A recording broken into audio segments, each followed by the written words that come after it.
Okay, so here we go.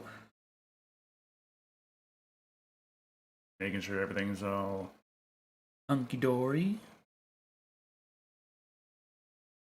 There we go. Hello, World Wide Web. I'm Dr. Shado, the Universal Libertarian. Welcome back to American Truck Simulator. And we got special time today. We got Illinois. Ill-a-NOICE. I gotta figure out. We're gonna drive in from Missouri, from Iowa, or are we just gonna spawn in Chicago? I feel like I like driving in. So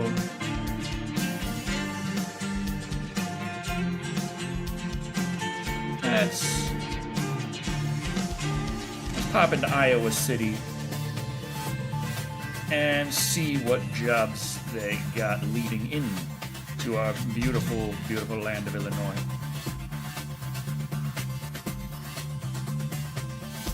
Okay, this is going to Peoria. There's a little bit in there. Oh, that's going all the way to Chicago. Some silica. 39,000 pounds of silica in a double trailer. Only 48 a mile, but we're mostly doing this for the experience of the drive, so let's go. Worry about pay later. And we can worry about the frame rate right now. Ugh. Love when it does that. Okay. Oh, you set the scaling to 400%. Why?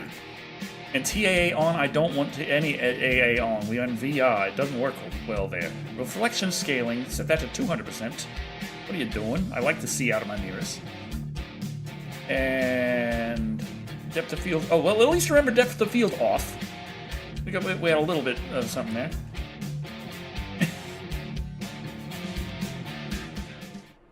Okay, that's better.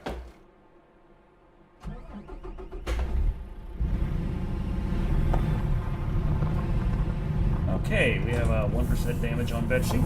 Been a while since we hopped in old Betsy. In our American truck Betsy. Oh, she got some good get up and go.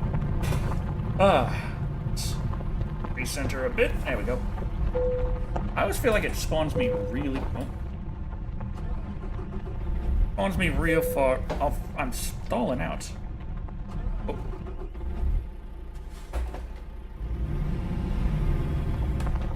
Oh, that's right. I got a 6-speed transmission in here. I keep forgetting. I forgot how I had this all set up. Oh, jeez.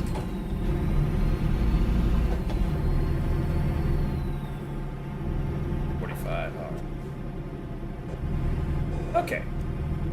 56 minutes to pick this up. Oh! I'm a little slightly off center.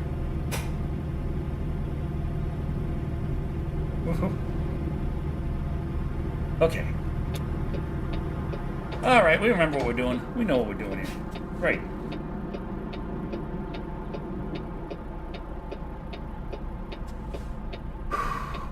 $904. What are you doing? Whatever it is, stop it.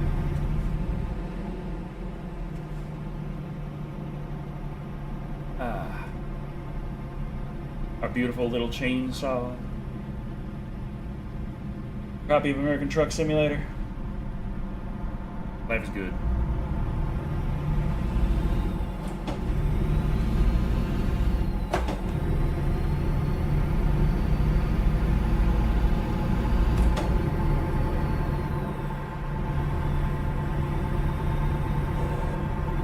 There we go.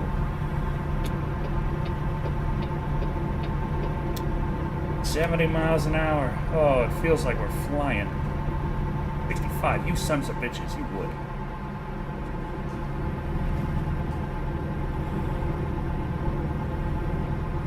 Ah, this feels nice. Back on the American roads. Hello, Jovid. Hello, hello. We got 247 grand in our pockets. We're making money hand over fist. We got like 200 employees, so it's not... I'm wondering how long it's going to take us to get every single employee hired. You cap out at about 300, 350-ish. I can't remember exactly what. I think about 300.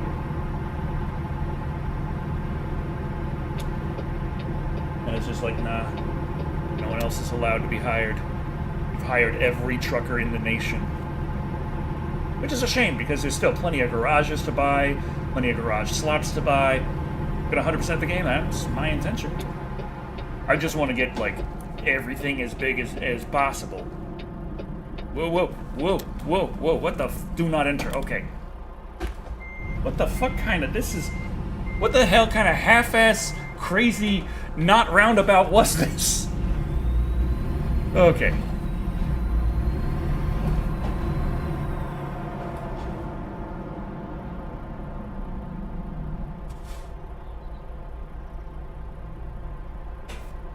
Whew. Okay. God damn it. I'm trying to get a drink.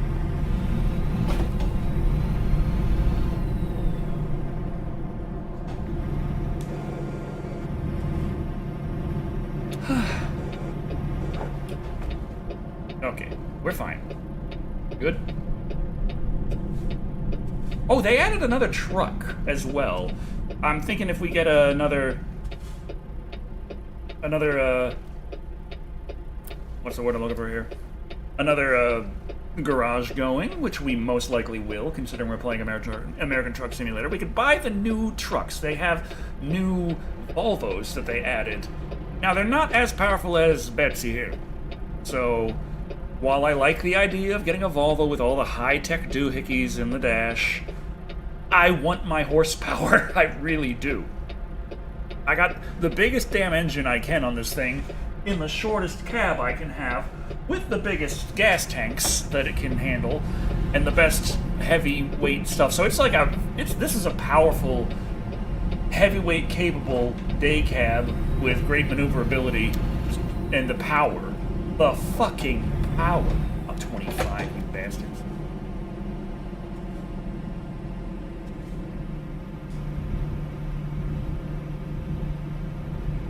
Hey, Molly just made me 44 grand right there. Hell yeah. Of course, like, after I get all of the employees, I still have to play for a while before they're all leveled up to the point where they're all making the most money possible. I think that's what I'm picking up right there. I can see it from here. I know what I'm getting a double trailer, and that's the only double trailer I see, so. Chance. That'd be handy right there at the end.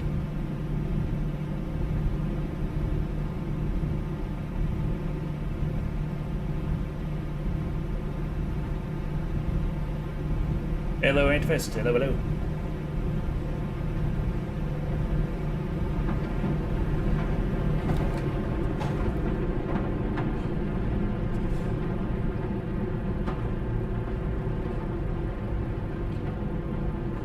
Okay, we'll be taking this to Chicago, heading into the Ill-a-NOICE. Ill-a-NOICE?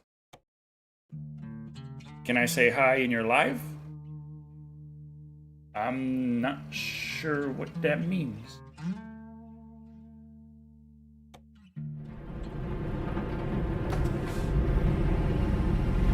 Ah, look at that. It was that particular one that I saw.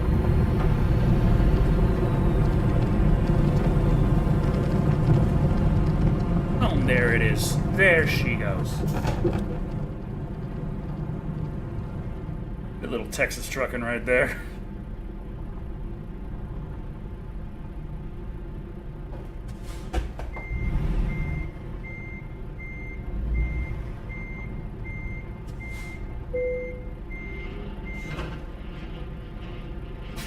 Okay, now, even though we've only got a 6-speed transmission, hauling 40,000 pounds, they can still haul pretty damn good. Gotta love Betsy. We got 227 miles for our destination. We got 4 hours estimated to get there, and we have 8 hours until we need to sleep, so that's pretty good. Cat pressing against the back of my head. Good problem to have.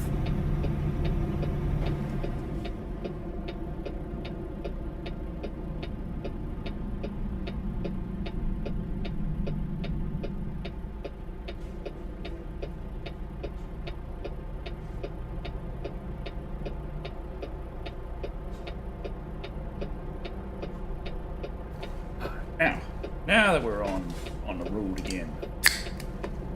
Boom.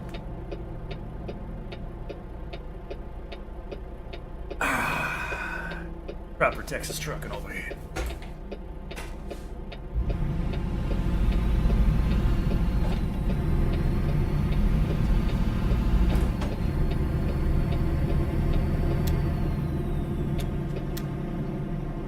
Oh god, we got the crazy non-roundabout coming up again. Oh jeez. EOD meeting starting soon. Okay, okay. Have a productive meeting, Lady Knight. Thank you for stopping by. Thank you for the lurk.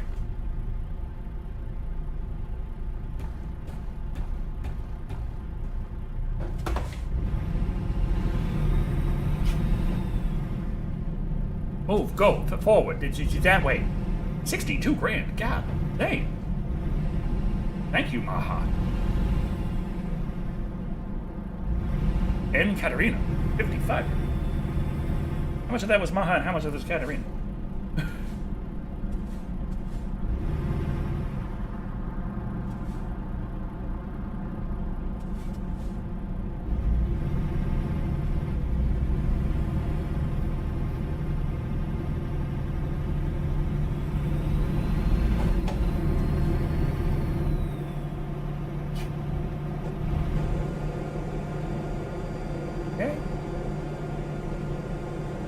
On the road to Chicago, baby.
Where's our fuel gauge? Okay, we've got 75% of tank. Doing good, doing good. Game needs radar detectors. Yeah, buzz detector.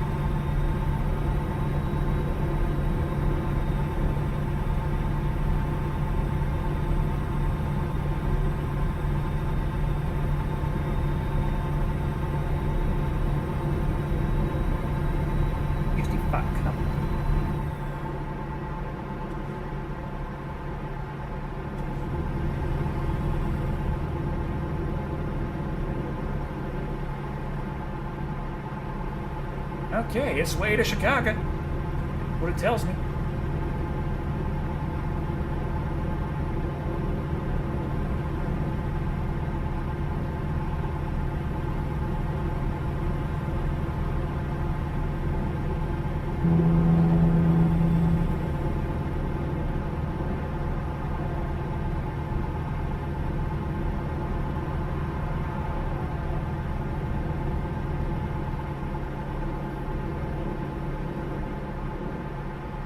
What are you hauling? I got like 40,000 pounds of silica in 2 trailers. So I got a double trailer, 40,000 pounds of silica. Don't know how legal a double trailer is in Chicago, but yeah, doesn't matter.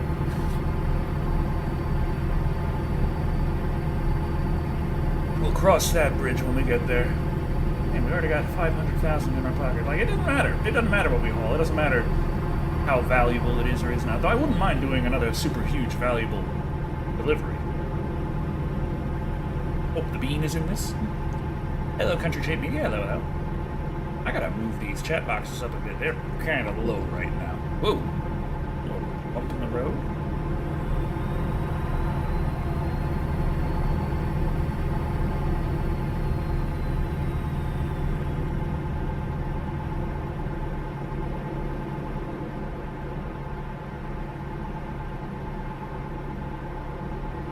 So now, money on the next expansion.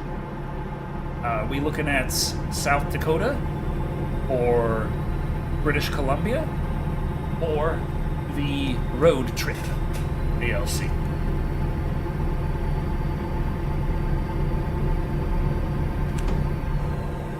I feel like probably South Dakota and then road trip. British Columbia was announced pretty recently, and road trip is what I want next, so I'm assuming, like, no. I'm not going to get what I want. I figured Illinois was going to come before road trip because that way it completes Route 66, and they're not going to do road trip if you don't have Route 66. But I still feel like South Dakota's probably coming first just because.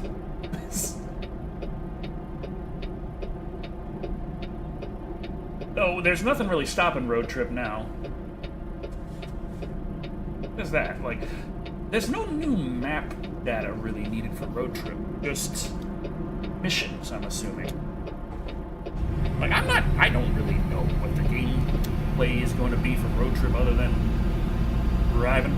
It's like, that's not helping, is it? I don't know why all these outlets in your room quit working. Rats chewed the wires and stole the wires that go to them. Oh. Yay.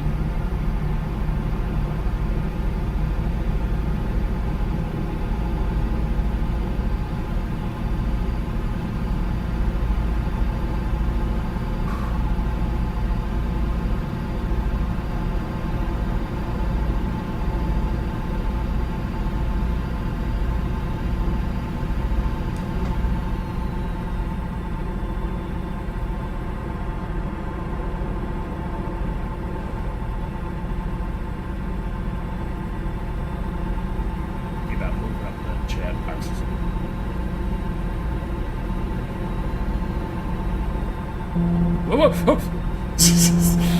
Don't text and drive, kids. Don't text and drive.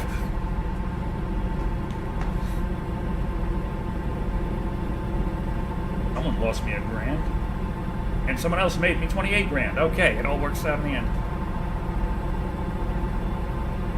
Thankfully, I found a workaround by using VLC media player and video capture card to connect DVD player to your laptop, so you can watch movies again, even though your room has no AC. Hopefully, the movies can help you forget. Welcome to South Dakota. I'm not welcome to South Dakota. That's an ad for South Dakota. I'm still. No, I'm in Illinois. Okay, but there's a South Dakota. Welcome to South Dakota sign in Illinois. Okay.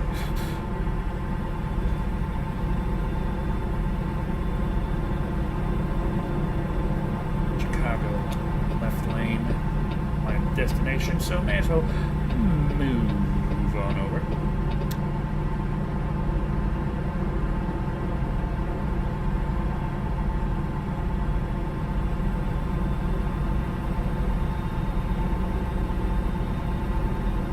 Yeah, there's another. Okay, just changed what it is. You're a W900, your style. It's ads for trucks. And states, as you have.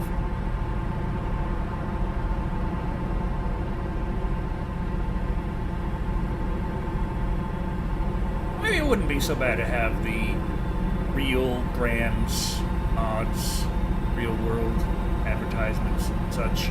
I'd like to have be able to at least virtually go to Buc-ee's. Or the 1979 Ultraman anime. Ah, it's fun. Subtitles, that was just fine. Yeah, sub or dub, we'll watch it if you like. Yeah, yeah.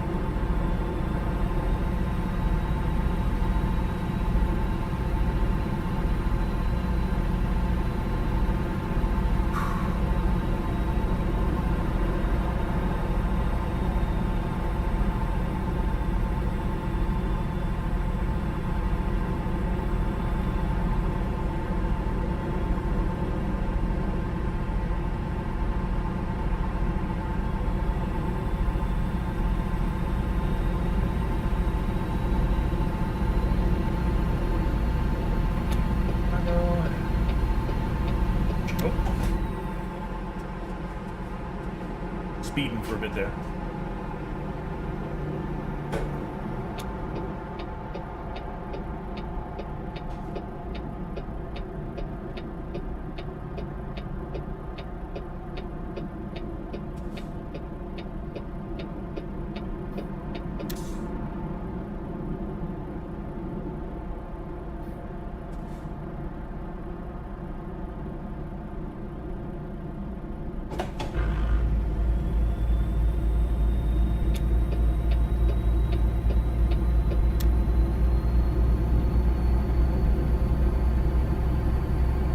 Canada, run over mountain man.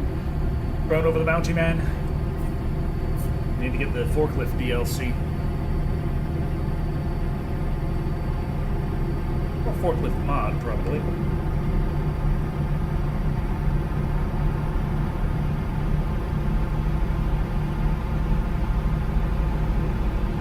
Okay. 22 miles to our destination. Pretty quick trip. Larg got truck? What Larg?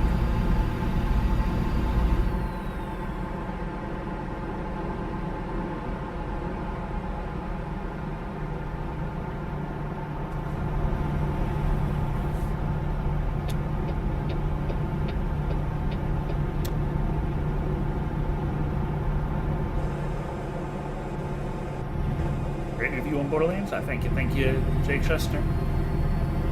Oh, it was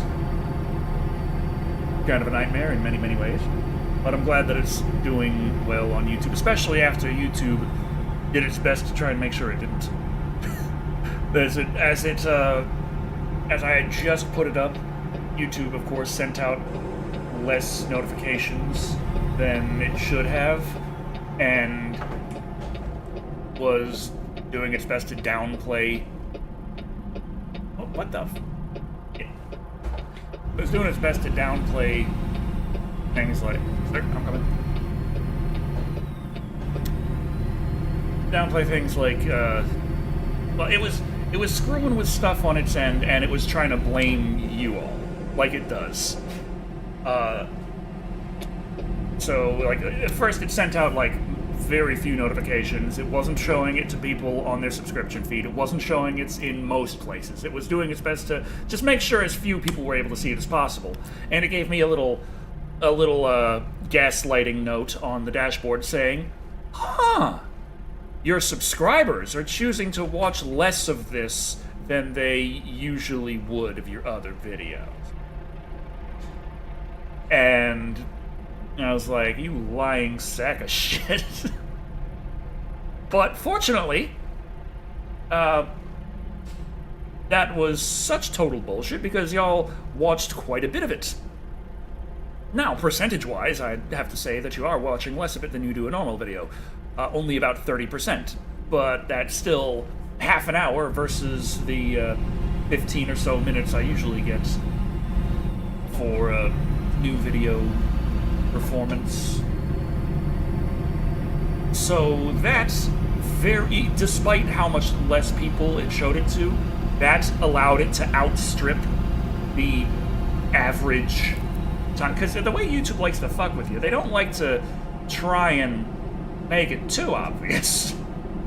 They try and kneecap shit just enough so that it can fail. But while they kneecapped that video harder than they kneecapped any other video I have, they still did it within a reasonable amount compared to everything else. So it just looked like a very poor performing video, not we're going in and especially making sure that no one sees this, even though it's obvious that's what they try to do. But because it was within that range, the amount of watch time it got not only managed to creep back up into average watch time, it very quickly exceeded. Especially since YouTube has been absolutely, like, screwing a lot of my videos for a long time. It managed to go past what anything else has done, and so YouTube kinda, the algorithm was fighting against the algorithm at that point. They got it set to try and fuck the video, and then the algorithms, they're like, wait, but this one's getting a really good amount of watch time. We should try showing it to a few more people. So it kind of slowly added more and more, and the acceleration on the amount of people who are getting to watch it was quite a bit. And that, combined with the fact that each view averaged over a half hour of watch time, meant that it still continued to just go up and up and up. And so right now it went from being the number 10 of 10 video when I first put it up by a pretty big chunk. Like, Oh, look at that. You just suck at doing this. To number 1 of 10 and only accelerating in how much more people are getting to see it. To the point where I think YouTube's actually starting to show it to more people than usual, considering I'm actually getting some subscribers off of it. They're showing it to people who aren't subscribed to me. Or they're showing it to people that they unsubscribed from me, and those people are remembering to subscribe to me again.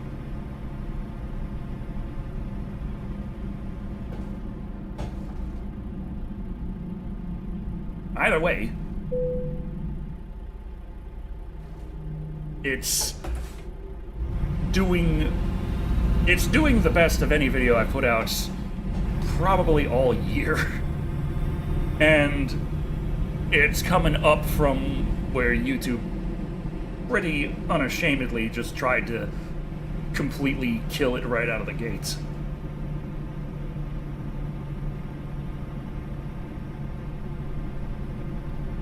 It's funny for an anime toned down violence for kids. You see characters die, bloodshed, and ladies bare naked behind. Hallelujah to Japanese anime. Yeah, there's...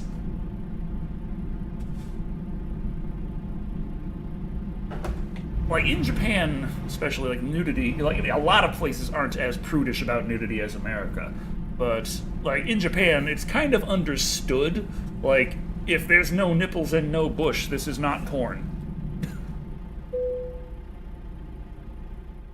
One reason why Sailor Moon can get completely butt-ass naked in her transformations. There's no nipples and no bush. What do you mean? That's not porn. She's just naked. That's not necessarily sexual. What is wrong with you?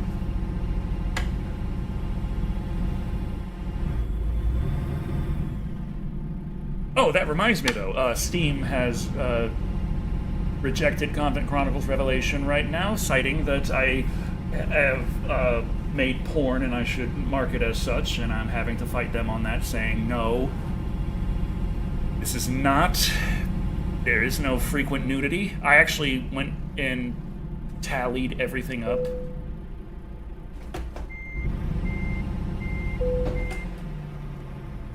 I tallied up all of the images, and that why porn with Asians blur the genitals. So that's, I think that they don't have to do that anymore, and that was, just, you know, that was law.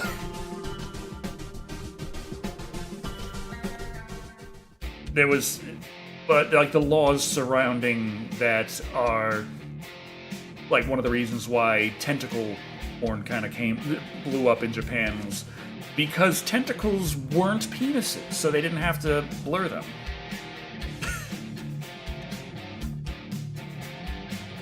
Okay, what do we got coming out of Chicago? Okay, it's going to Montana.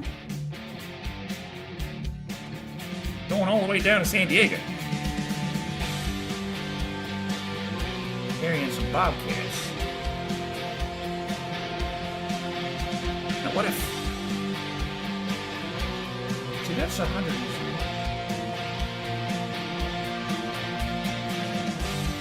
Going to Texas. See, none of that's like the 700,000 I got going on in ATS right now.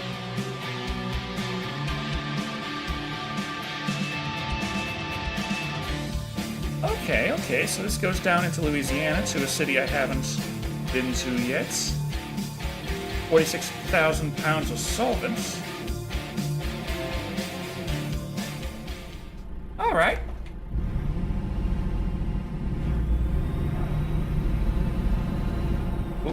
Woohoo! We got almost half of it. Gonna need to get some gas. Have to sleep.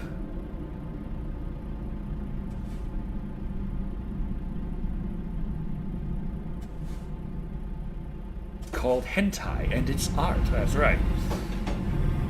But yeah, so I actually, whoop. I was there, like, they're saying you should mark this as frequent nudity. And it's like, no, frequent nudity says, that marker states that it's primarily for nudity or sexual this, that, or the other, and that is absolutely incorrect for this. That is not this story at all. This is anime drama combined with Catholicism. Yes, there's fan service, but it is not nearly to the extent that would warrant being marked on Steam as frequent nudity. Hello, Zello Soli. Zello Soli. Hello. So, like, I actually went and I counted, tallied up all of the... Oh, he's got a stop sign, too. I tallied up all of the images and did some quick math. Top 3 ways. It doesn't work that way. It's only between one and another.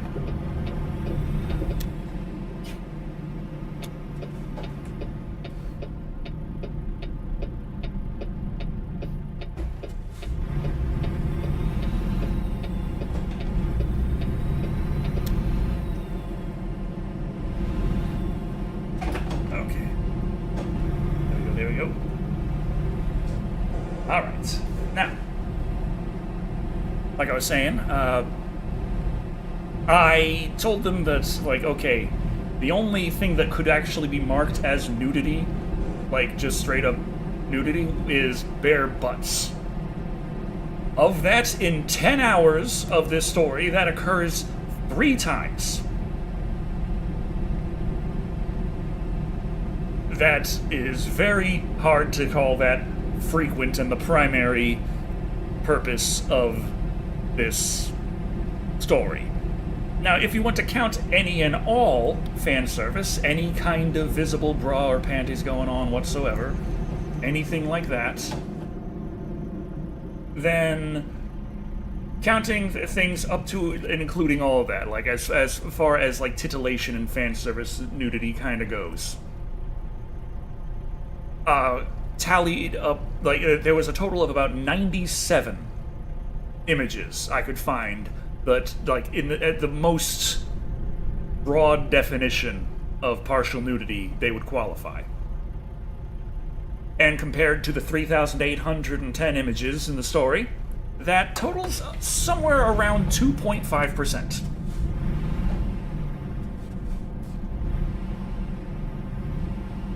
Bra, panties, bare ass, and those are none. Yeah.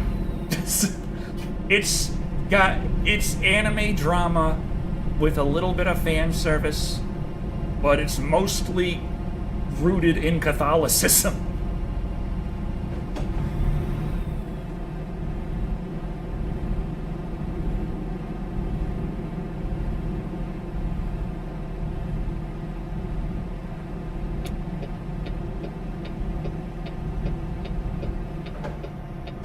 That's like, I'm fine with saying, yeah, this game is rated M for mature.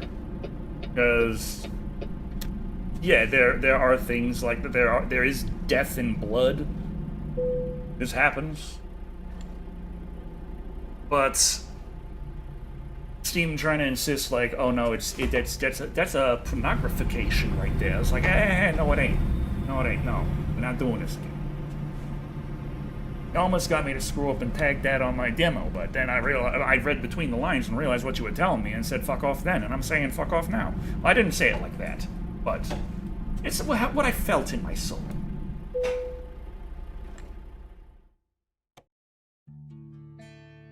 Okay.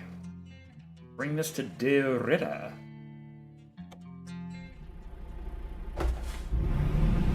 On the home. Toho movie Varan the Unbelievable. Sadly, it was the English version. This is the original Japanese version is out of print, so I can't be too picky.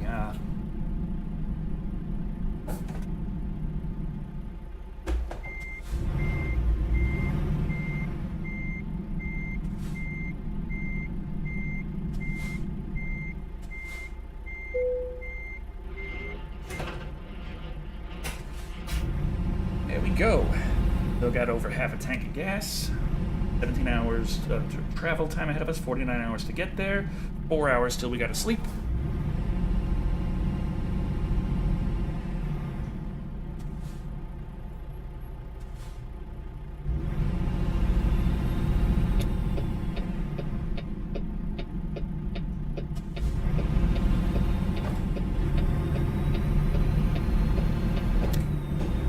yeah, I was hoping that the Convent Chronicles Revelation Steam would have been approved by now, but no, I got another back and forth to deal with to see about getting that going.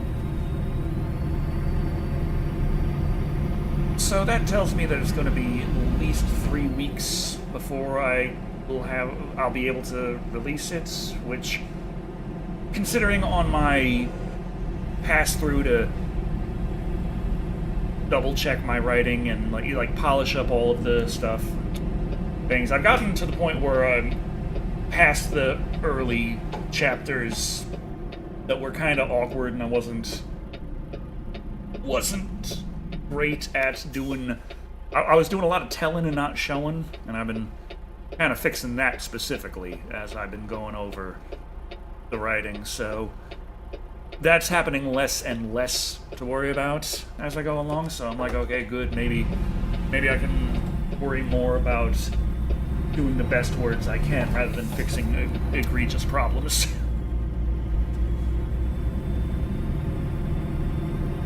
And then it'll be spell checking and word count just to be able to... Like, it's not super necessary for me to get the word count, but my spell checker counts words too, so I may as well write it down and be able to say, okay, so this is this and that is that.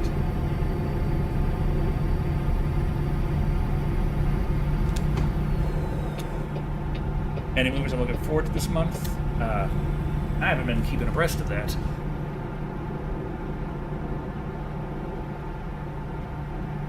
I am interested in doing a review of Mixtape, though, which is listed as a video game, but it's a movie.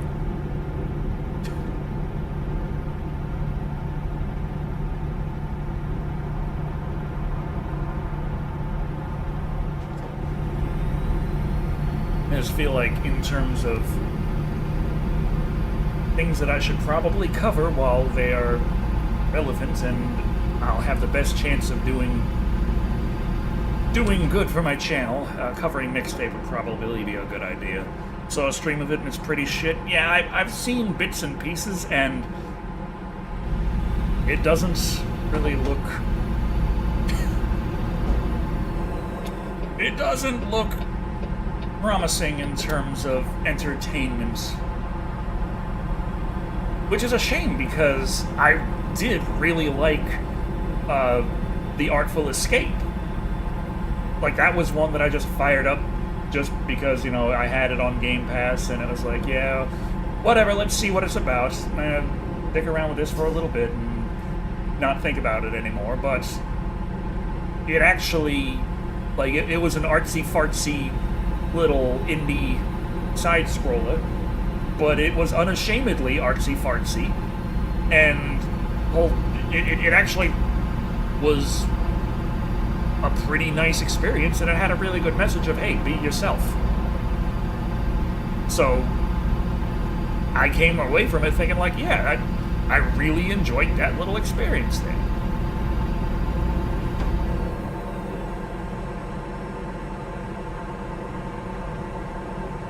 Now, I was checking because they're like, hey, it's the same developers who made The Artful Escape made Mixtape. And I was like, okay, by the same developers, what do you mean? Because people will say, okay, Obsidian, the studio that brought you Fallout New Vegas. It's like, not a single motherfucker who worked on Fallout New Vegas still works at Obsidian. It's completely different people. So I was like, okay, how many... I was checking, just, you know, looking at the back and forth on what information is publicly available, comparing and contrasting, trying to figure out, okay, of Beethoven and Dinosaur, who from The Artful Escape was still working on Mixtape, and how much did the studio expand since? That way we understand, like, a good like, how many of them are still there, like, what amount of it is the same people who made this made that. And from what I found, the core design team of The Artful Escape consisted of approximately 15 people. and like 7 of them made it to mixtape. And in mixtape, their core design team ballooned to about 30 people. So, the total amount of influence you could say they have is maybe about 25% of what it was. Half of the people who worked on The Artful Escape were still around to work on mixtape, and the studio size had also doubled, so that's an even greater amount of people coming in, diluting it further, so... It's more like involving some of the people who were responsible for The Artful Escape. How's life treating you? I mean, it's got its ups and downs. Steam has rejected my rejected Chronicles Revelation based on insisting it's porn, and I gotta fight them on that. But like I had this fight already for the demo, and I won then, so I'm relatively confident, especially since I'm coming at them with hard numbers to back up my case. Like, okay, of this, there's this, that, and this. I gave them the numbers, and I made the declaration in the message saying that it is mathematically impossible for this to be primarily about nudity.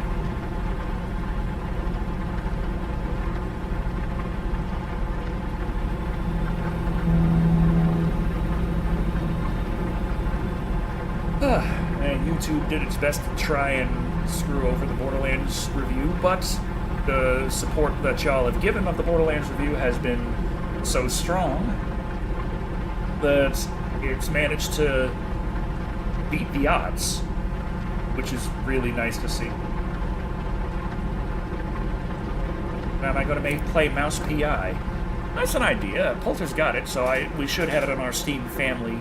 I should be able to play it without having to buy it again.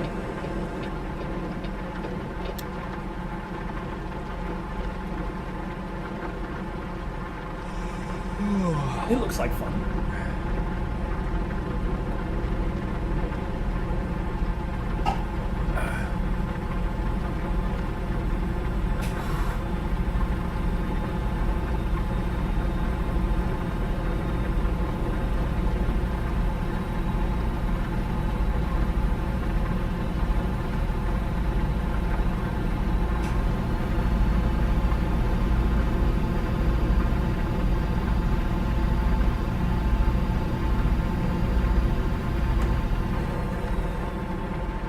Why the hell did they get Kate Blanchett to play Lilith?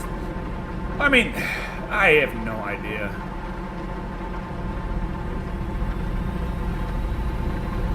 Looks-wise, it's not like she would make a bad 50-year-old Lilith, the problem being that it is over twice as old as Lilith is supposed to be.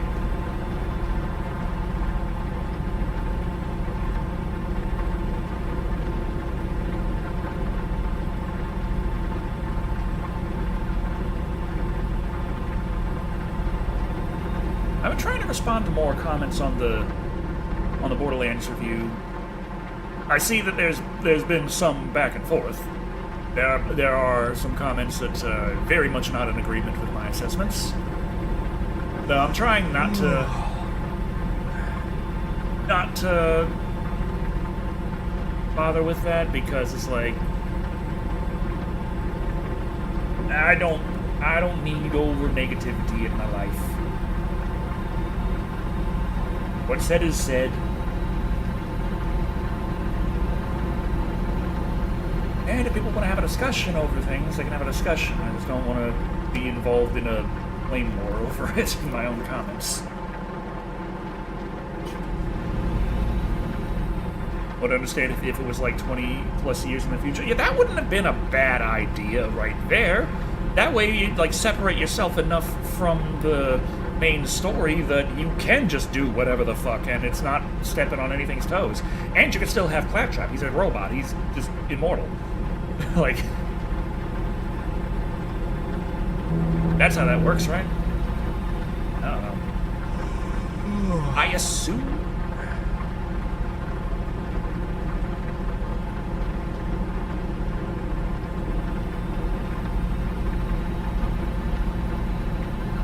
we gotta sleep next time we come across a sleep stop. Got another sleep before we get there. Yeah, we got plenty of time. Need to make it to a rest stop before we die. Hopefully that's one coming up right now. I don't see why not. We should probably take that exit. Check the map.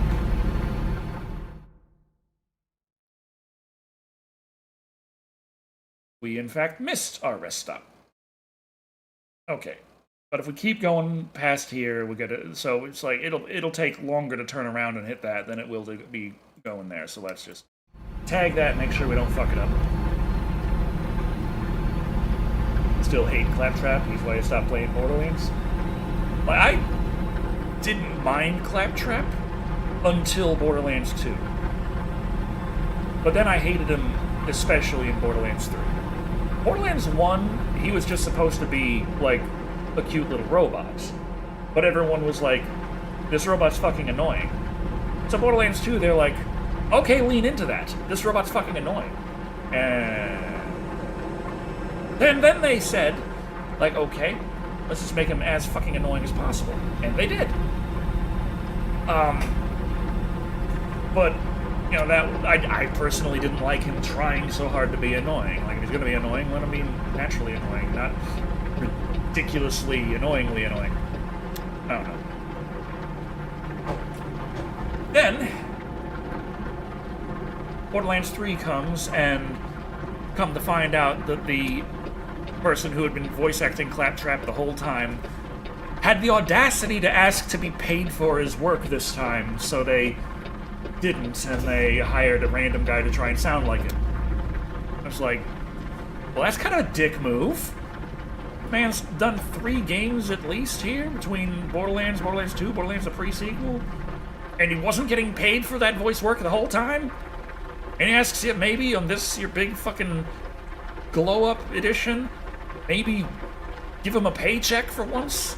And you just hire someone else to try and fake sound like him? God damn it.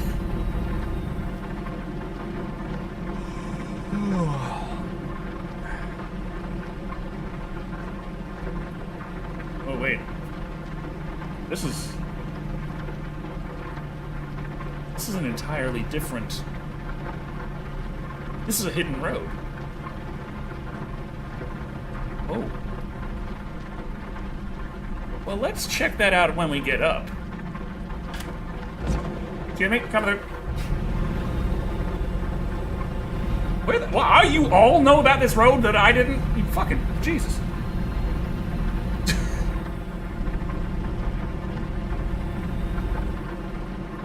How dare the voice actor want money to feed himself and his family? Yeah, the thing is, like, he was already an employee at Gearbox.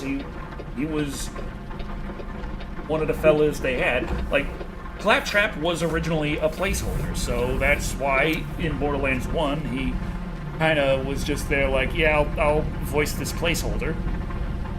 And then everyone got attached to it, and they're like, okay, fuck it. Let's just leave the Claptraps as Claptrap. Okay.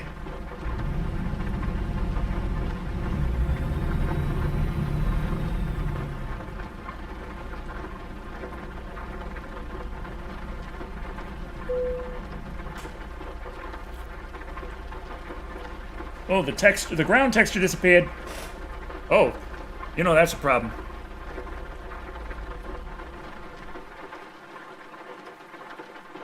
Okay.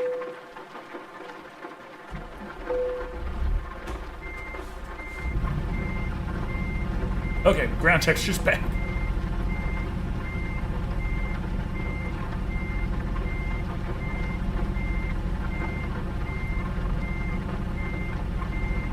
There's a reason trucks aren't supposed to park like that. Whoop.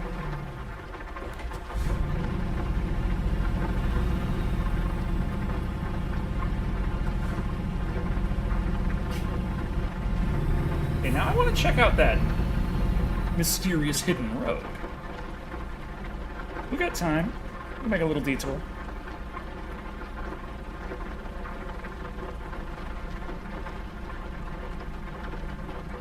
Let's get some gas.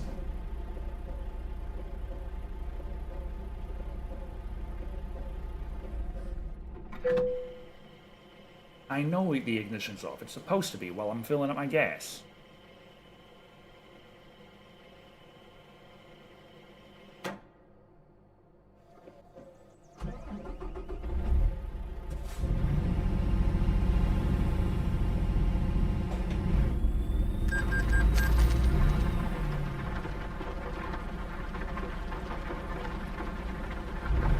Okay. Let's just go this way.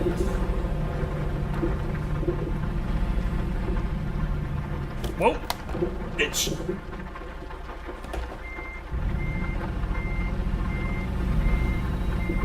Didn't realize it was such a bitch there.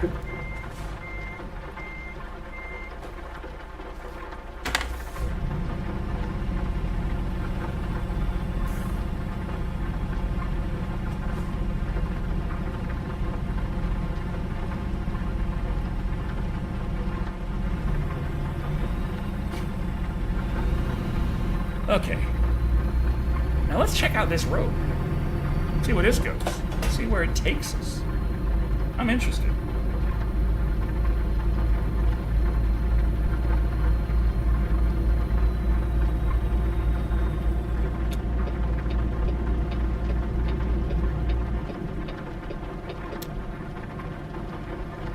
Route 66, wait a minute. Is this a hidden part of Route 66? What the fuck?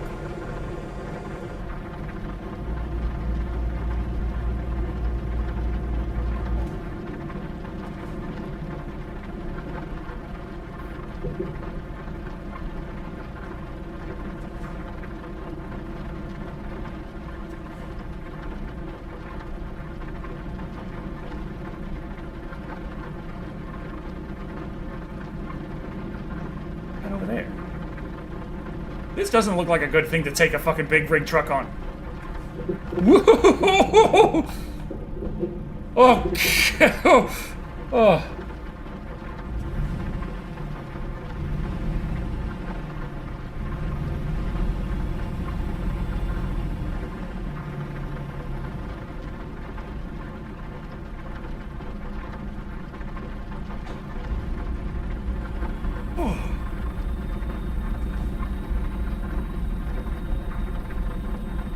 There's another road there.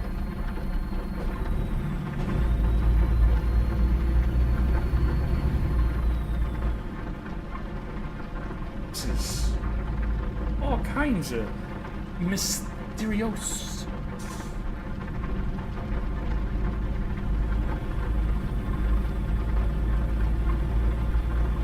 Whoa! Okay, almost tipped over.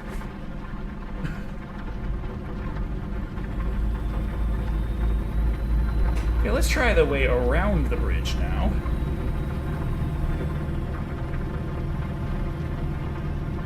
I don't want to leave that road half discovered.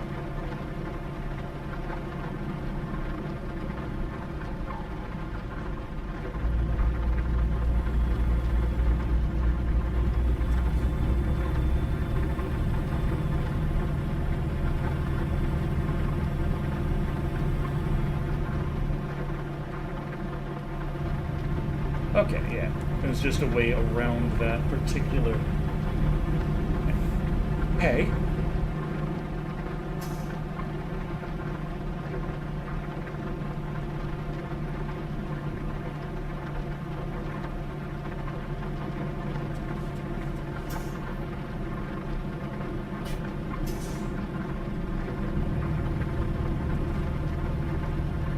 A very nice little stretch of road. Hello, White Mouse. Hello, hello. Welcome, welcome. How's Miss Poulter? Poulter Anthony Watson? He's alright. Wait, where's my... Oh. It's like my GPS just was like, yeah, you're not going anywhere. I'm like, huh? I was just messing around for a little bit.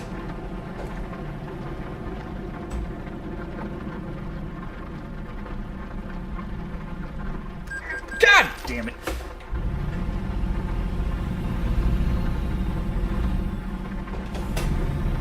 So much for that.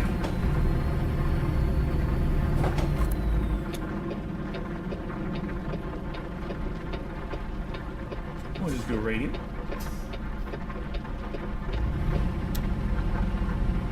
Stop breaking the law, asshole! I tried. I was there with my brakes going, my trailer brake hold, and it just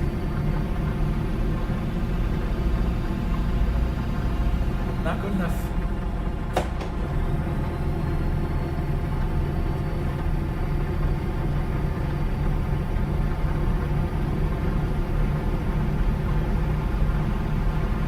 One issue with the 6-speed transmission is with these big, heavy loads, it takes quite a while to get to maximum speed.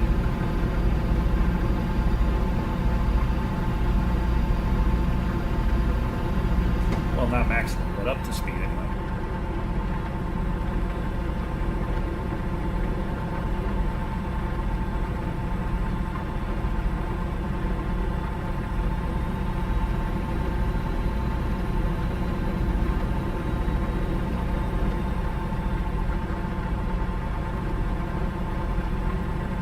Oh, you and your 65s. Oy.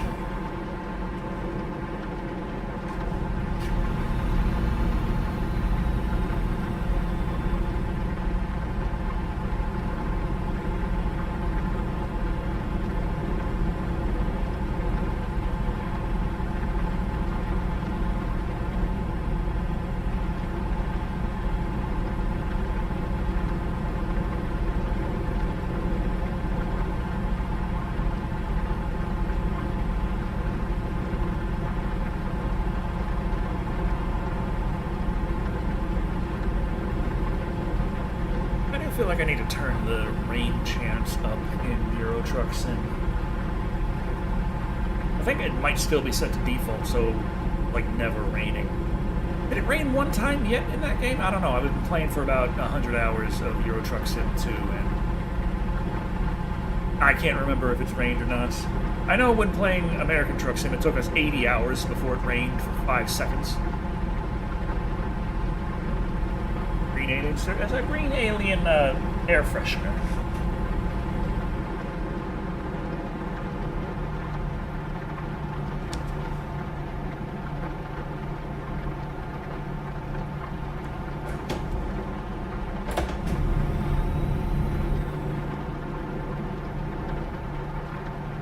East St. Louis discovered. They got more than one St. Louis. Heading to South St. Louis.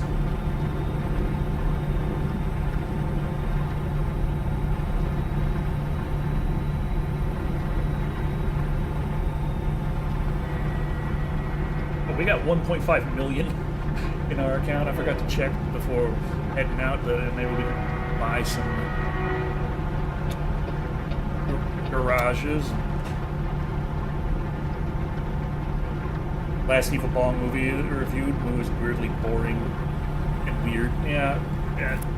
The thing is, like, you can throw as much random stuff as you want to the screen, but it's not going to be engaging unless there's an actual thorough line to follow. Like the goddamn... Oh, hello. It's like the goddamn Redneck and Joe Cracker. Like, they had fucking nothing to offer whatsoever, and it was just waiting for the scene to be over. The joke was that they say the phrase, "I tell you what," a lot.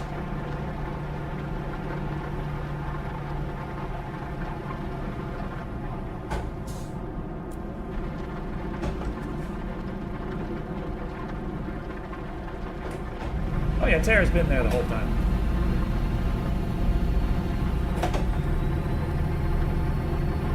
It's just kind of her spot now. Give me color.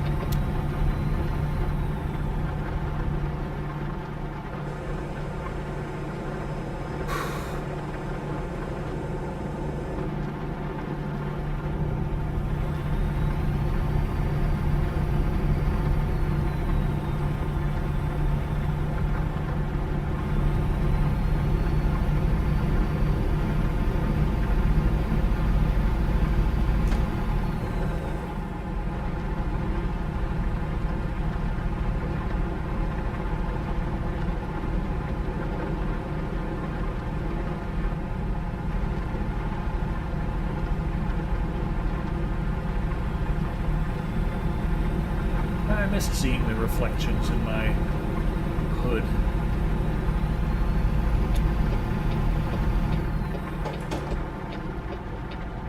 And there are reflections in Euro Truck Sim 2 as well. Effectively, it's the same engine. But because the nose is flat, then when you're in the truck, you don't see the nose, really.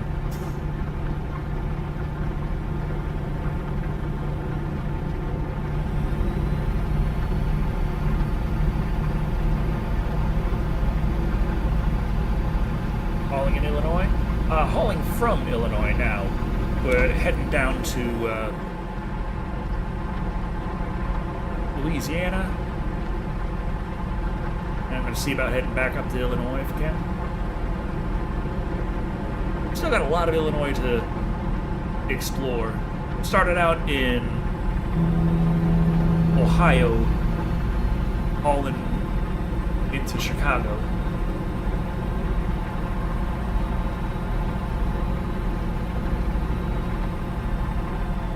Sorry, what? It's my lane. Get out of it.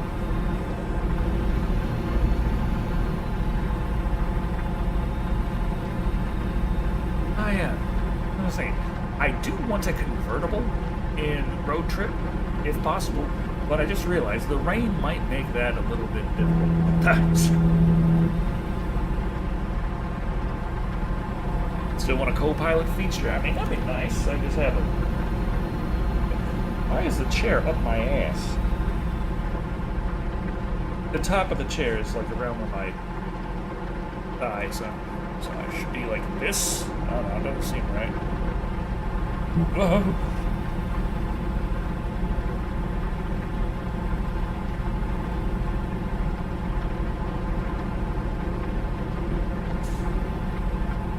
Hello, McNuggets, hello.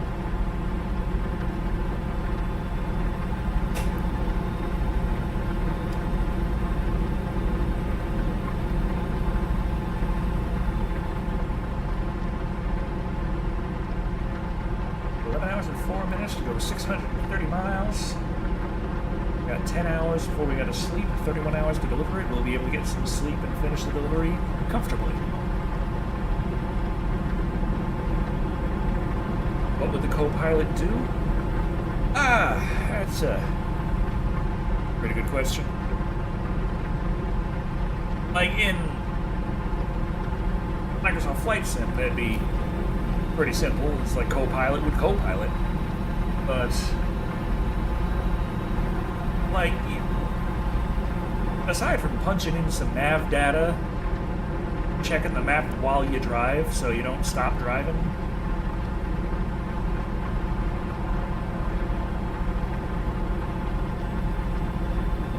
the thing is, like, in the game you can easily just pause time and check the map.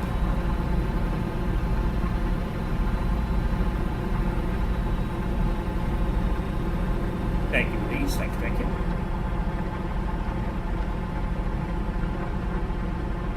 Pressure leveled up. We got 1.5 mil in our pocket. But last week we made 8.3 mil. Over a mil a day.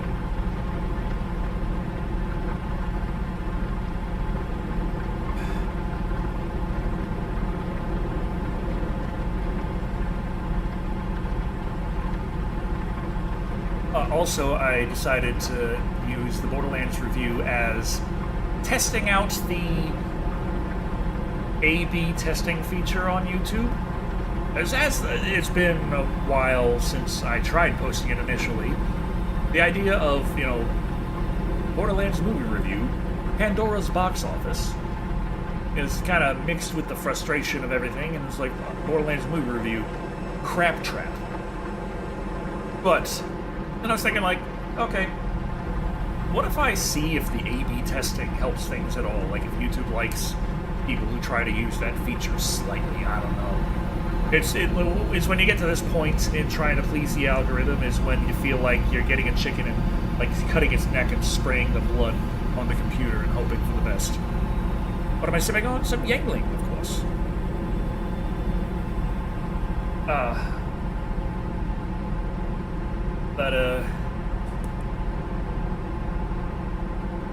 was I about to say? I was about to say something.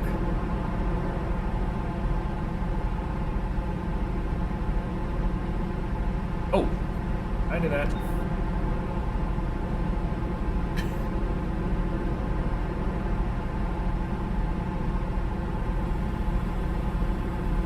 Yeah,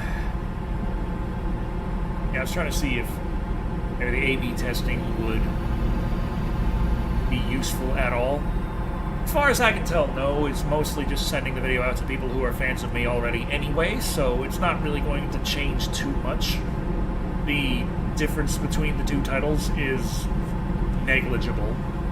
The Crap Trap title technically results in like 1% more watch time. So, I mean, I guess there's that. That's what it's trying to base it on. How much watch time are you getting based on the title or the thumbnail? And I'm thinking, like, you know, maybe the watch time metric is more to do with the quality of the movie, but... or the quality of the review, I should say. Maybe to get over how bad the movie was, you can play Borderlands on stream.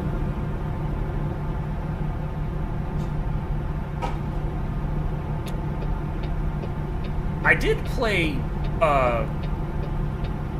Wonderlands, I think. Didn't I?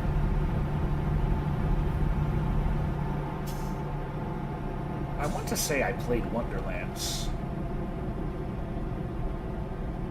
I know I played a little bit of Borderlands 4, but I mean, like, I think I played Wonderlands from start to finish, didn't I?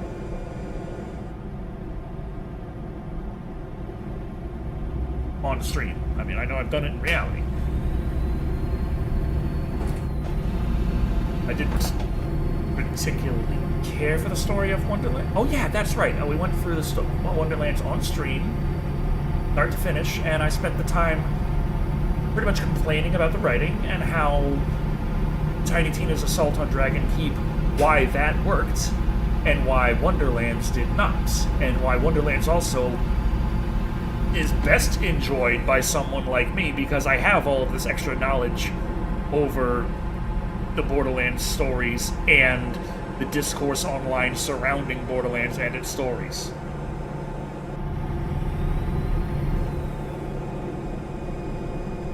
Like, that was the most that Wonderlands had going for it, was all the meta-knowledge.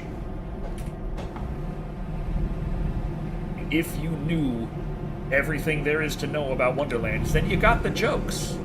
Everything there is to know about Borderlands. Was Assault on Dragon Keep the DLC? Yes, but did they release it as a standalone eventually? I kind of want to say they did, but at base, Tiny Tina's Assault on Dragon Keep was DLC for Borderlands 2, and at least for years, that's all it existed as. You had to own Borderlands 2, and then you had to own the Assault on Dragon Keep DLC. And starting off on your, normal mode difficulty, things start at around level 30.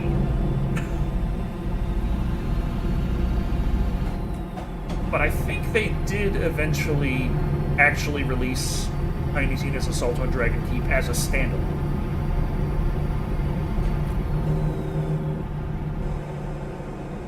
Whereas,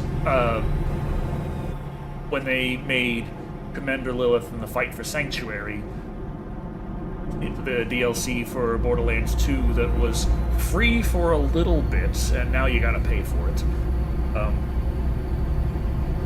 The idea being like, hey, we're about to release Borderlands 3, let's get some publicity here, we're just gonna drop a new surprise DLC here. The idea there was to get everyone to play together, and so one of the things that DLC added to Borderlands 2 was the skip the fuck ahead to level 30 button.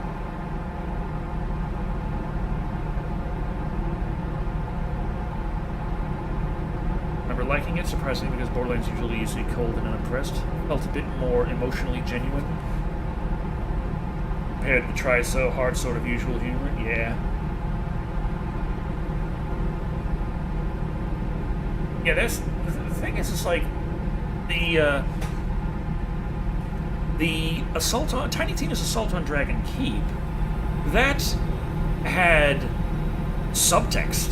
That had layers to the writing that you usually don't get in most of Borderlands writing. So that really helped a lot.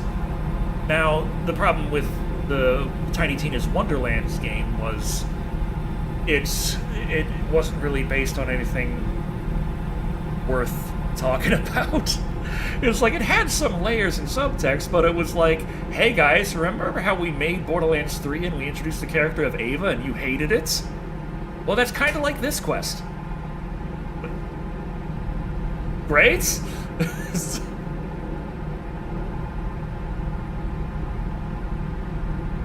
I think of the Borderlands where you bounce everywhere instead of running. Can't remember the name. Would that be the pre-sequel where you spent it on Elpis and you have the Oz kit and the oxygen kit, and you can use that to double jump and what have you? Don't crash. Too late.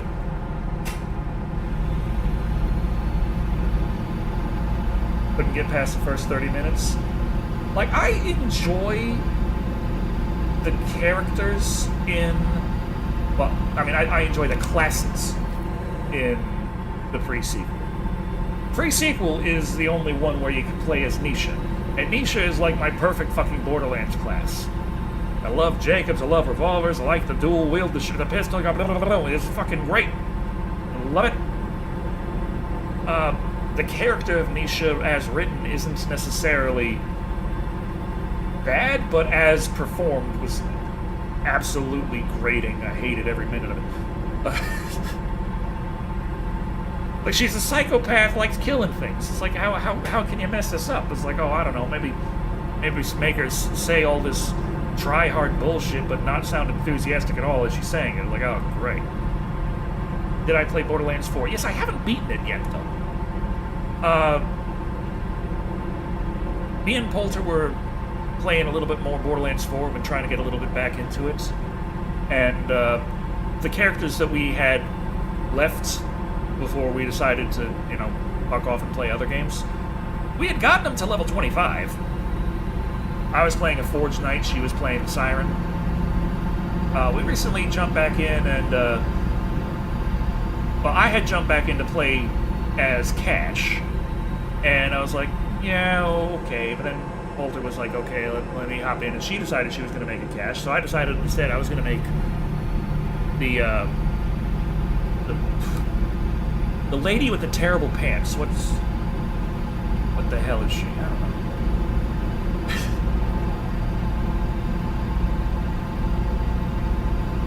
What earthing do you like? What, huh? But I found out the lady with the terrible pants actually has the face lock ability, and it's like, oh, okay. And that kind of annoyed Poulter because she's actually quite a big fan of phase locking. But she never picked that character because of the terrible pants.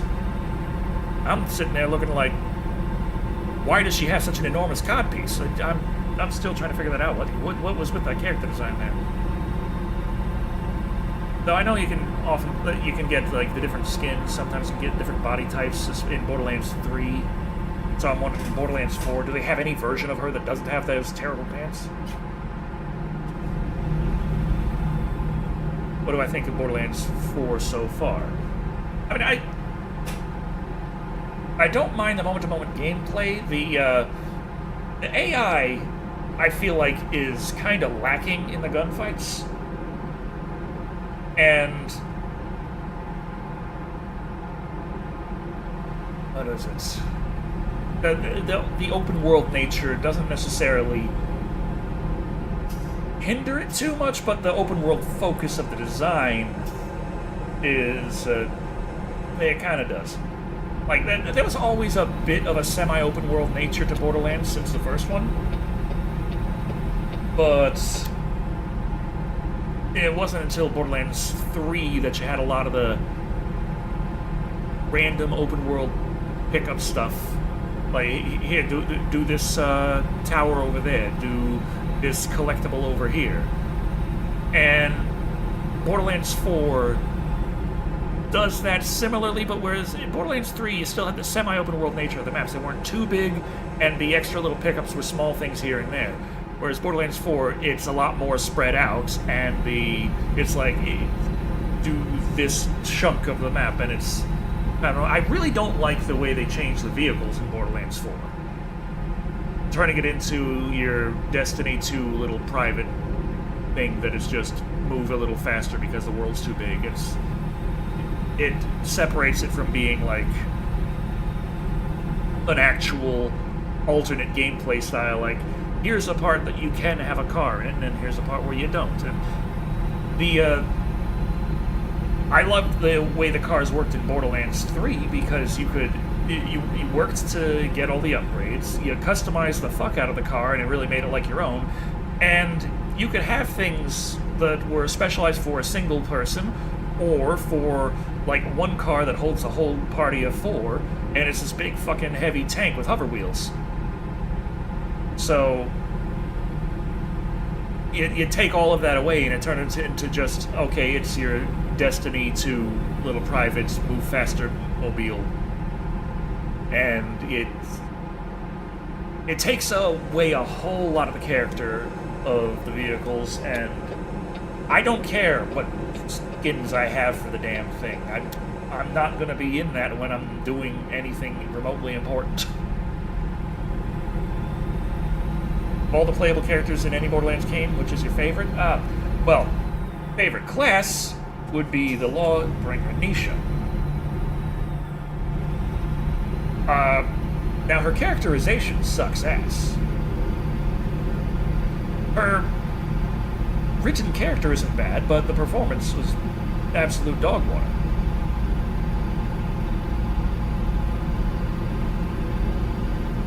Now, for character to play and just enjoy being that character, Krieg, though he's really fucking hard to play.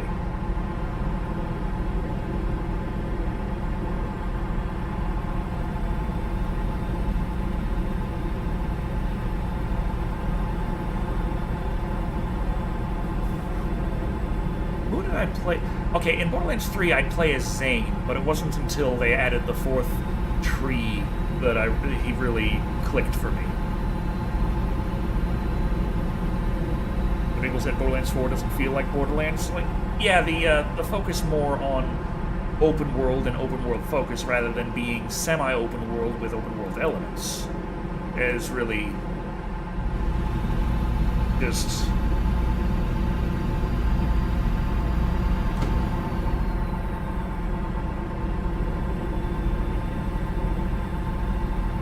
it's just changed a lot of the feel of it.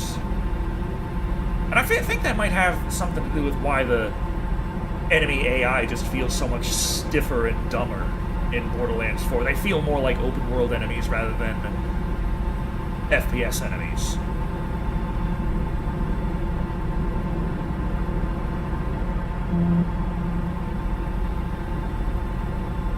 Might get Borderlands 5? I mean, stranger things have happened.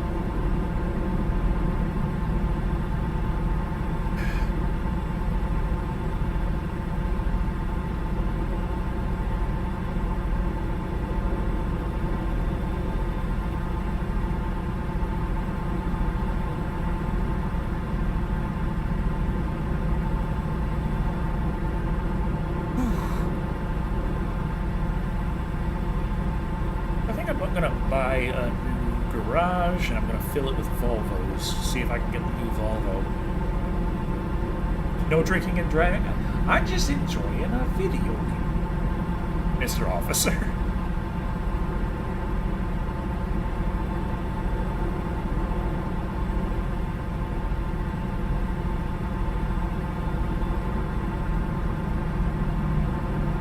Which beverage tonight? We got the Yangling. Happy Yangling. 5.5 hours to get there, 306 miles to go, 4 hours till we gotta sleep, and 25 hours and 50 minutes to deliver. We're doing fine. See, I told you we had plenty of time to dick around back there driving in circles.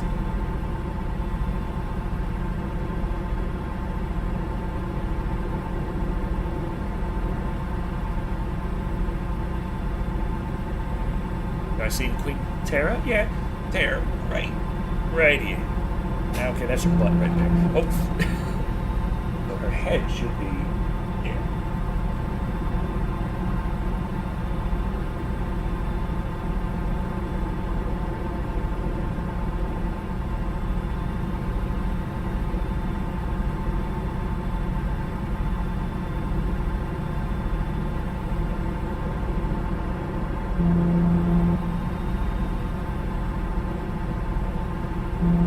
Thank you, Ill-a-NOICE. Thank you.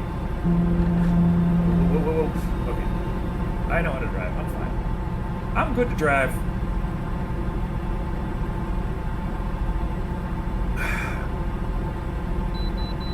Fuck.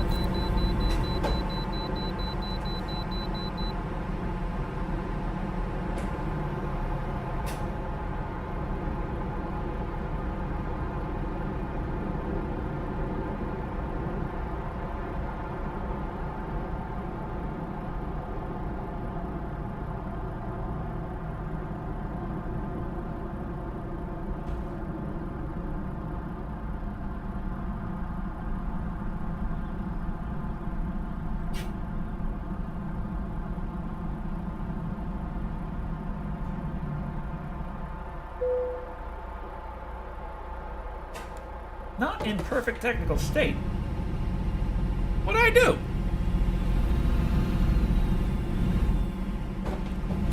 What, did I get fined for this? I don't know, that was just a message to pull into the thing, but they told me that my vehicle's not in perfect technical state. I only see 1% damage. What's wrong? Do I need new tires again?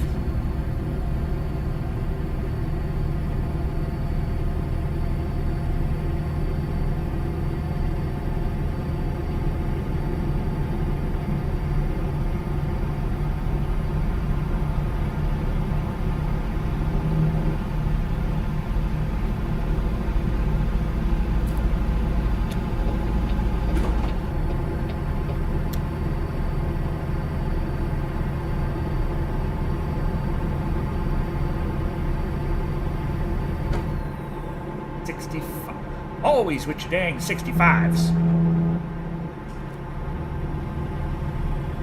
Where are we going? We're heading down to Louisiana. Hauling the freight from Chicago, Illinois. And we're going to see about we can head back up to Illinois.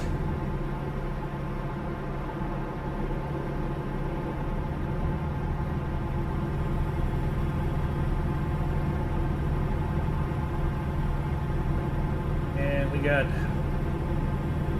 and make it like 1.8 mil. We got plenty to get at least another full garage. Oh, we got so much cash. Johnny. No asphalt. Oh no, that's in Europe. But that just reminded me that I wrote another song lately. I wrote another one over on Masuno. Houston Freeport exit.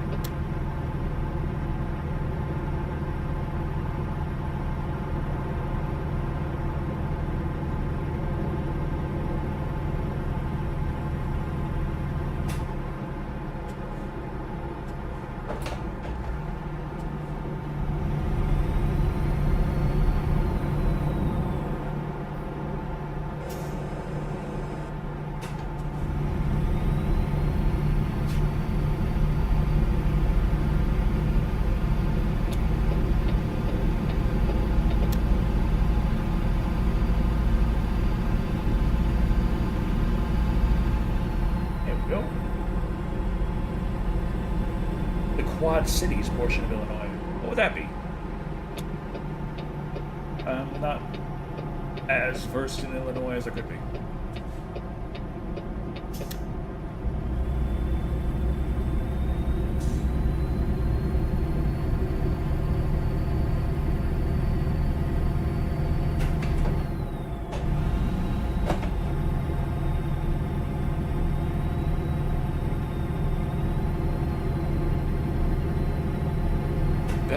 Bettendorf, David. Okay. stores where a few states meet.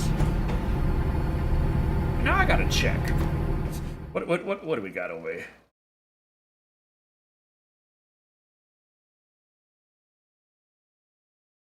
St. Louis, East St. Louis, Quincy, Davenport, Malney, Iowa City. No, that's too far. I might just be. They might have simplified it just to these two. Aline.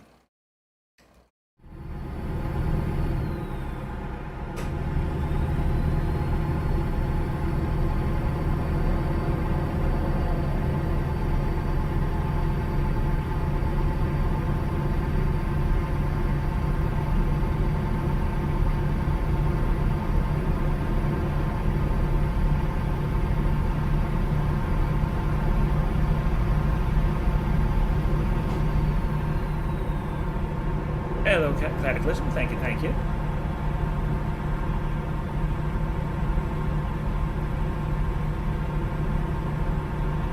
I did get a comment trying to call me out saying that I said that they had no way of tracking her when she literally had the tracking device, and it's like, it had a button on it that was not pressed. It got smashed. When Claptrap repairs it later, it is heavily implied he pressed the button. Despite his denial, it's flashing on the button. And if we really want to just say that it was just working the whole time, no matter what, it still doesn't make sense that Lilith was just not caring, that not just didn't know that part of the deal was that Atlas would take the kid for Atlas. Like, at no point did Dick Alien tell her, oh, yeah, I can trust you more than I can the Crimson Lance. Also, this means you can't trust the Crimson Lance at all, never work with them. If they try to work with you, kill them. He never says that. And his whole point for saying that he can't trust the Crimson Lance is because one guy betrayed him. Not a section of the Crimson Lance, one man. So it's all kinds of fucking problems. Do I know my first video review? It depends on exactly how you define it. The one I consider to be episode 1 is the review of Fuck Me! Oh, you sons of bitches.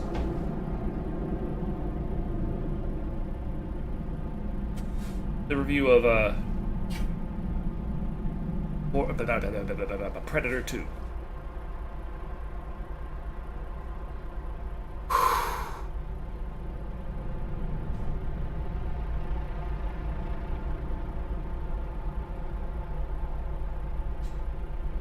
Jesus! He's just right up his ass! It's not safe.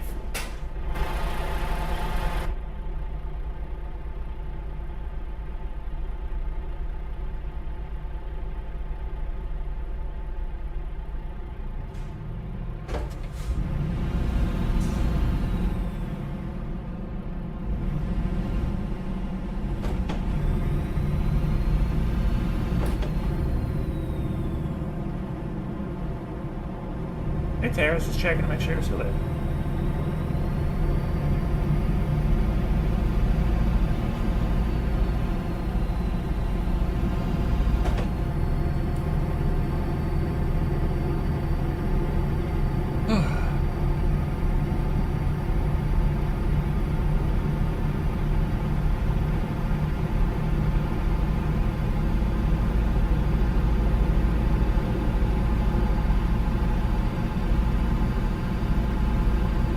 Sleep next sleep we find.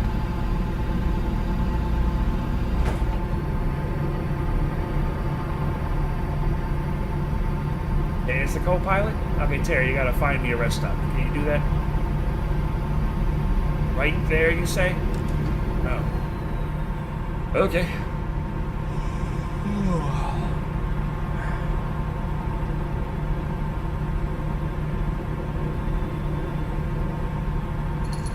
Not there, it's okay.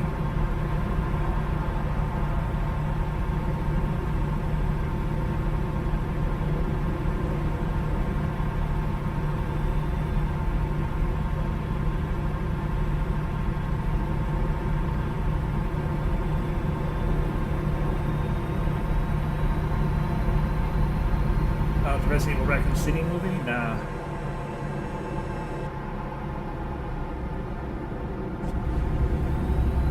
Mainly doing the Resident Evil movies because it was Ill-a-NOICE.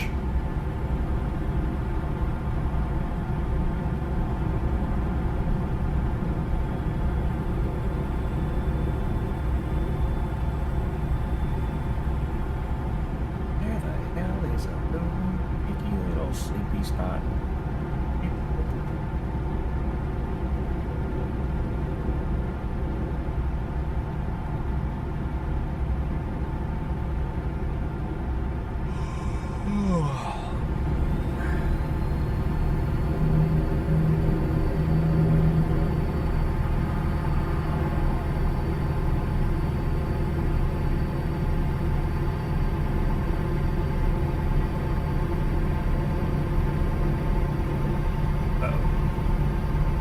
Yeah, me, come on.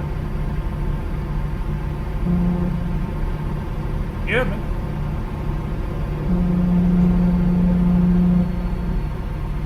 Go. Slow poke.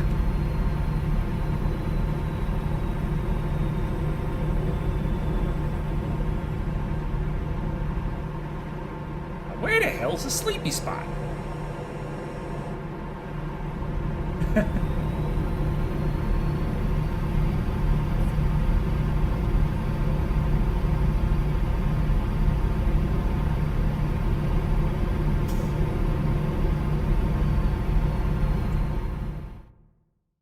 We got a sleepy spot coming up.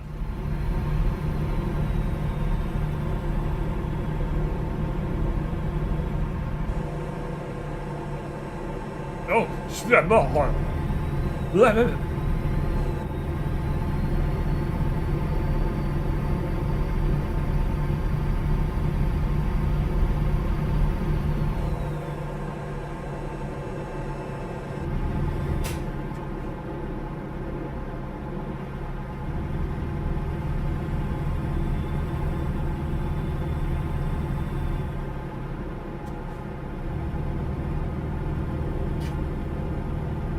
spot's supposed to be coming up. Where the hell is it?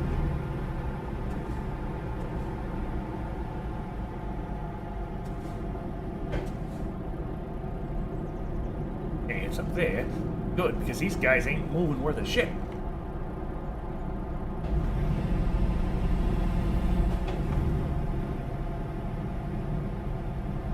Go! Try not to rear end the cop!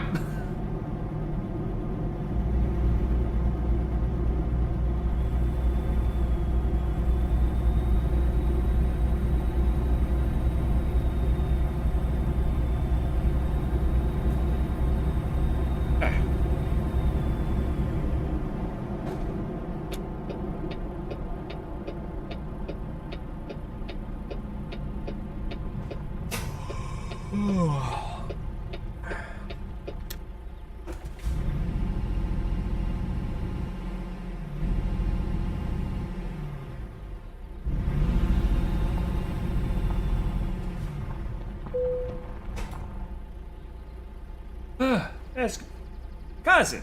It is your cousin. That's a schoolboy. Okay.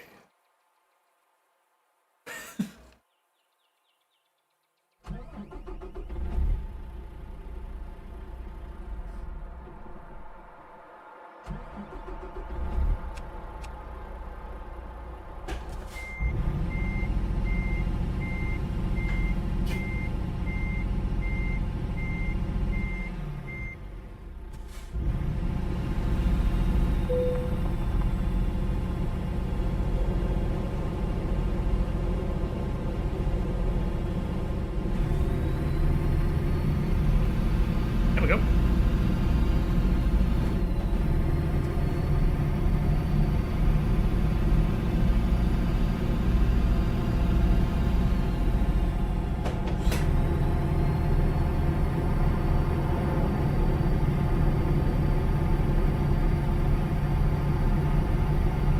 $2.4 million. Jesus. Okay, we're rich. We are filthy stinking rich.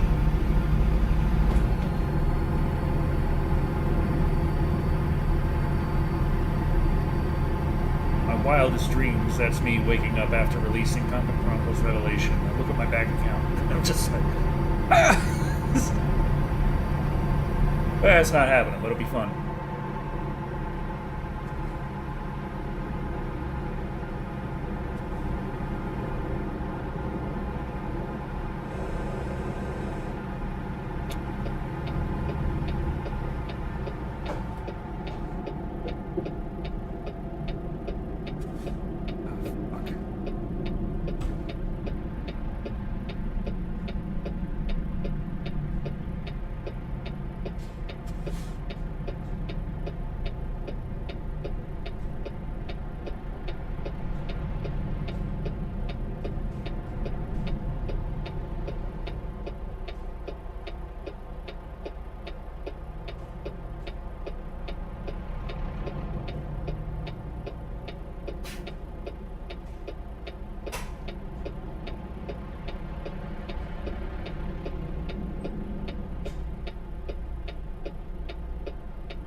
Wish I had a counter on my table that goes $5,000 to my bank account every now and then. That'd just be nice.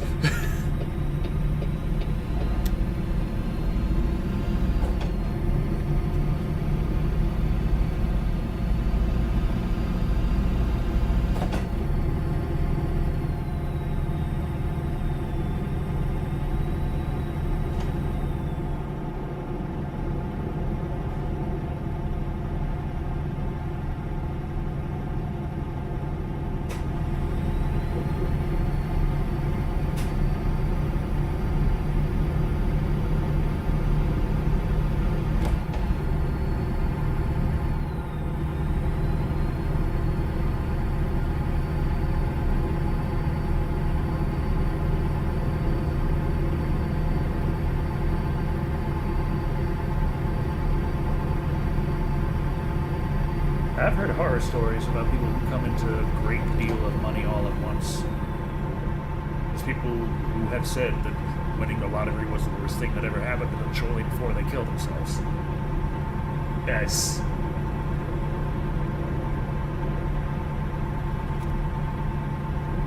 As he's saying, more money, more problems.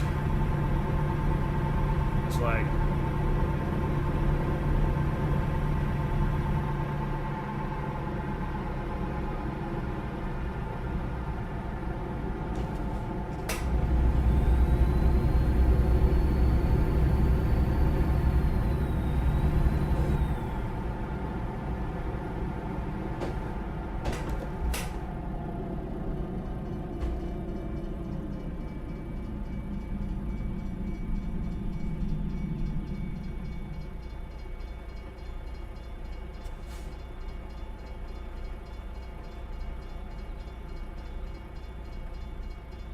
One mile.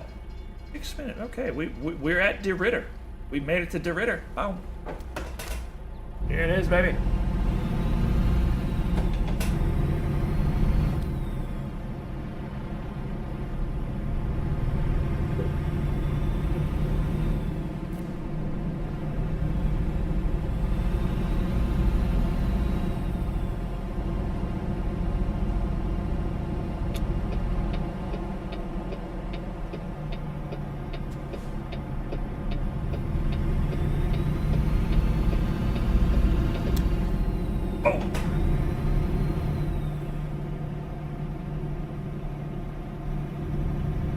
Look at us go.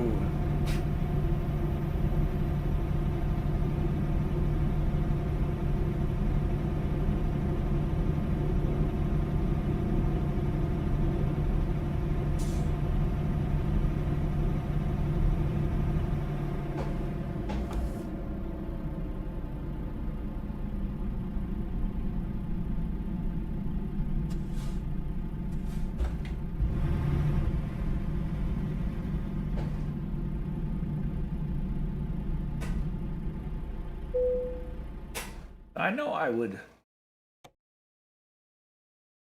One thing I'd like to do would be to get pulled to the biggest, best damn wheelchair I could.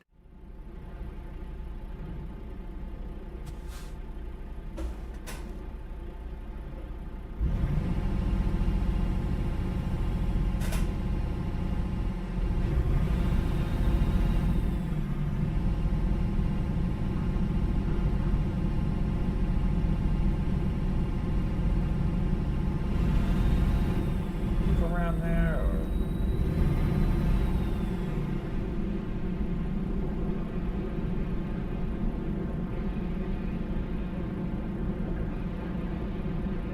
No, it does not.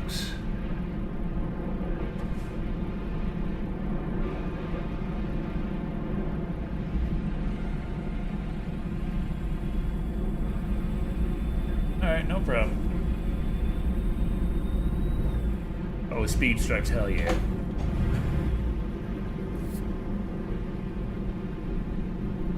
I was looking at those, what are the X12 something or others? They got the treads that can go up and down stairs and shit. Like hey, Polta, you know your worst enemy? Yeah? Well, you've just conquered them. Boom. Fuck stairs.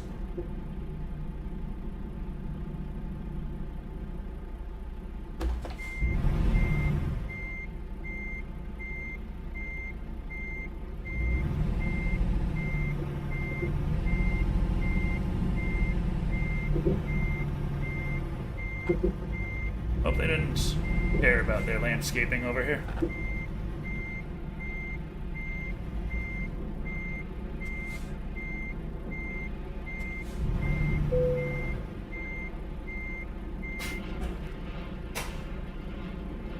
Boom. Excellent. Boom. There we go.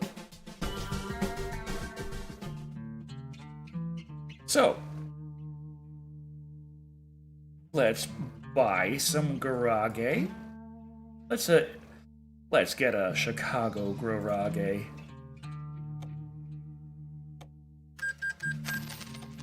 And let's the Volvo. Let's buy some Volvos online. Now, what was the new one? 300. V&L 860. Pretty sure it's the V&L. Which one's the newest one?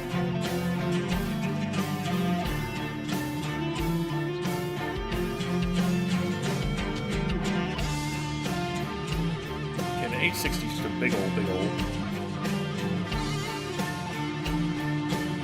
E13 502C. Give it the biggest and the baddest. Why not?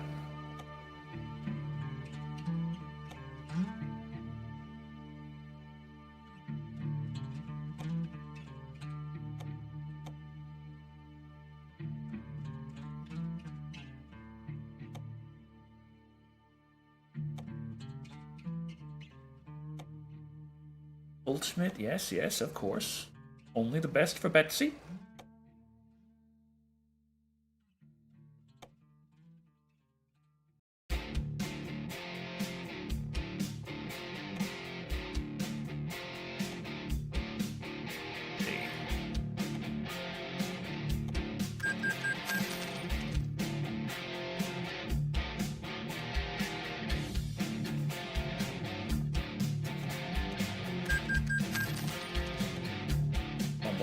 Boom.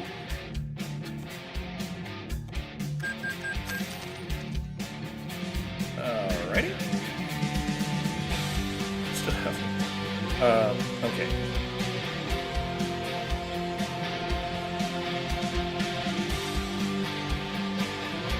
Let's get some drive. Yes. Natalia, you're hired.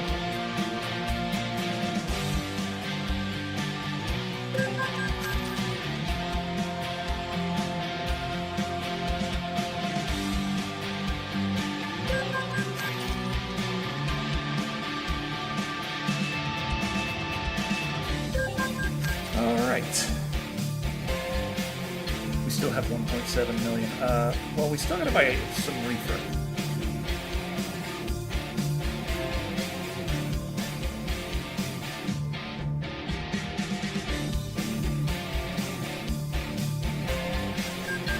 Okay, we have 1.5 million left. Alright. Buy another garage. Let's go for a Springfield.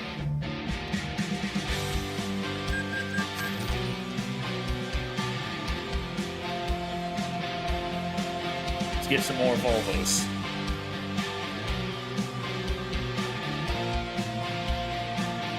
B&L 300. Now,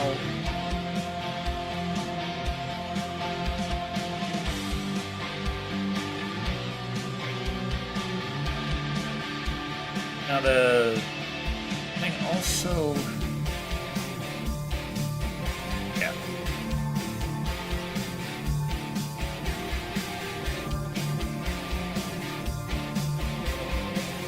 It also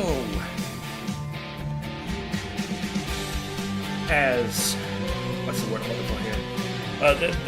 They also showed a electric version, though that's probably only available in quick jobs with, without your own truck.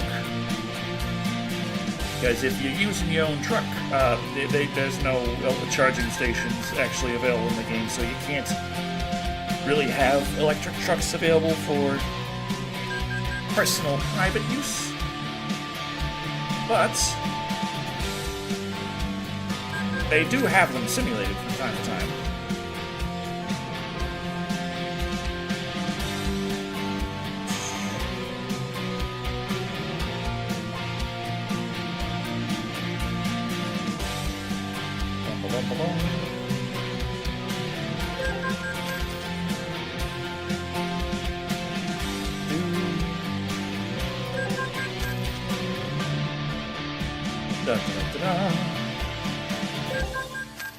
All right.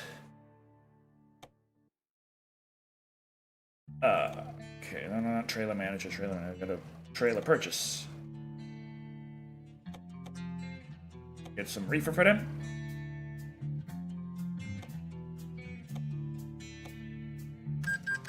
We still have 600,000. Okay. I don't know if that's going to be enough to get the... Well, let's see about a job. Okay, we are in DeRitter. Do we have anything going up to Illinois?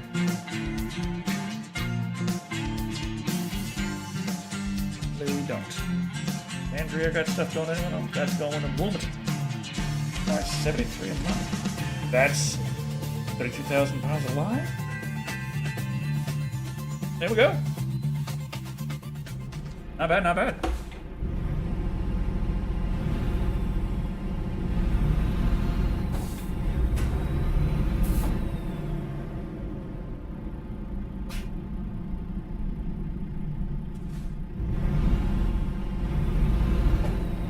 We should see about stopping off here first, see if there's any damage that we need to fix.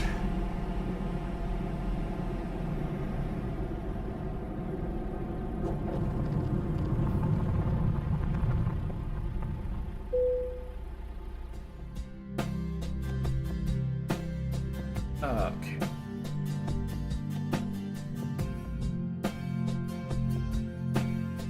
% barely.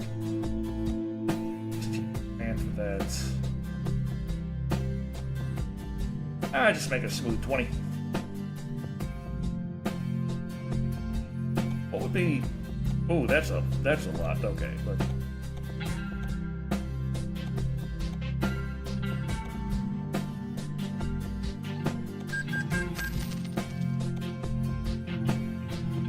Okay.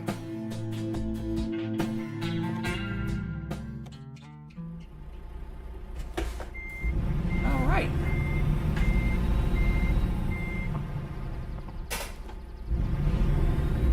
Let's get her going. Gotta go pick up that lie. About 2 hours away. But then we could bring that back up to Illinois. Make a decent chunk of money, $70 a mile.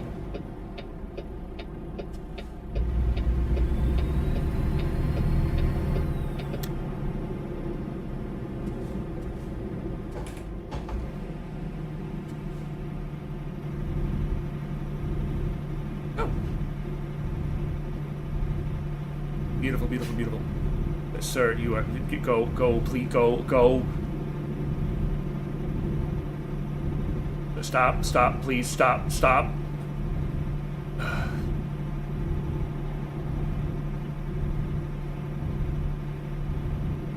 Save for fines, just in case. Fines, repairs, tows, all that fun stuff.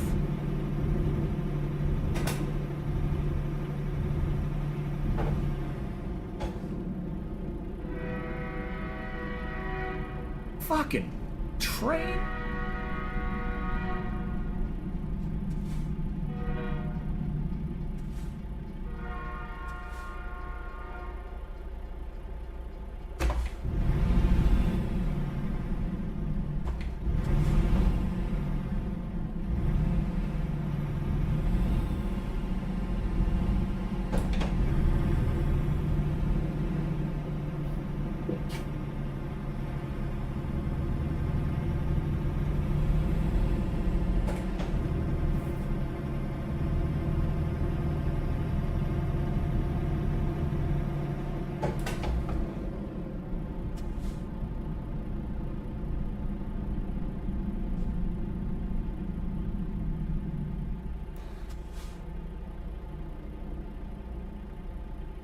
Ah, dang it.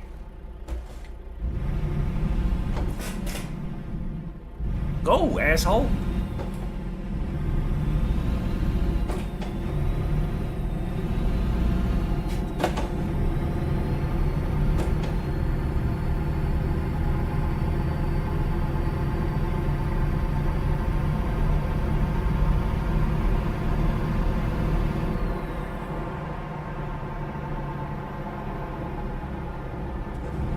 There we go. We're good.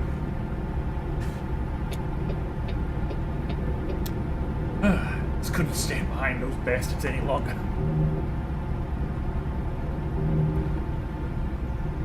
$140. Fuel and maintenance costs. Motherfucker stopped off at the Ren Fair.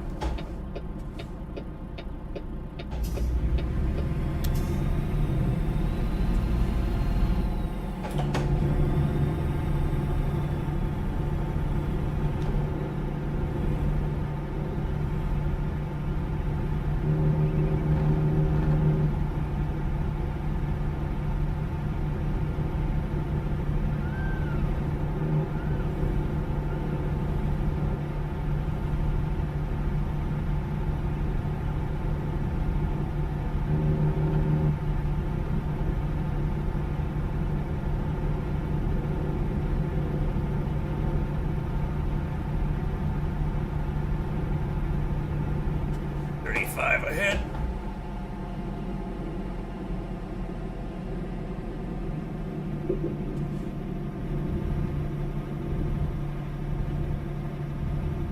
Okay, 41 miles to go to pick up our lie.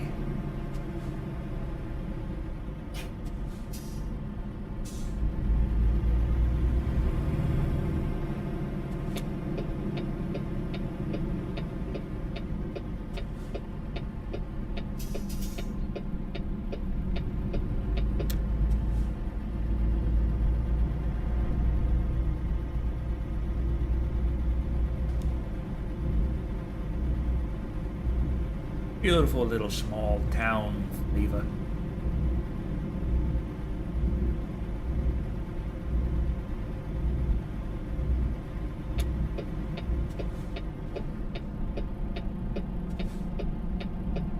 Oh, hello, officer.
garages with 6 more trucks.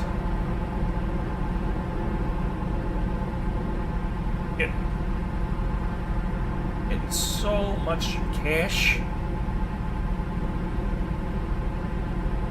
We've already earned almost like 100,000 more than we had when we set out to drive this 2-hour drive.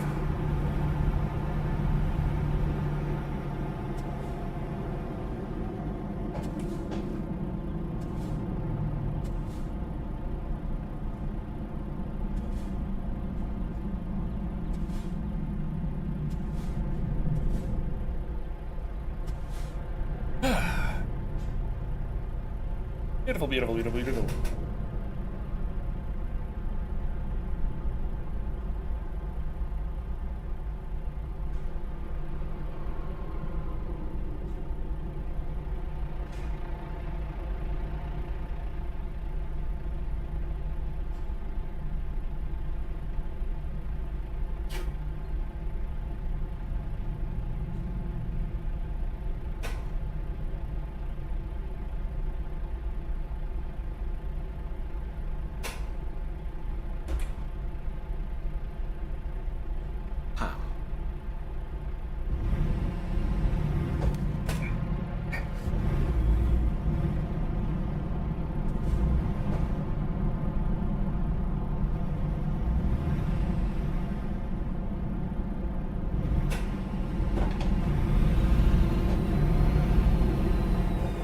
There we go. God damn it.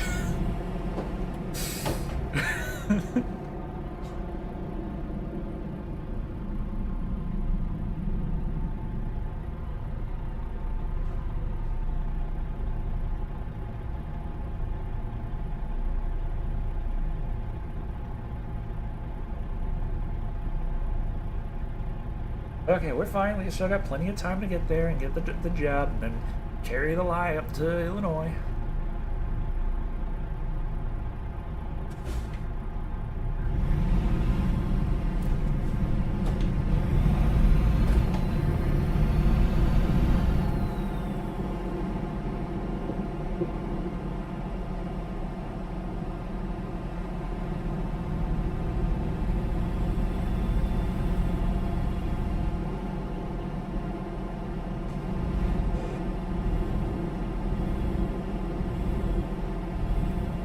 Dangerous chemicals are my favorite kind of chemical.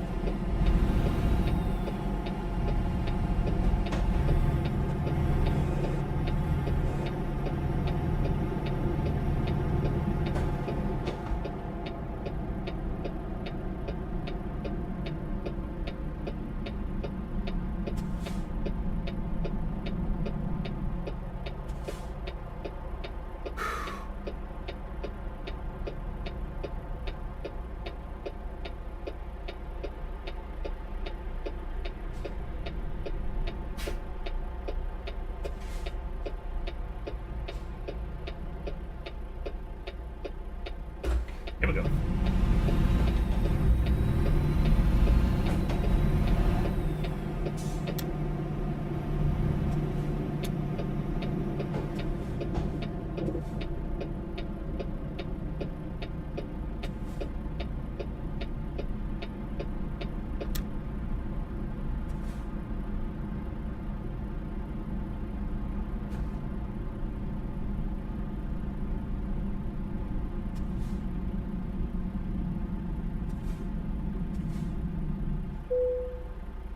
All right, here we go. There we go. 32,000 pounds of lie.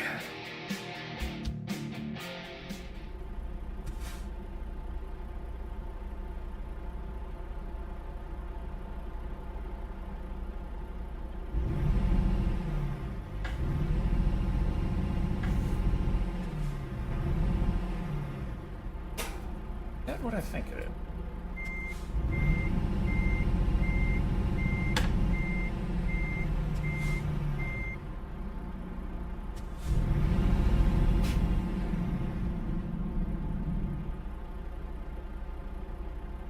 No, that's not right.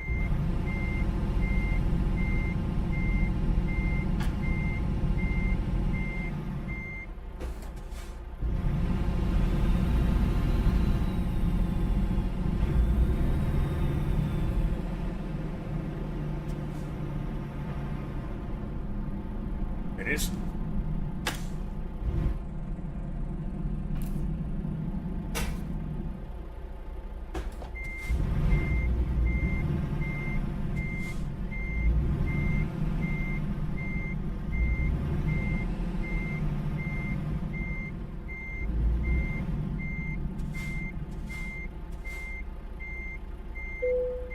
Here we go. Awesome.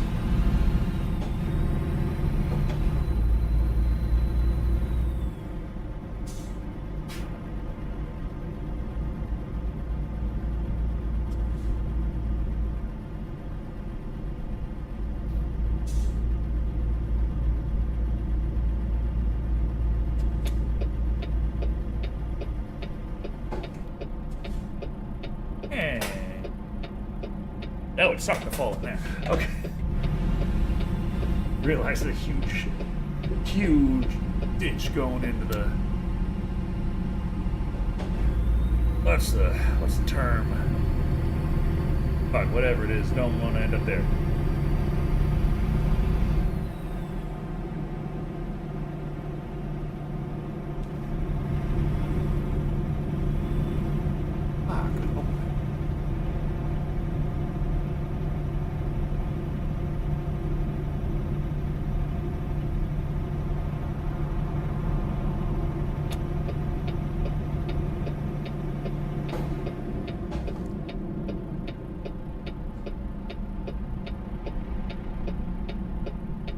Okay.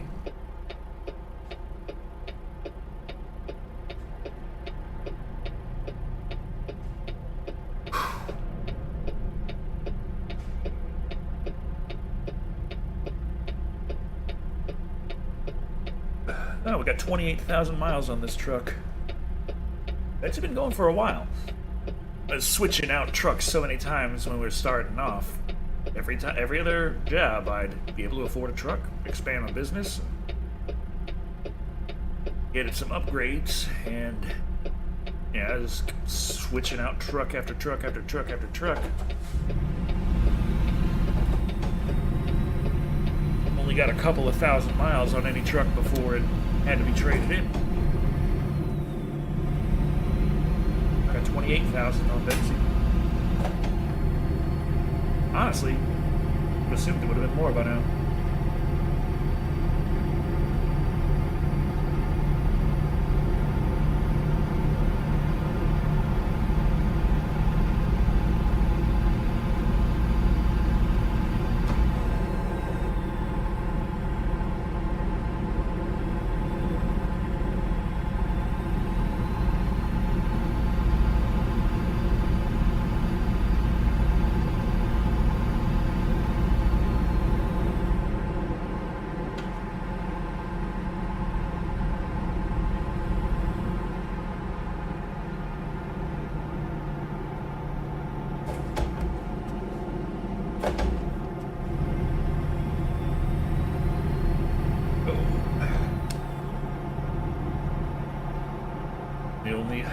Only over 700,000 available. It may as well be. Oh, we just hit 800,000. Just driving around, just picking up the lie, getting ready to go to our next thing. And all our new employees kept losing us money, so they weren't making anything. So we had that expense. 23 bucks. Way to go, Vladimir. What the fuck did he do? A paper route? What the hell?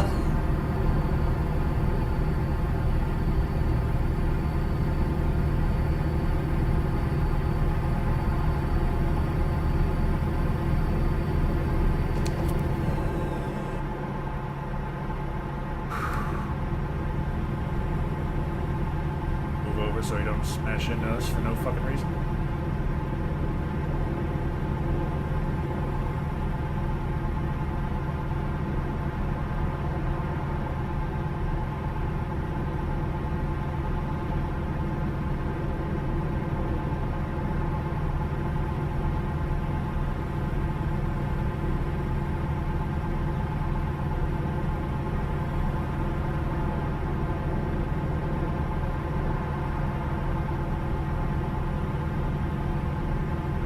I think that is one funny thing. Like, if Convent Chronicles Revelation just takes off, like,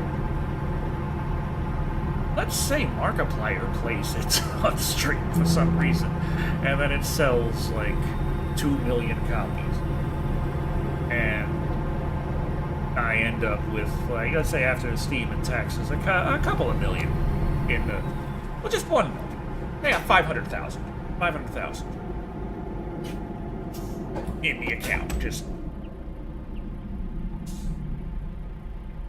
say I got filthy stinking rich overnight like that. What's one of the first things I'd do? I'd probably get a CDL. Just for fun. That's the entertaining part there. Like, I'm gonna get licensed to truck and truck around for a while. That's what I'd like to do.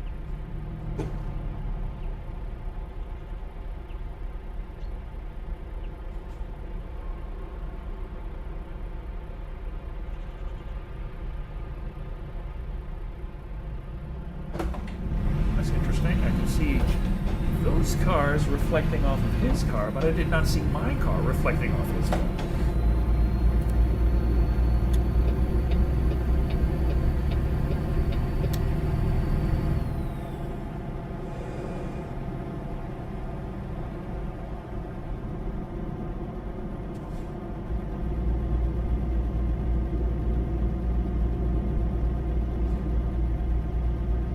Purchasing and then upgrading current place.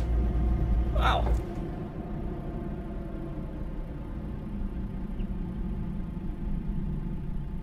I wouldn't mind getting some upgrades. Make it a little bit more wheelchair accessible, stuff like that. Damn, Jennifer made me 43 grand in one shot there. Jennifer, I didn't even make 43 grand in some of my jobs.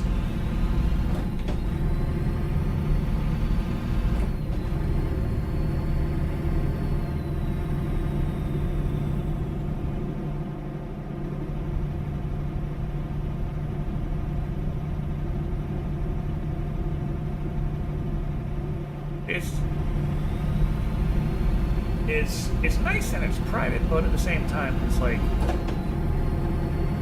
back when I lived in Houston, I could take the bus, go to the theater, like, downtown very easily for like $1.20. So, every place has its benefits.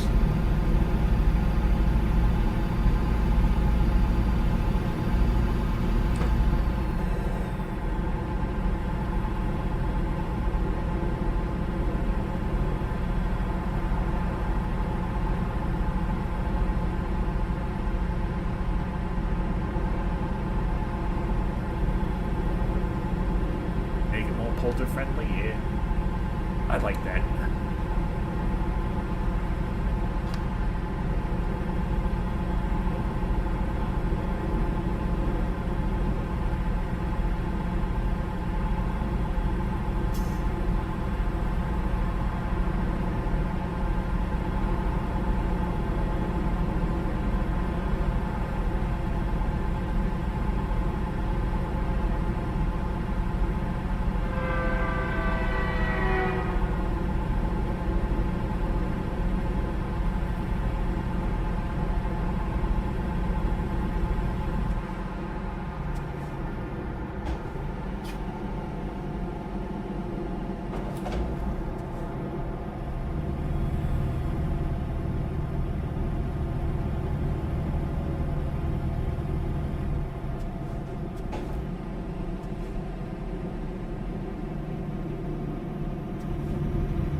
$900,000. Fucking A.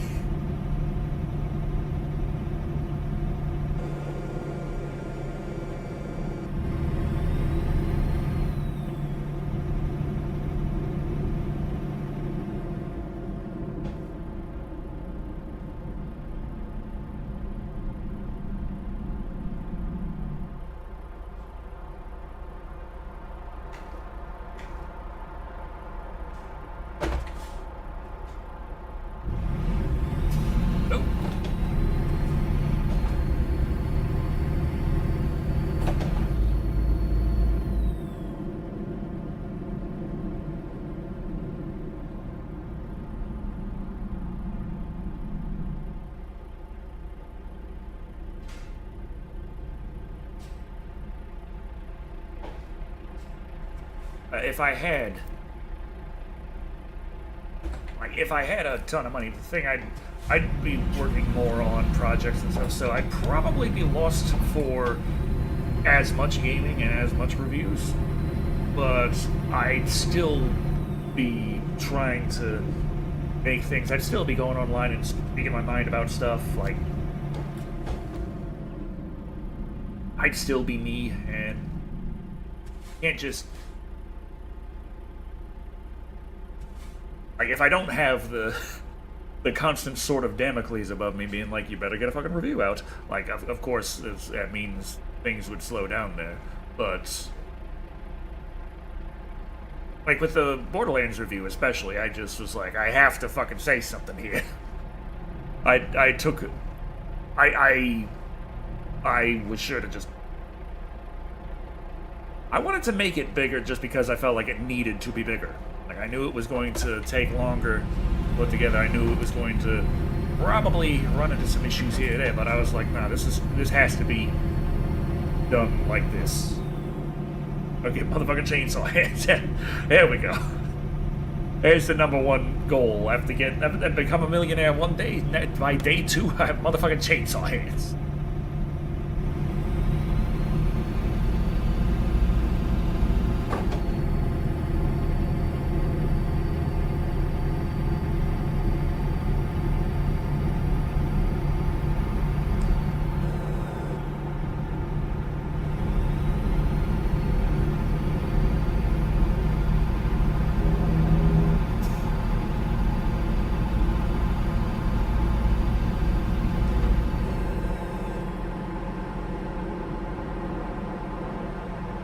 Kevin Hart being a good actor is good.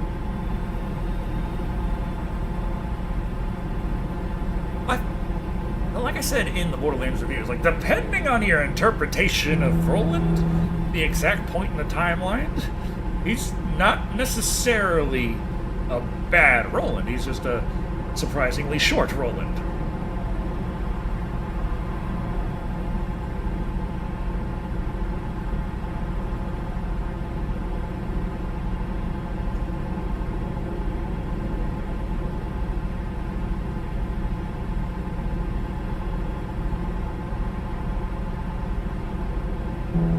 Of course, I'm probably the only one who actually looks at Roland and sees them in the Borderlands 1 mode. And it's like I said, like, most people's first Borderlands was Borderlands 2. They don't really think of Borderlands 1 when they think of Borderlands. A lot of people will look at it and be like, ah, yeah, it's a little awkward, it's kind of clunky, the writing is shit, whatever. But they're expecting Borderlands to be like Borderlands 2. Borderlands 1 was my Borderlands, and I played the hell out of it.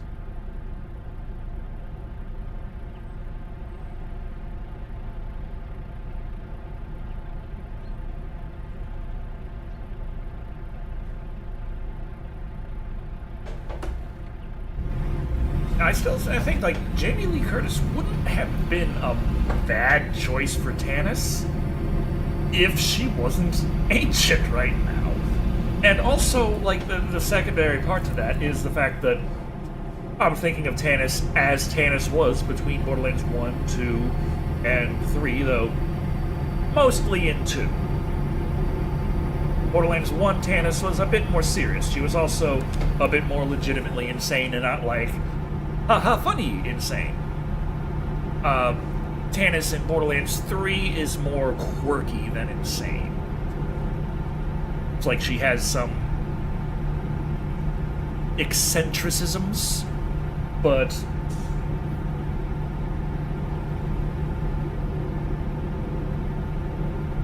like in Borderlands 1, you find a audio log from Tannis where she goes on and on about how she knows the vault's real, it's truly real, she found it, she knows that the Iranians were here, they were here for the things, and the vault key charges over 200 years, and the time's coming so soon, and in order to keep the vault key safe, she went up to the Crazy Earl and gave her the Crazy Earl because he can keep it safe, and I also gave him all of my underwear. It's like stuff like that.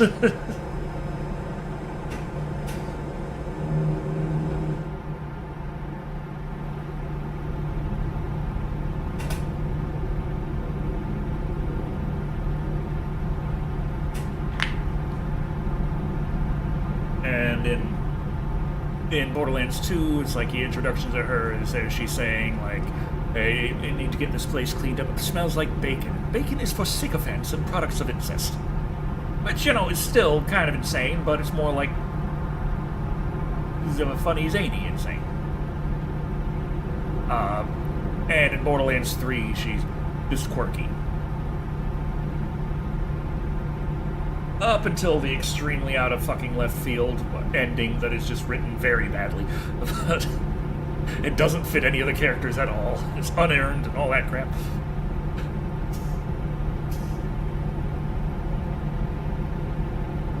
Yeah, that's the thing with the Borderlands movie, is just even ignoring all the fact that it got so much Borderlands just amazingly wrong. Just as a movie, it tries to be generic as fuck and just a basic ass movie, and it fails on so many fronts to just do the bare minimum, and it's like, what the fuck?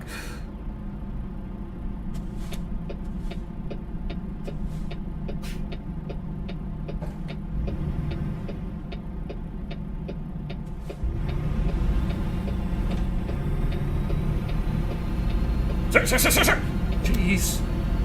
You're not seeing it. Wide turns. Like, wide turns. Big, wide. Oh, fuck. I didn't realize just how little gas we had.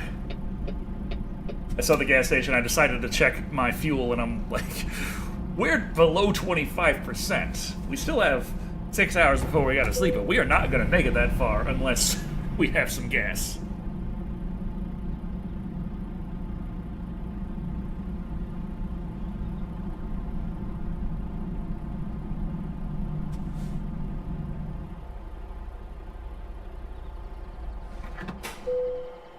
I was glad that I remembered to glance at my fuel gauge, because fuel is not one of the things that they show on the little thing anymore. But, like, it's right there, so it doesn't need to be floating in front of me.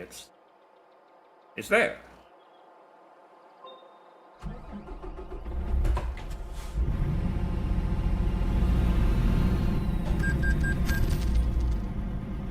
$800 worth of gas. Oof.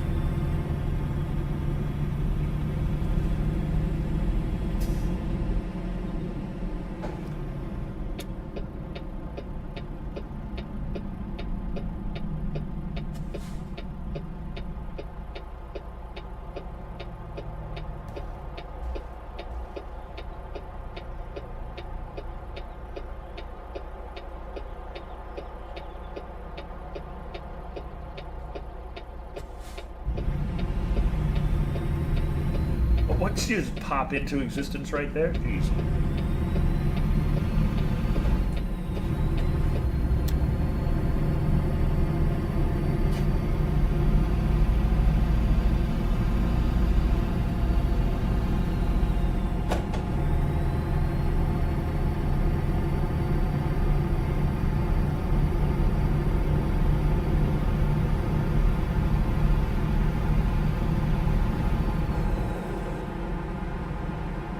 All that was in the vault was a giant hentai monster. They kill it, then what? In the same boat they were before the start. Yeah, the way it worked in Borderlands 1 was a lot more poetic and just basic timeline of events in Borderlands 1. Atlas believes that there's a vault on Pandora. So Atlas builds some settlements on Pandora while they look for this vault. Atlas looks for a while and decides, fuck it, there ain't nothing here. They get the hell out of there and pretty much abandon everyone. And things go to shit. Things turn real bad, real fast. People are cut off from anything and they revert to just the most, like, Pandora was always dangerous with its wildlife, but without anything to protect people, it just completely collapses in on itself, like, immediately.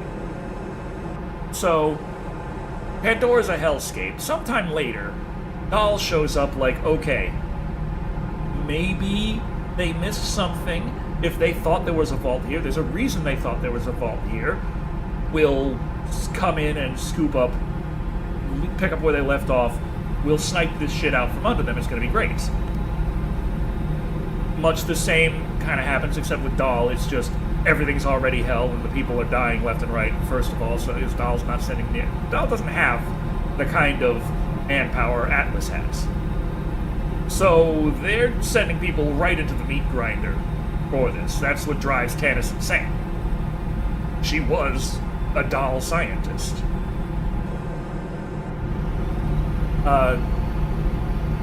But right around when Tanis is finally uncovering something is when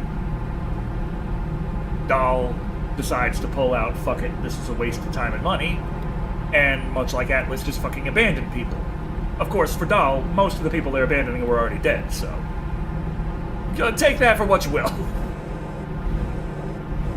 Now, in the meantime, the idea of the Pandoran Vault isn't, like, unknown to people, and adventurers exist who go there and try and find this vault.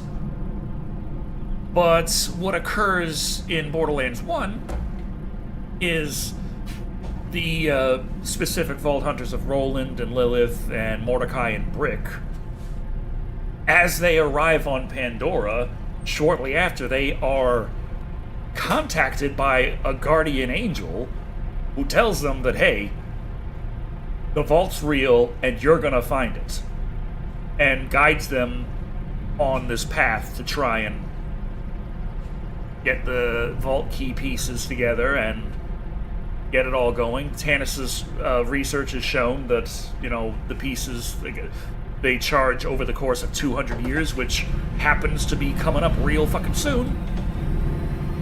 Atlas ends up getting word about these Vault Hunters that have shown up and started just murdering people left and right and looking for the vaults. And they have their forward operating bases and what have you. And it's like, okay, you can calm the fuck down now. Your path does lead to the Iridian ruins that were discovered by Dahl, which now Atlas has decided to take up. Like, Atlas is now coming to snipe what Dahl has sniped from Atlas. So the Crimson Lance are there to try and get the vault, get it open, and get whatever it is that they'll get from inside, and it'll be all hunky-dory, great and awesome. They're gonna kick all the asses, take all the names, make all of the money from all of the advanced technology they're gonna get. So, you continue on your quest to get the vault key pieces, you get it all together. Atlas fucking gets it from you. Like, Atlas gets the key. You got the key, Atlas gets it from you. Angel's not very happy about it. The Guardian Angel there, like, that's not supposed to happen. And so you end up going to the final kind of spot, which has the Iridian Guardians slaughtering the fuck out of the Crimson Lance. You gotta fight through the Crimson Lance and the Iridian Guardians to try and get to the vault door. You get to the vault door, and there is Commandant Steele of the Crimson Lance, who is a badass female character working for the Crimson Lance, who they could have easily used in the movie instead of turning Nox into a chick, but never mind. And Commandant Steele opens the vault with the charged vault key, and is immediately murdered by the Destroyer of Worlds, who comes out of the vault. And then it's up to the Vault Hunters, the player, to defeat the Destroyer of Worlds, and you find out that that's what the Guardian Angel sent you there the whole time to do, was ensure the Destroyer of Worlds did not get out. The vault was about to open, they needed someone strong to make sure that shit did not escape. And then Borderlands 2 fucked that all up. Borderlands 2 retconned the shit out of that.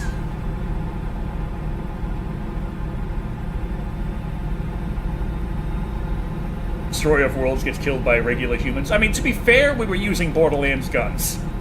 Like, We had action skills. And its main thing is it's got this big eye. Obviously, that's its weak point. We know that.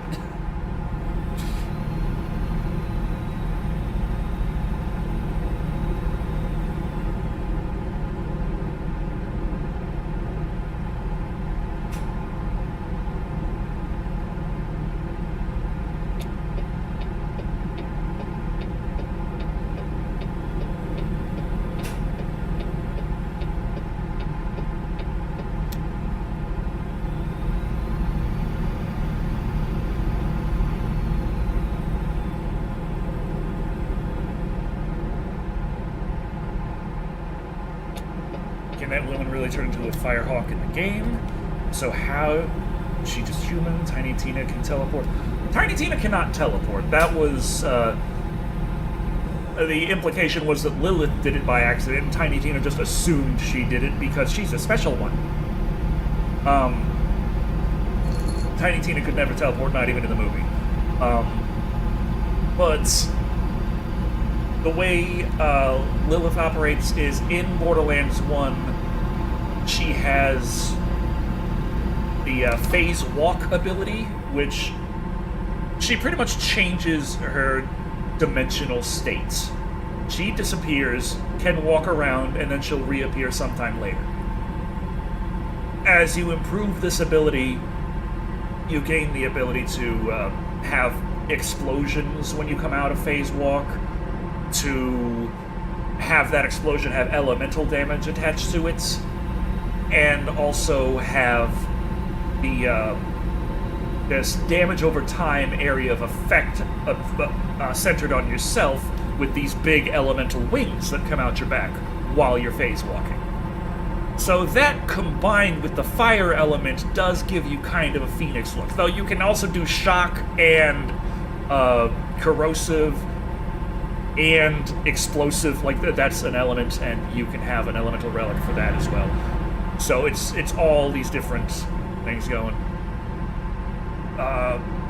But by Borderlands 2, Lilith was changed from being a playable character to being an NPC. And as an NPC in Borderlands 2, she's depicted as having the flaming wings. She does her little phase walk, which is now reinterpreted as more of an instantaneous teleport, with the explosion and the fire and the wings. And she gets called the Firehawk. How did she get that ability? Born with it, gamma radiation. Lilith is a siren, which in the lore of Borderlands, the official lore, only 6 sirens exist in the universe at any time. So Lilith exists as a siren. Covenant Steel, interestingly enough, in Borderlands 1, is depicted as a siren. She has siren tattoos. Fun fact, she was the original design for Lilith, but ended up being scrapped, and they made the new design, but they kept the original design and used it as Covenant Steel. They did that with, like, every character. Dr. Zed was the original design for Roland. He didn't have the doctor mask, of course, but the body, the face, the eyes, the hair, that's why Dr. Zed is so fucking buff. He was the soldier. He was Roland. Go, assholes. Mordecai's original design was repurposed to a specific bandit. I can't remember who. He's a named guy. He's a sort of mini-boss you can fight at one point. I don't know. I don't think Brick ever had a redesign. He wasn't there when they originally were showing stuff off. Like, the earliest gameplay was just Roland and Mordecai. And the earliest magazine ads, magazine sections, they were showing Roland, Mordecai, and Lilith. So Brick didn't really appear in Borderlands development until much later. And I don't think there was ever a redesign for Brick, not one that I know of. Not the siren who sing to attract men to their death. I mean, it's spelled the same. It's just kind of... It's the name of a mythical creature, and that's kind of what they were going for, I think. But in Borderlands lore, like, sirens were effectively just... They're kind of the magic users of the universe. There's very few of them, and they can do shit. Like, Lilith could phase walk. That wasn't something that got her locked into a government facility and studied. It was just like, yeah, you're a siren. Sometimes they can do that. Commandant Steele was just a member of the Crimson Lance. It's clear they never intended for her to be a siren. She doesn't do shit. Maya does the phases, phase lock. Amara in Borderlands 3 does a phase grasp. Vex in Borderlands 4 is a pet class. Oh no, she can't phase walk through walls. In Borderlands 2, her teleportation thing can just kind of go anywhere, but her phase walk in Borderlands 1 was very much like you just change dimensions. Walls are still there. People, you can see them, they can't see you, their bullets don't hurt you right now. You can sometimes do stuff to them. Use your elemental powers. But Tiny Tina was just a demolitionist. She was the, like, 13, 14-year-old demolitionist.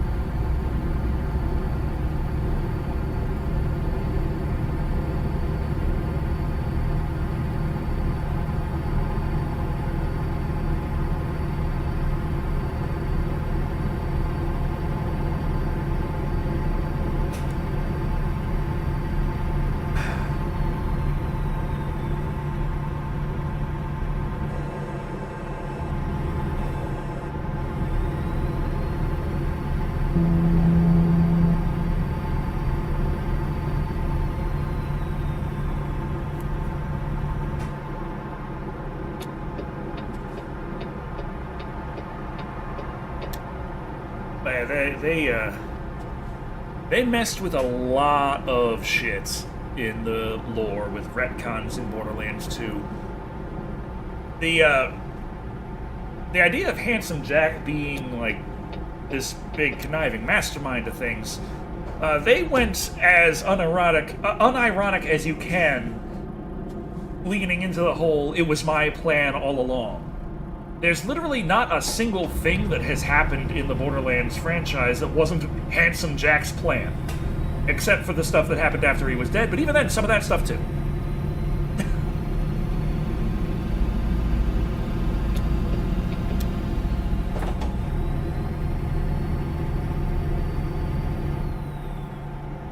Now let's stop off here for a nice little nap.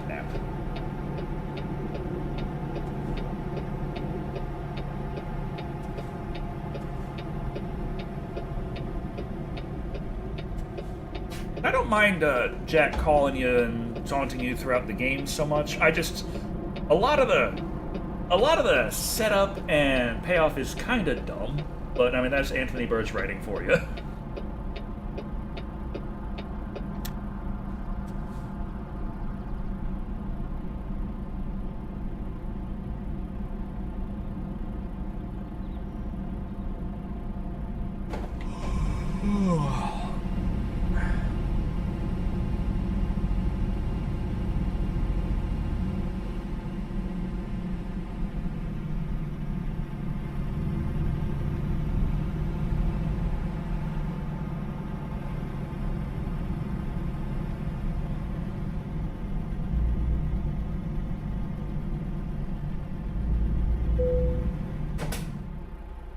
There we go. Quadruple parking, as you do.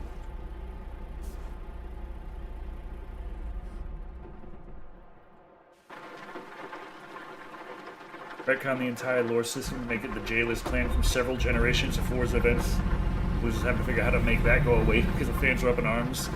Still about that X-Pack, also a huge chunk of players over it. Yeah. Like, Borderlands 2 says, hey, you know that guardian angel that was helping the players in Borderlands 1? That's actually Handsome Jack's daughter, Angel, who is also a siren. He has her, like,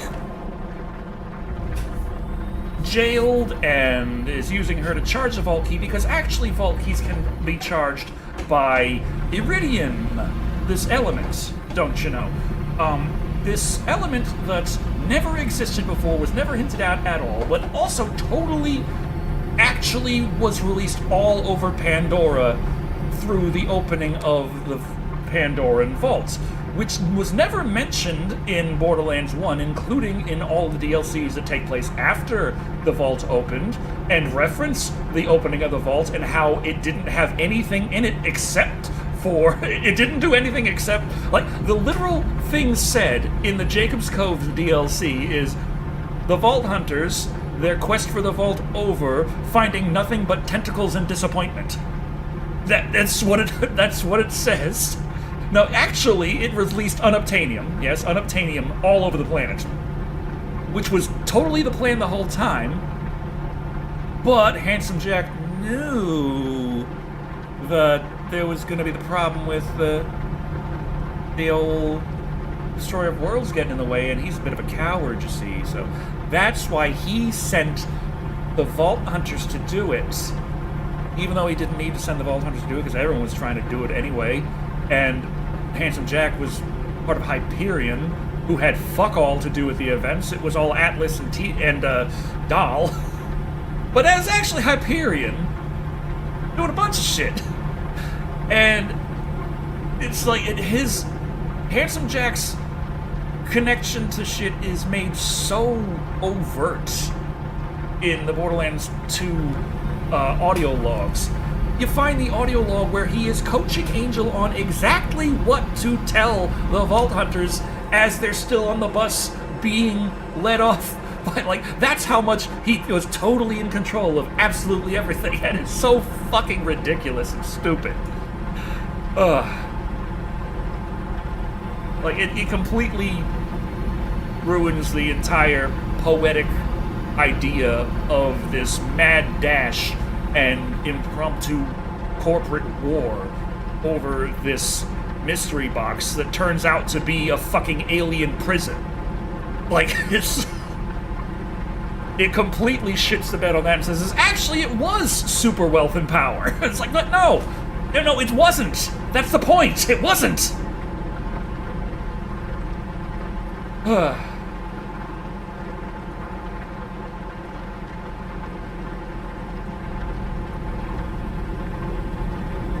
But then people got upset because the pre-sequel also retconned Handsome Jack a bit.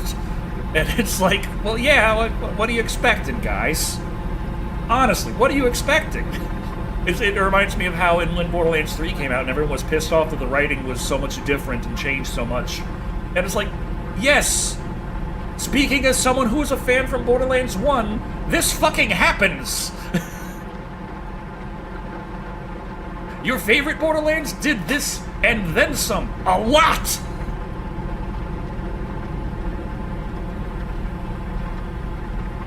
Also, the Vault Hunters weren't there to let out how would it have escaped if it's 200 years. Can't see it doing it within the next 200. Well, if the Vault Hunters weren't there in Borderlands 1, then Atlas would have ended up opening the vault, and the only one there at the time to stop it was Commandant Steele, and she got fucking eviscerated. So, the only other ones there to stop it, canonically, were the Vault Hunters. So, yeah.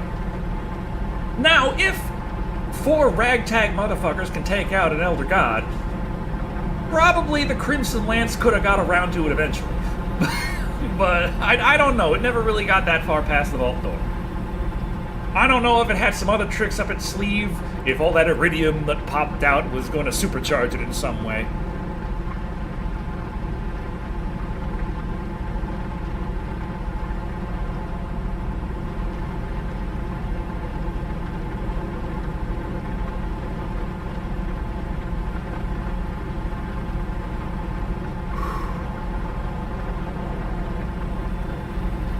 said earlier, the Destroyer seems kind of weak. That's kind of the issue with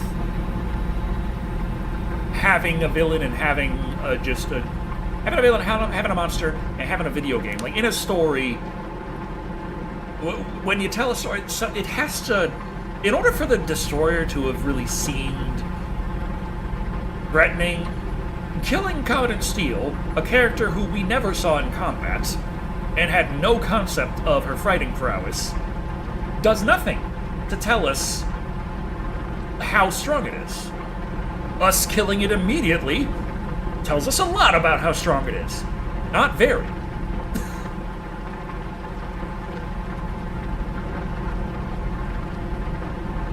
So, like, it's like, in order for a villain to actually feel villainous, they have to do something truly villainous. It has to be something that has impact. It has to be something that people actually give a shit about.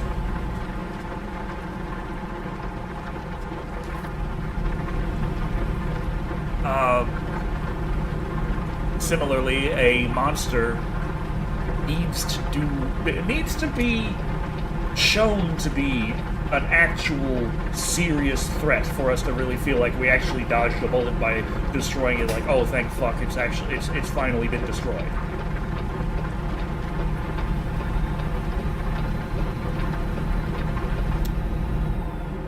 Like, oh fuck. Oof. I was coming in too fast there. If in John Carpenter's The Thing did not successfully kill anyone, and the characters destroyed it close to immediately, by the base description of what the Thing is and what it would do if it got out, it would technically be just as dangerous, but it wouldn't have felt nearly as dangerous.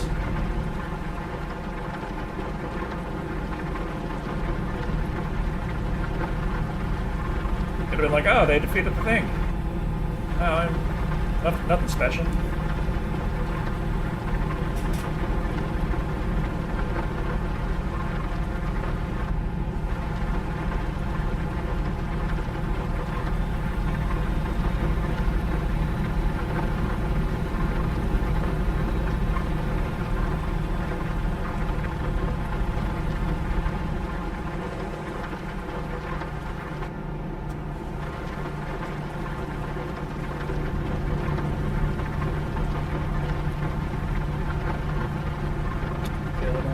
Exit.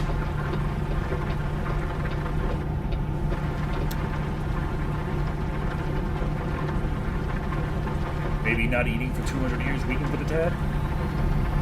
It's a possibility, Dave.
Make the rain feel more like actual, like, super heavy downpour rain. I had to drive in some rain recently. Oh boy. Some heavy fucking rain.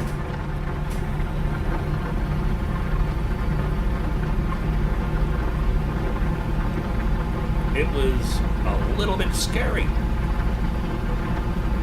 Especially the part where I was driving along and a truck was beside me and they ran through a big puddle and the puddle just splashed up and poof, smacked across the windshield.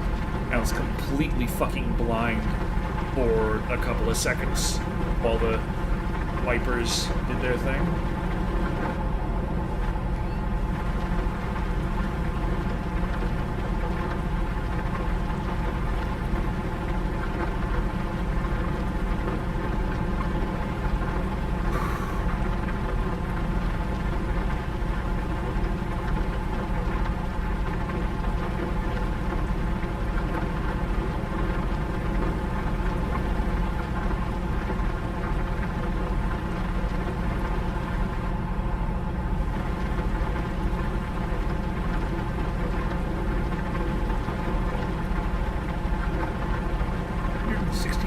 To our destination.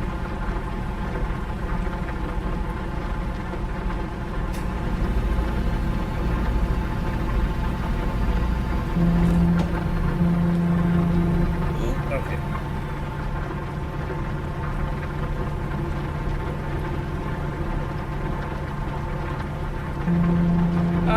No, they, according to people in the forums, this game only takes place in the summer. It's just perpetually summer. So even when we get up to British Columbia, most likely it's going to be pretty clear and green. Kind of like how when we're driving around Scandinavia, going all the way up to Lapland, it's clear and green all the time.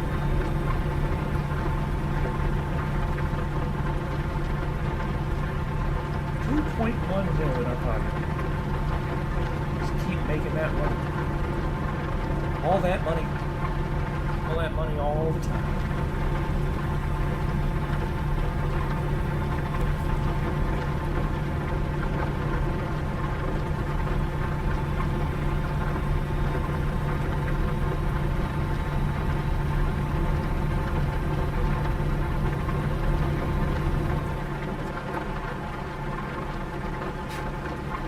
Ah, shit. Come on. It took me so long to get the extreme start.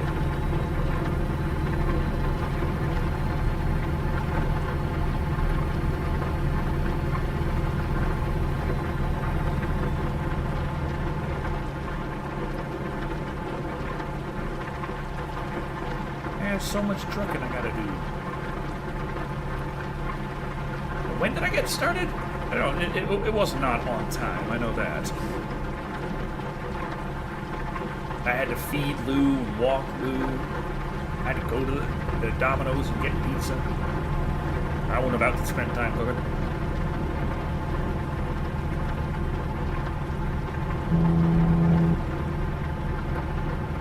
Yeah, it's only been 3 hours. I usually go for 4.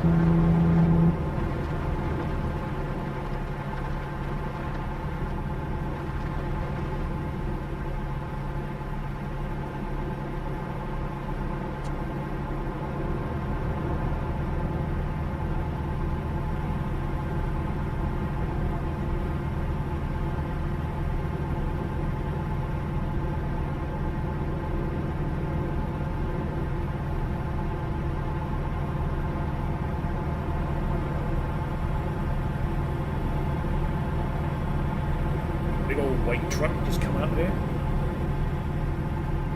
Yeah, that's what I thought. Ah, wait. I thought it was saying like speed limit was going to go lower. Like, no, the speed limit go up. Oh, okay. Won't mind driving faster. Hi, Tara. You can't find a comfortable position? What's going on?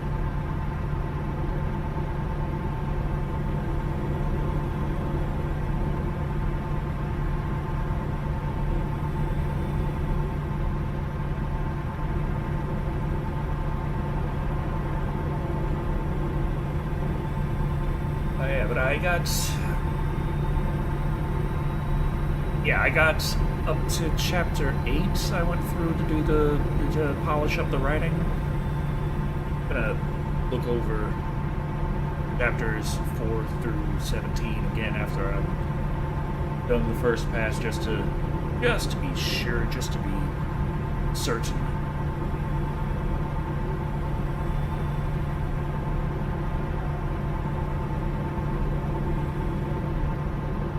Steam was not happy. Steam was there like, hey, you better mark this as frequent nudity, and I'm like, no, and I came back with hard numbers. I'm like, okay, here's the deal.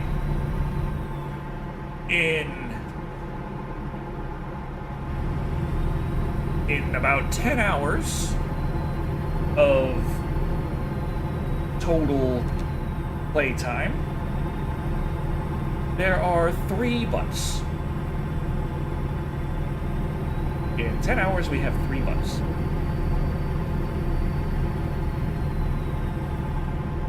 If we count every single instance of exposed bra or panties as nudity, even though it would only be considered partial, but let's just say we count that as nudity, I can count 97 images within the entirety of this.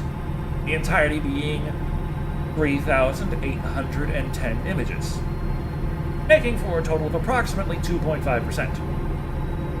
It's mathematically impossible for this to be frequent.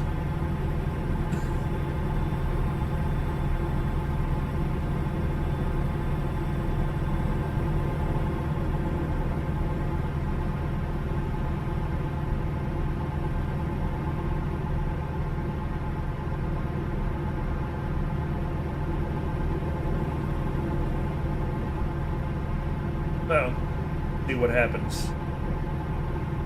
Last time they tried that with the demo, where they were like, hey, mark this as frequent nudity, and I was like, no. They were like, okay, it's fine.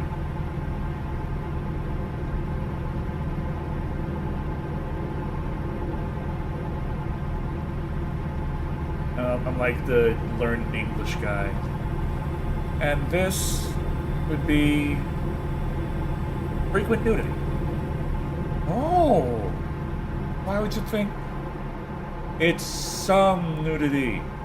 You see, it's because this doesn't happen that much. Let's back this up a bit.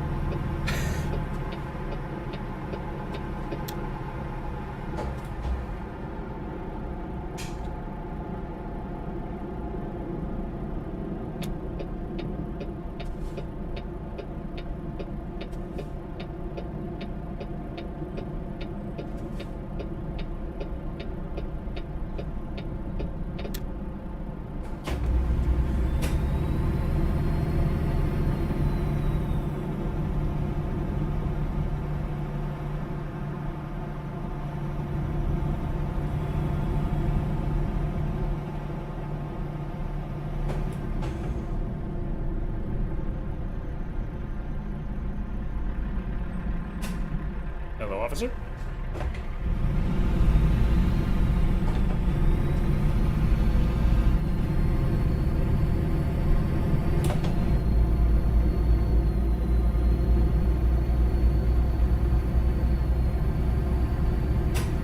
Here we go.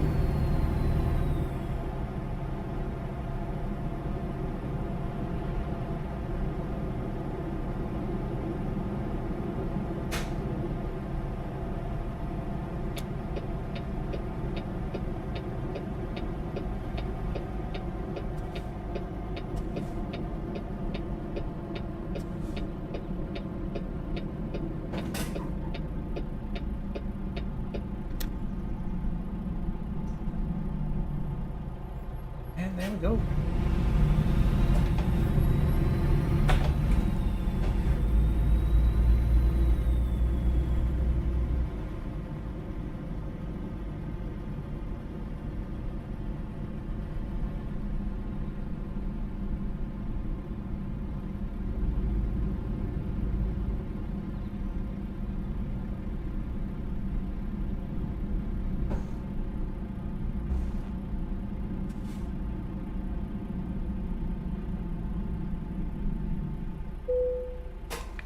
There we go. What do we got? Where do you need this puppy? Right there?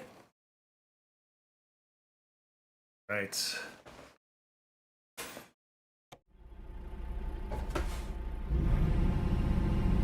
This could be easier, could be harder.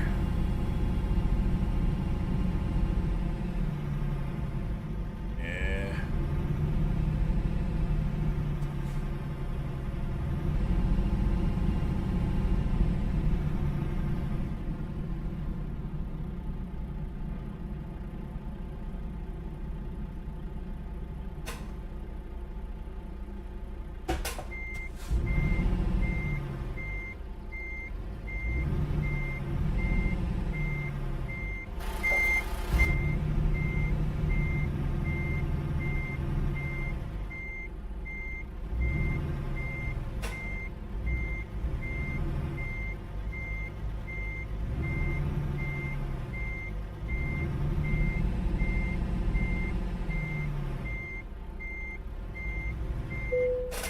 Beautiful. I'm a trucker man.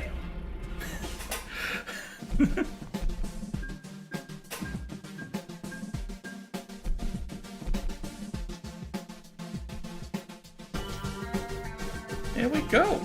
I'm a legend. I'm working my way towards Divine Champion. Jesus Christ. Okay. Let's buy ourselves some garages.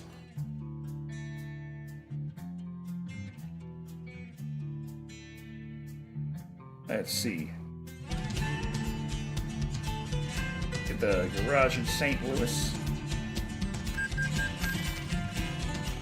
And keep good, but I'll go.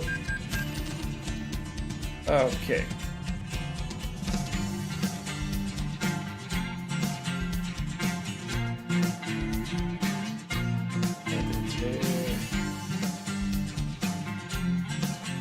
Get some Peterbilts. Peterbilt 389s. Some sleepers.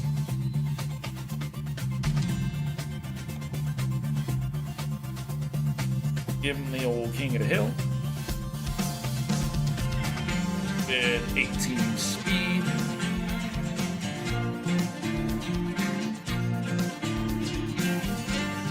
And what do we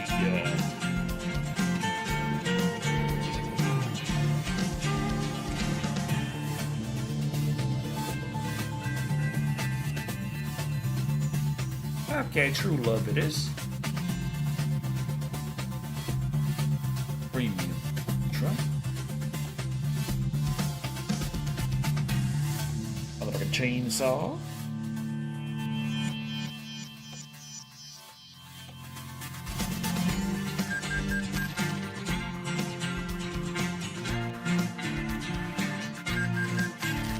Okay, just keep that going.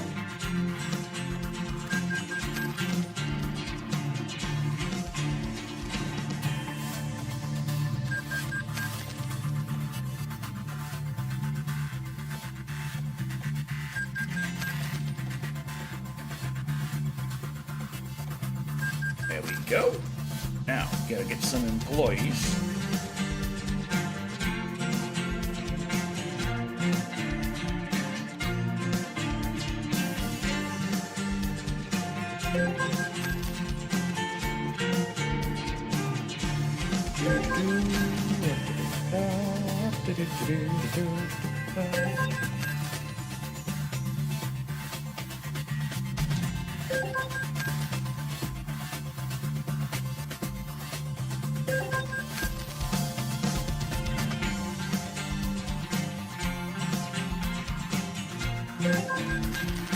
Okay. I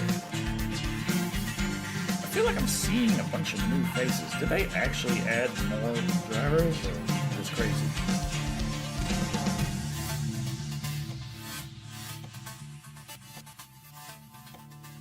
I might be crazy.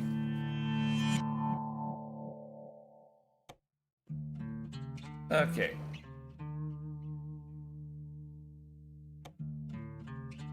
Gotta buy some reefer.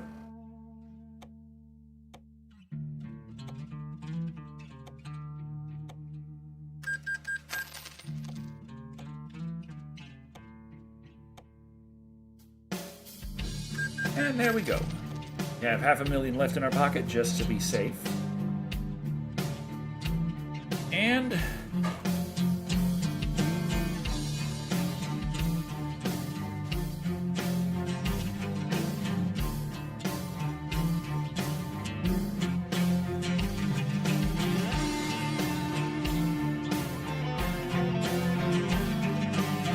take that down to Quincy.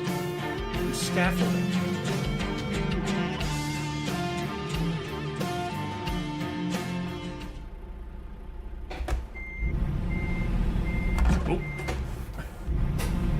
Oh, damaged my truck a bit, backing up into the thing. Yeah, it's fine.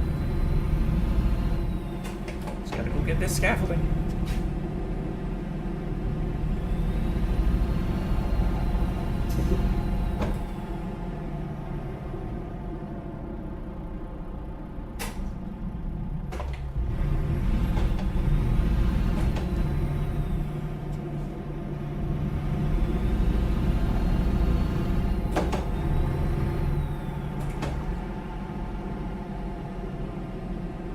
Why aren't you moving?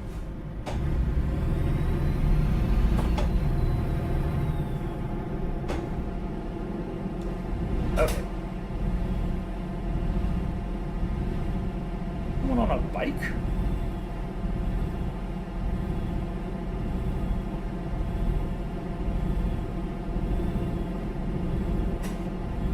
Yeah, there we go.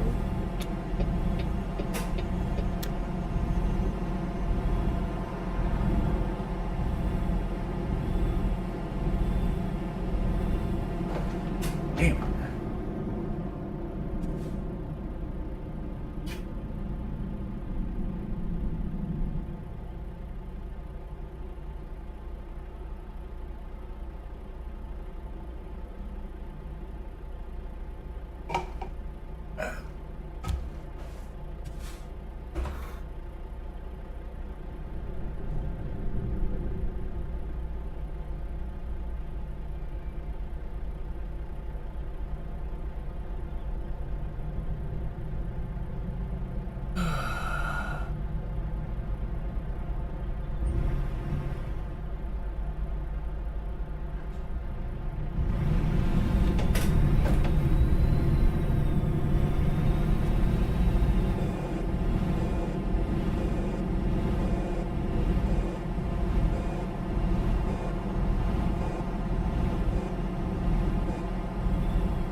Go.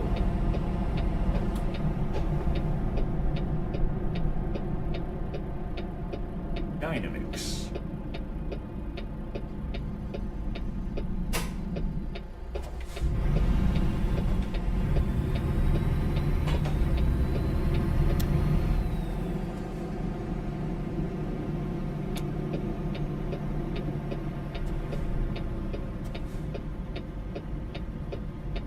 Fuckers.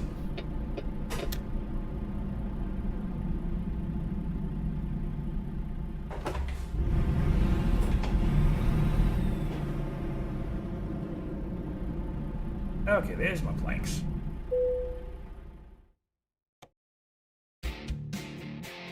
Oh no, my scaffolding. Those are industrial pallets, but they want that in Indiana. Hey.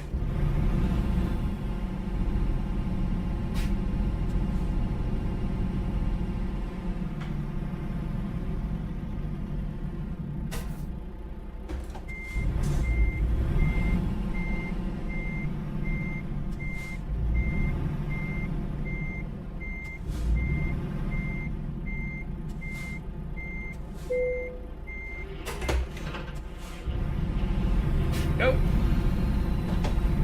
Take this down. Yes, they're going. Okay, I didn't check. Okay, good. Forgot to check exactly how much. I might have to sleep. I was like, not much. I'm like, okay, good. Another reason I like the long haul jobs. Can't accidentally grab them when you are definitely going to end up late.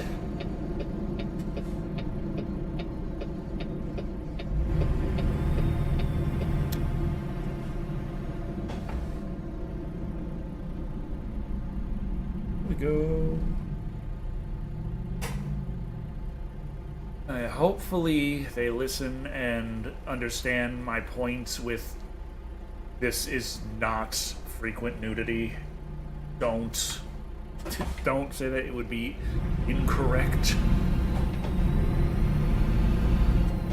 And my mathematical explanation of like it's not even possible.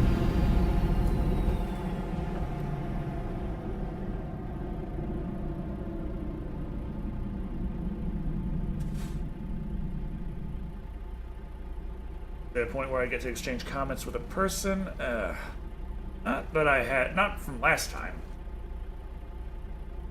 Like, possibly if I was a AAA dev, I could actually, like, call up Steam themselves and be like, hey, Gabe, here's the dealio. But, yeah.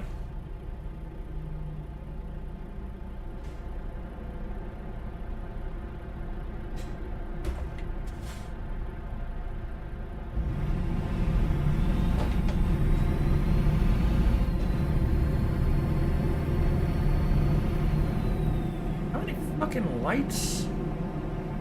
Okay, good. This is green. Sir, I'm trying to go. Sir. Sir. Sir. Woo! Fucking lights!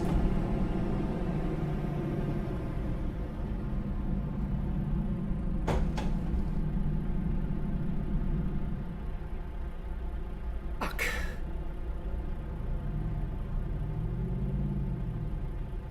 Like, in theory, I'm talking with people the whole time. The problem is... it's just...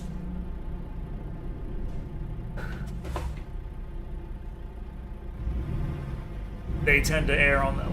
like, I feel like they're trying to err on the side of caution, which, of course, that makes sense. But the problem is I already was doing that.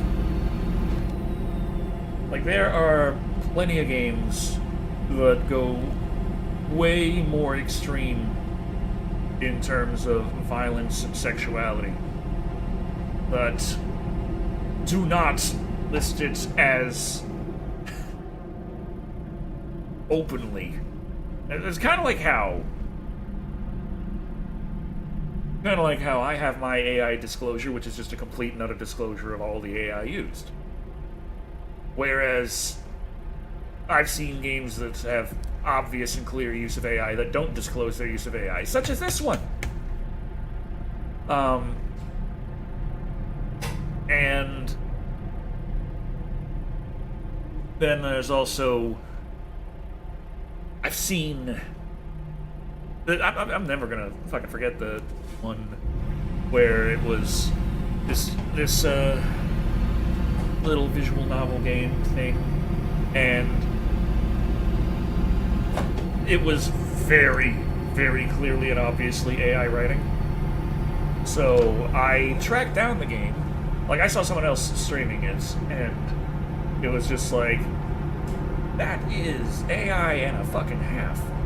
So I went and I tracked down the game to try and see if they have a disclosure, because I was thinking, like, they probably don't even fucking disclose it. And, I wish that they just didn't disclose it. Because what I found was a no AI tag. And I'm like, you fucking lying sack of shit. You're gonna sit here, you're gonna use AI to write this whole fucking thing. And then you're gonna tag it as no AI. Oh yeah, your pixel art was handmade. Good for you. I wasn't questioning that. But there's a difference between no AI and no AI that people will frequently notice, point out. Because for some reason, a lot of motherfuckers don't seem to notice the writing type. It's so fucking clear and obvious to me that so many people don't. It just drives me nuts.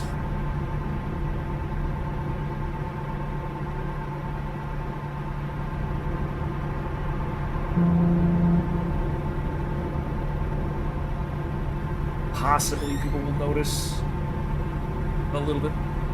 Like, I Am Jesus Christ disclosed some of their AI, but they did not disclose the use of AI writing. They disclosed the use of AI to generate the voice lines and certain assets. But like most, they used their AI disclosure section not so much to disclose the AI. They used it more to excuse their use of AI. Like, hey guys, like, hey, we're a small team and we're doing our best here. It's like, yeah, I'm not questioning that. I'm questioning whether or not you used AI. And it was just fucking hilarious because it's like, not only was the writing very clearly AI assisted, but then you go to their AI disclosure and you see that that's also written with AI. And it's like, come on, stop.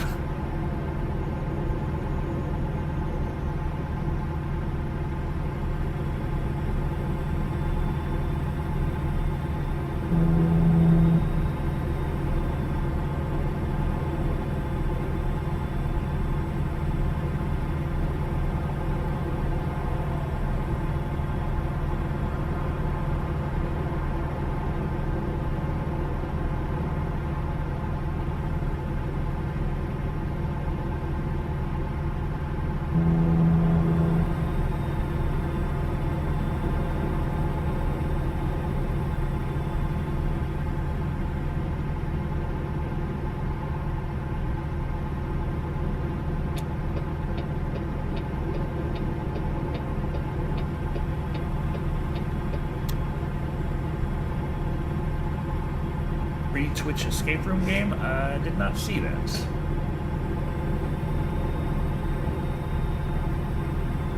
But still, just that one damn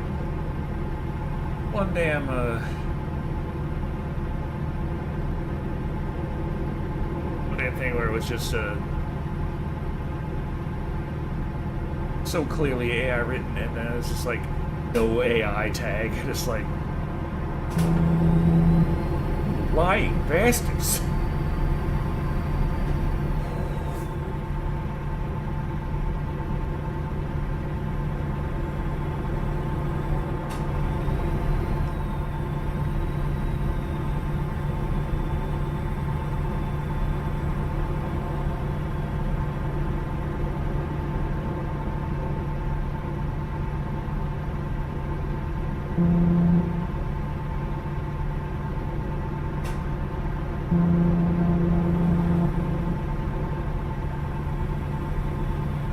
You see things like that and think AI maybe.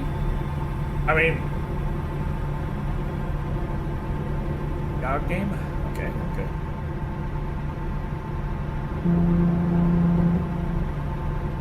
Oh, and I got a GOG account.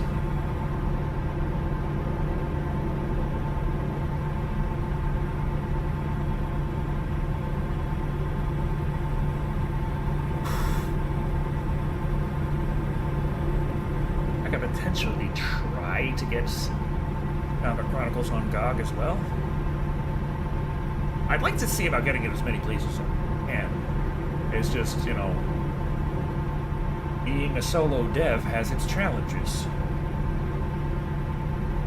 But yeah, see a no AI tag, a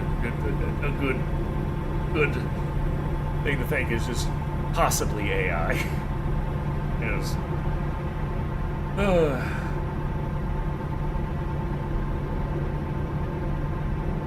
I've seen people who absolutely, completely and utterly, like, are willing to go pitchforks and torches over generative AI art, who completely, fully embrace the idea of AI is perfectly fine for, like, doing your homework for you. It's like, that's actually one of the worst things you could do. It's just completely and utterly remove any kind of ability you have to try and reason and think and learn things. That's a terrible thing. That could actually lead to the downfall of fucking civilization if people keep doing that. Whereas I don't really think that it's gonna be that big of a problem for the future of mankind if I never quite learn the precise methods of drawing the curvature of a tit. Yes. What price range am I thinking of for Chronicles Revelation? Well, I was thinking of going $20 because of how long it's taken and how much I put into it, and it's just been like, But it's the announcement didn't necessarily set the world on fire. I'm not swimming in wish lists and what have you, so. And unfortunately, there is still the animosity towards the use of the AI art, which is like, it is what it is. So, I think I might end up cutting the price to $9.99, which was actually kind of the original idea I had going in. But that's when I thought it was going to be a lot easier to make than it was. I ended up making it a hell of a lot bigger and more complicated than I had initially thought I was going to.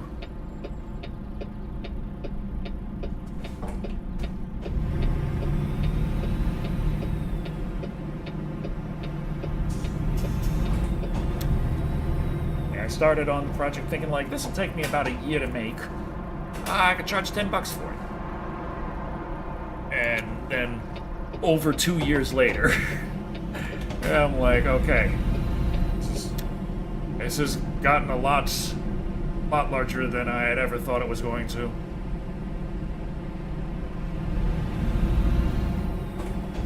I feel like 20 would be fair at this point, but then it's like, nope, everyone is.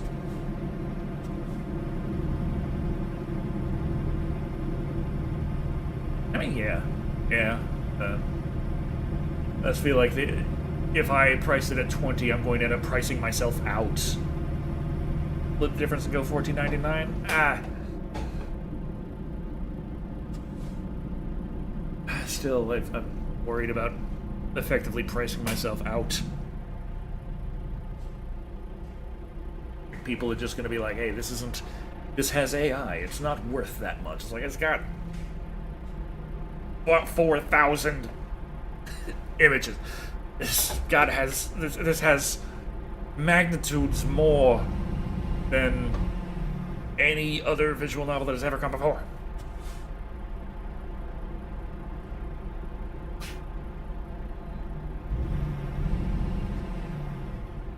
While your nuns are pure, but you're gonna have to whore it out, stick with $20.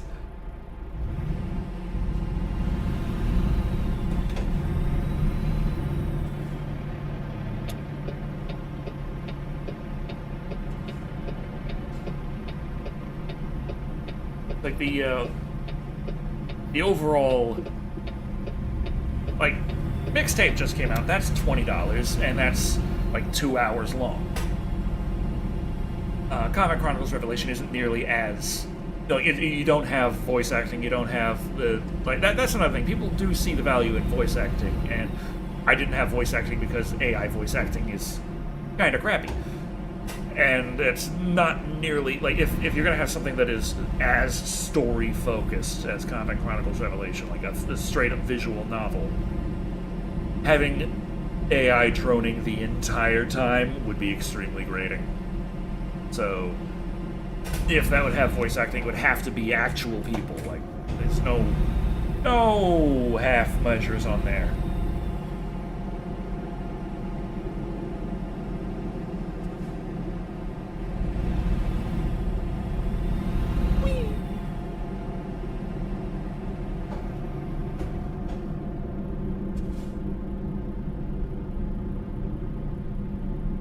Oh, there is White Mouse. Or there was.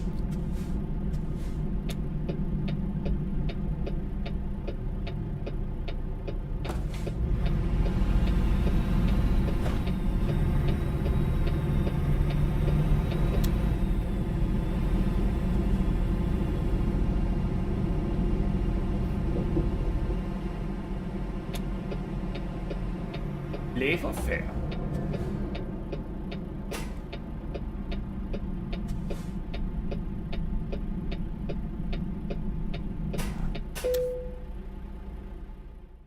Okay, what do you need? That's probably not bad.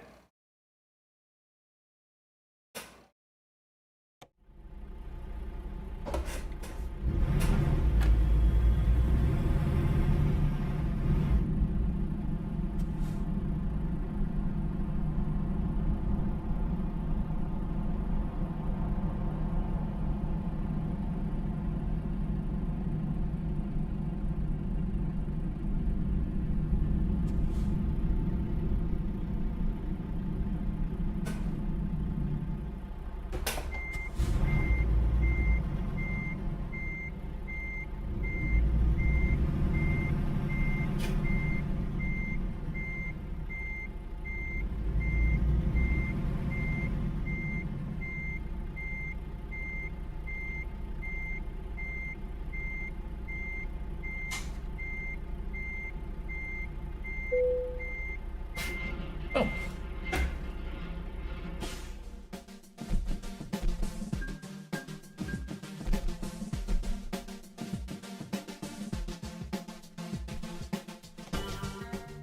No.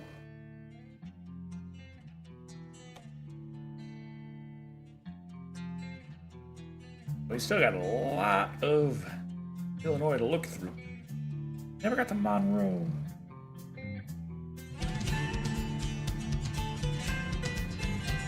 Yeah. South Dakota, British Columbia. What are we gonna get? What's gonna be next? Oh, of course, road trip. All this beautiful, beautiful road trip through.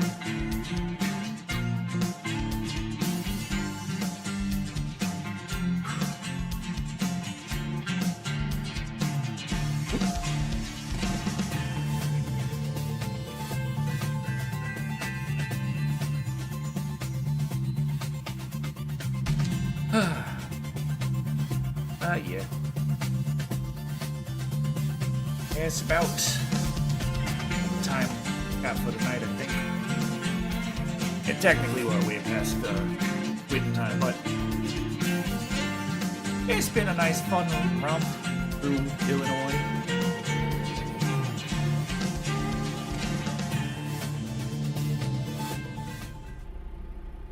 3 hours to get some sleep. We have 853,000. We got how much dang money? And creeping closer to 66, yeah.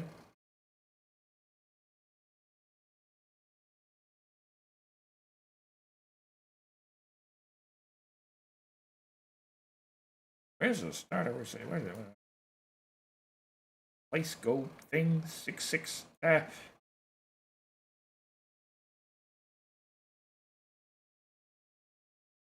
Somewhere in here.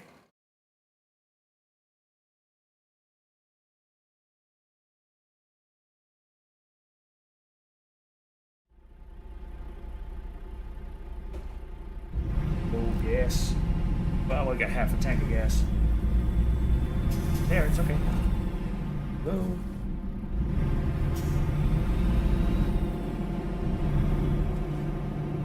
Believe in it, stick to your guns. And the problem is, like, I believe in it, but it's also, I understand,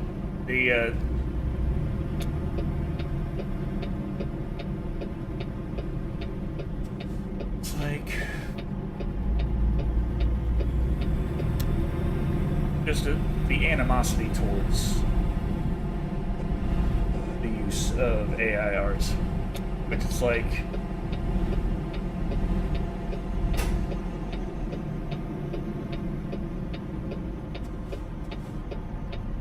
it's a very emotional thing for people.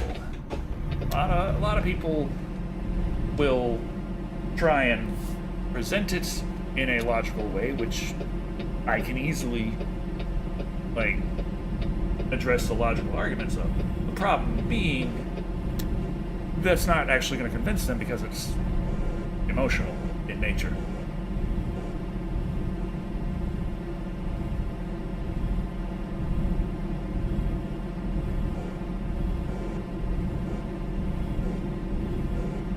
And people can say all day, every day that AI is... Like, a generative AI for art is a ethical problem because when it trains on how to draw from people's previously made things, this training is done without compensation, without permission, without any kind of payment or anything whatsoever to the artists. Which is true of pretty much any kind of learning how to do art. Like, any human who learns how to do art. You could, theoretically, like, you could go to art school, but you're not paying the people who came up with the styles.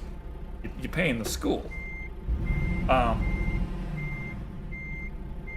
If you want to, like, if someone is just drawing by hand and they want to learn Ghibli style, they're going to take Ghibli images and they're going to practice on them, and at no point are they going to call up Studio Ghibli and ask if they're allowed to do this. At no point are they going to send them money. At no point is any of this going to occur.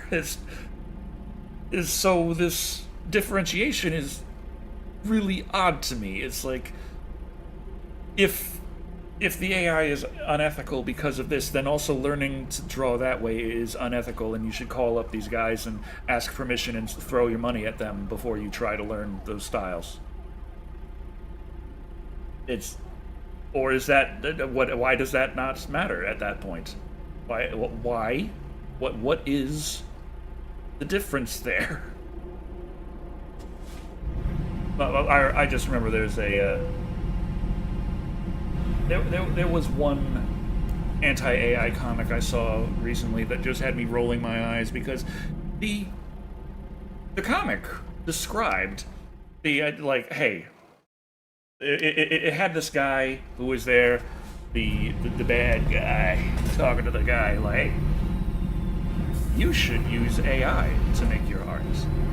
And the guy, the comic artist, was there being the smart guy in the comic, responding like, but I don't want to. And then the other guy's back and forth is pretty much like, oh, you could use it to do all of the drawing for you, and you'd have more time to do other things. And then they're like, but I want to spend time drawing. Which, that statement is fine. It's completely valid.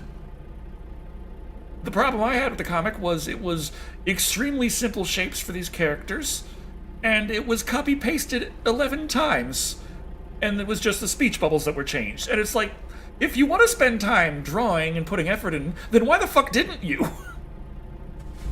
What the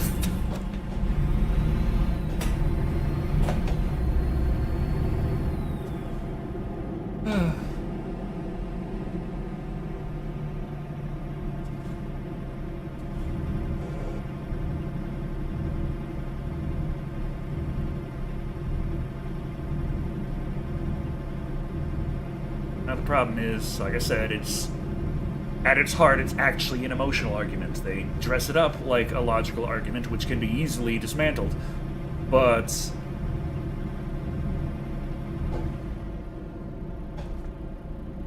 no one's gonna care that you address the logic of their argument, because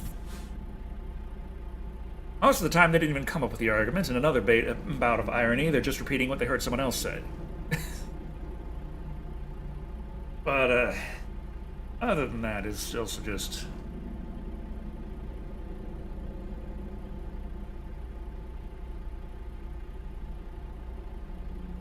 Another one is both implying that AI is so good it will put talented people out of jobs. Oh, jeez.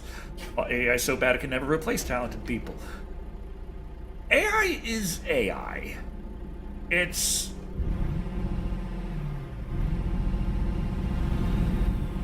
like... if you want to get good at art, you need to practice art. If you're going to be using AI for art and you want to be good at making art, then you should be practicing art. Those are the skills that are going to matter. Those are the skills that you'll be able to actually utilize in trying to take a bunch of really quickly generated things and make them not shitty. The people who, the AI bros out there who are there like, the artists are out of a job, for we, learning to prompt, are the true future. It's like, learning to prompt is like learning to use Google. Like, yeah, it's made private investigators' jobs a lot easier, but there's still some things that actually learning to be a proper private investigator really helps with versus just knowing how to use Google really well.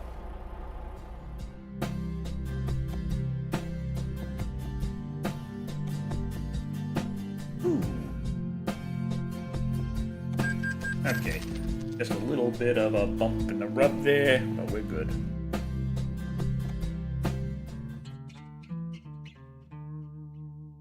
Let's buy ourselves a garage.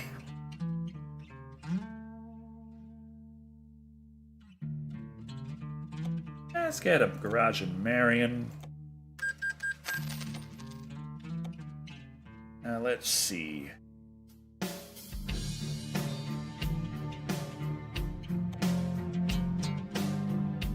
Let's get some medium Volvos.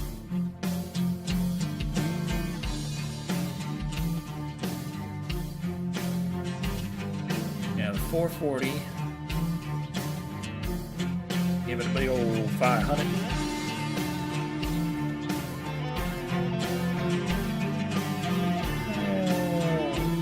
Yeah, why not? Ultimate. That's a nice looking Volvo right there. Give it some chainsaws. Motherfucking chainsaws.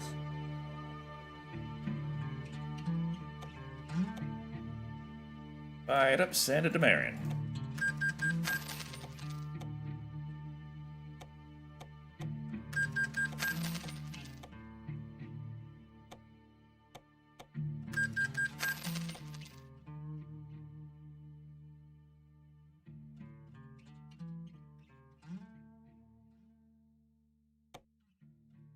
Let's see. Recruitment agency. Let's hire some drivers.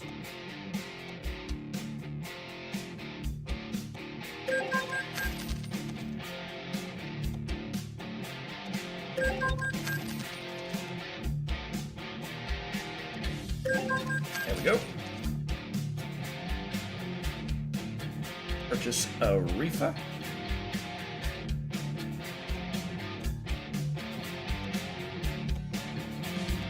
And there we go. 566,000 left in our pocket. We just took a little tiny... Okay, we have 221 employees. Agnes has been the most profitable. How much money is she earning? Okay. 18 grand a day? So wait, who's that making 46 grand a day? So, oh, that's me.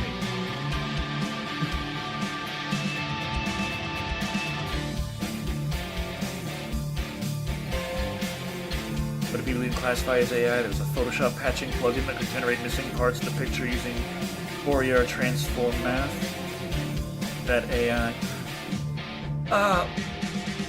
I think that technically doesn't count as AI, but like they do have like generative fill. Of course, that's AI, but it's even before that there was there's plenty of stuff with Photoshop where they just 918,000 spent. We got so much. Is there another quick job we can take here? Like, I don't want to just like. It's just is there anything Illinois to Illinois?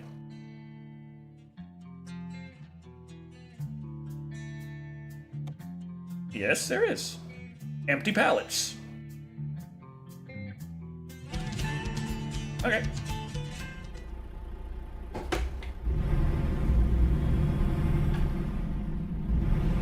Is it hard to steer because of all the head movement? I found that easier to steer.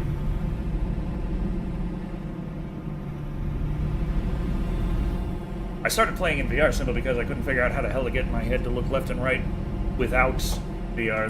The standard controller controls don't let you look left and right unless unless you are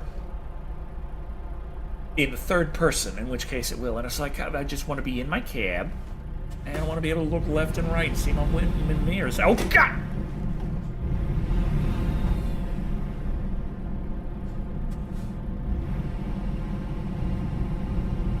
Oof.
Alright, here we go.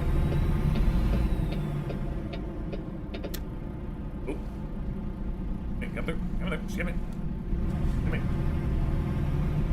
Parking lot, okay.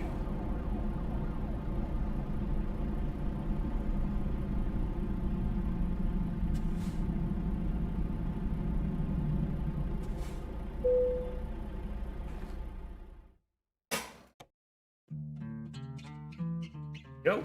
20 tons of, no, 20,000 pounds of pallets, so 10 tons.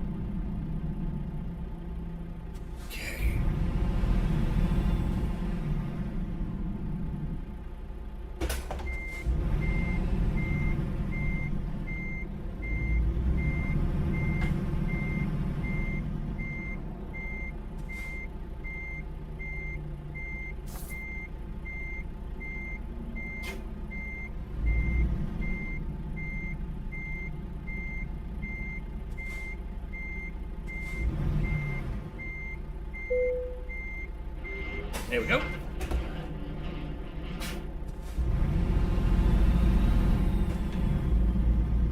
All right.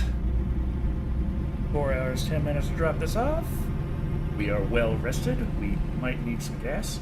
Now, we probably don't need it, but it would be a good idea to actually pick some up at some point.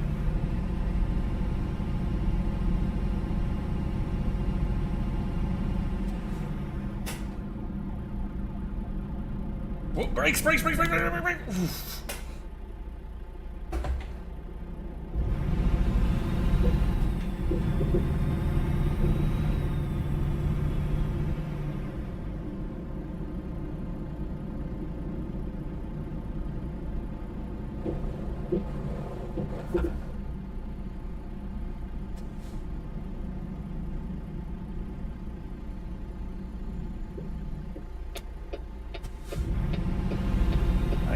Buy completely into LLM/diffusion equals AI/AGI hype and agree. Just marketing nonsense. Just in negative light. ChatGPT is totes intelligent. That's great. They go ChatGPT is totes intelligent. That's bad. I've seen some people terrified of LLMs. And the potential of super intelligence. It's like, do you have any idea how stupid these things are? They're autocomplete. They're just autocomplete. They're really dumb. Say, for instance, when I was having trouble getting the achievements working on Convent Chronicles Revelation, when I uploaded the final build, the main build.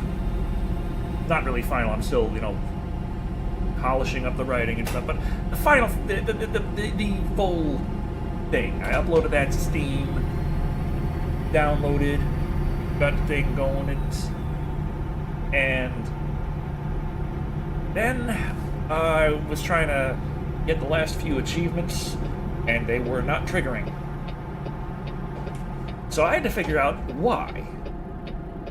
Now, of course, trying to Google it, and trying to Google it means that Gemini pops in like, hey, this is what you're doing? Well, let me and my super intelligent artificial intelligence help you. And so, kind of at my wit's end, so I'm like, okay, fine, what does the AI have to say? And they kept fucking hallucinating commands and things to do in Steam console, but did not fucking exist. And so, like, I shit you not, there was one point where it was like, hey, what you gotta do is put in this command into the console. So I was like, okay, fine, let me see. I open the console, I go to put in the command, and I look, and I'm like, Gemini, that command does not exist. And Gemini was like, I see about that. I see what's the problem here. It was actually plural. You're supposed to have an S on the end of that. And it's like,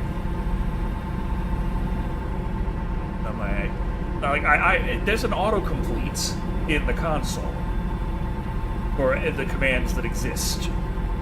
So if it was plural, I would have seen that. It would have popped that up. So I already knew that wasn't the case.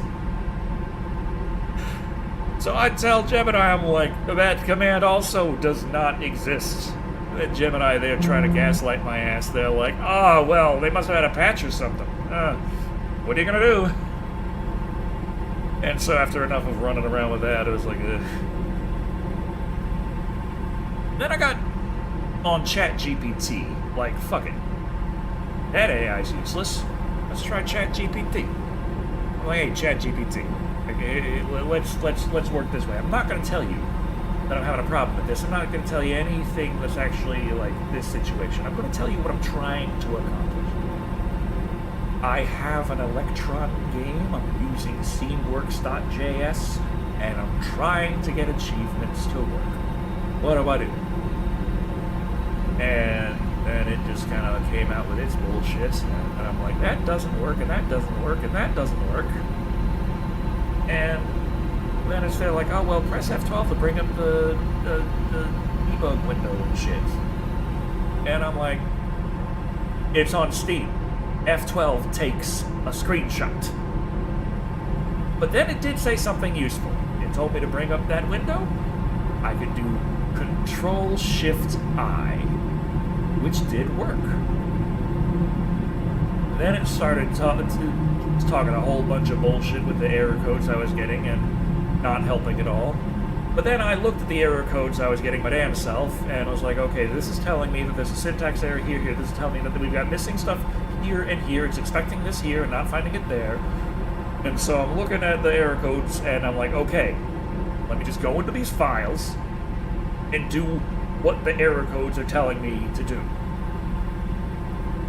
So I do that, and I fixed it, and I got the damn achievements working.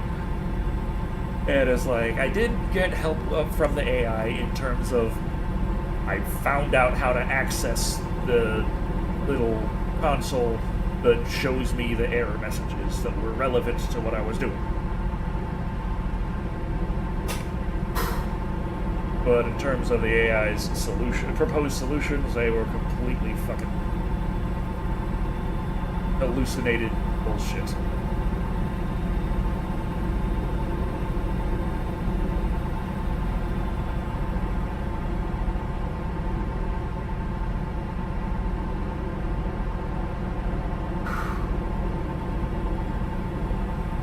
gets me thinking is it's like Steam has been. I don't know if they have yet, or they're just still discussing the idea that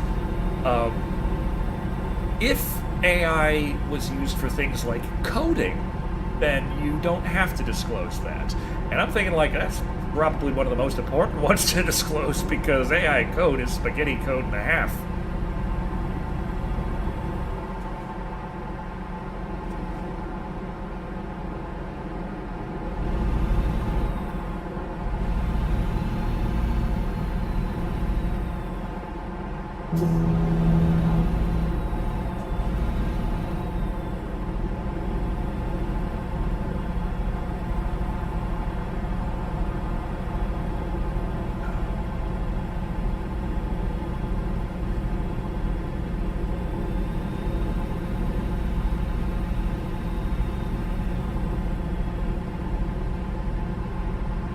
Left lane ends.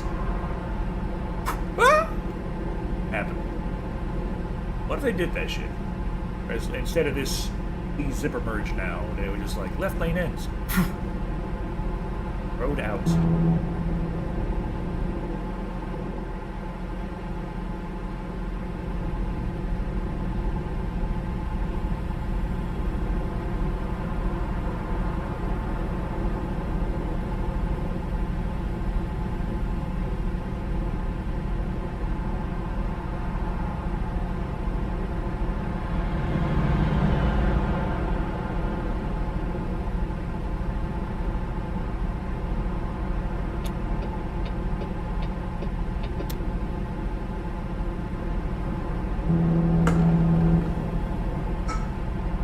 Whoa. Just trying to get my beer.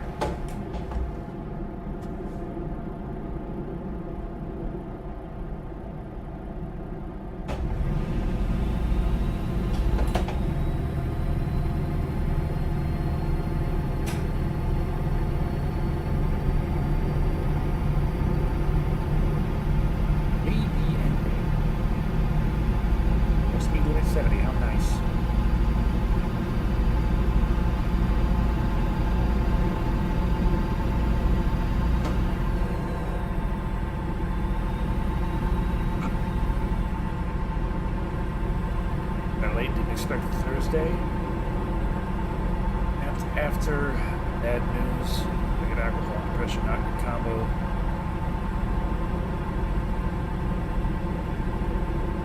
Yeah, that depression be like that. Oh boy. Alcohol is a depressant. An LLM asked to provide a padded chessboard representation where instead of 8x8 it's 10x10 and outer squares contain a sentinel value, so when you check if a square coordinates are the board, you need only one check. Does the square contain bad values? Instead of 4, are we too high, are we too low checks?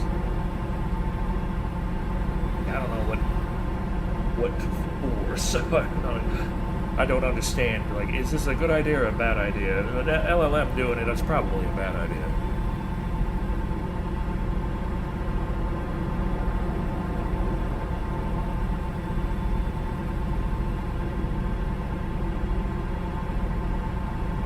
I like how I was using Combo's AI to just vibe code up some games. They had a little creative challenge going on with like free credits. So that was nice considering I feel like their credits are it's either their credits are a little overpriced or their AI agent is really wasteful with them. Possibly both. It glibly spat out code which implemented 10x10 square followed by 4 offset constants followed by the same exact 4 checks just to get its constant system. Oh boy.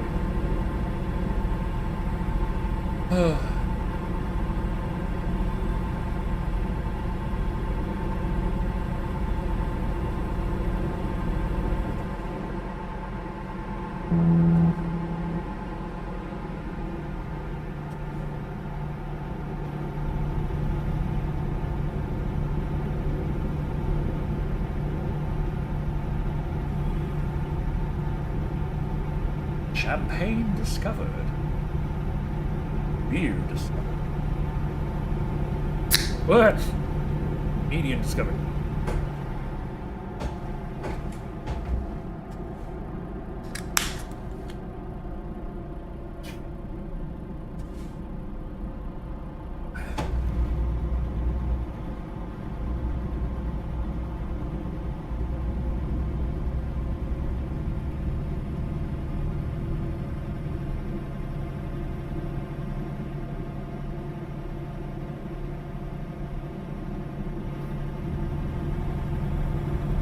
This way to Springfield.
Only 22 miles to go.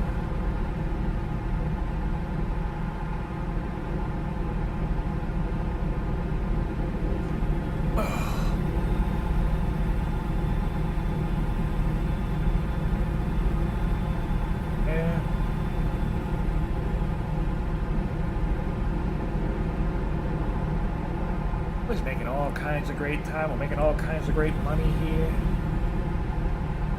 Got so many trucks, so many. Can I review Saw X? I really should.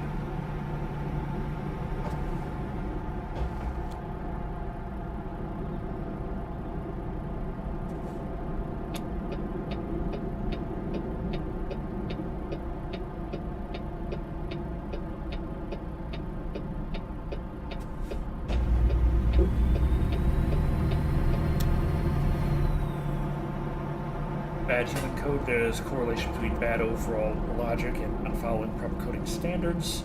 LLMs, even the smallest ones, do not have such type of danger canary. Yeah, I heard good things about a particular add-on for Claude Code, like a GitHub repository or something. I'm not sure exactly what it is, how it works, but effectively, it makes it so the vibe coding takes a lot longer, but it is very much reinforced and told to, hey, don't fucking do anything other than what you were asked for. Don't fuck with things you weren't told to touch. Always ask permission for everything. And it's like a lot of things like that. And on the one hand, it's like, cool, you got your LLM coding working better. On the other hand, it's like, you are also making it take long enough and do things so specific to what you asked for. It might be faster and more accurate to simply code it your fucking self at this point.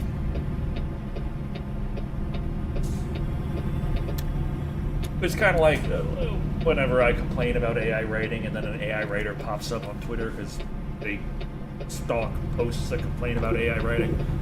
They try and tell me how wrong I am about how amazing it is.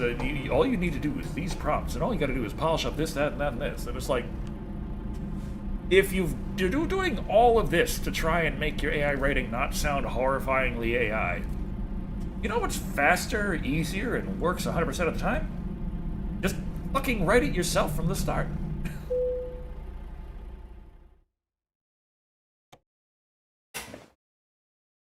Okay.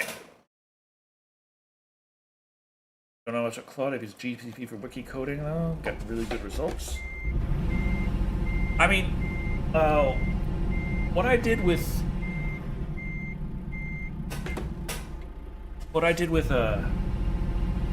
combos in kind of vibe coded game development Of course it doesn't work.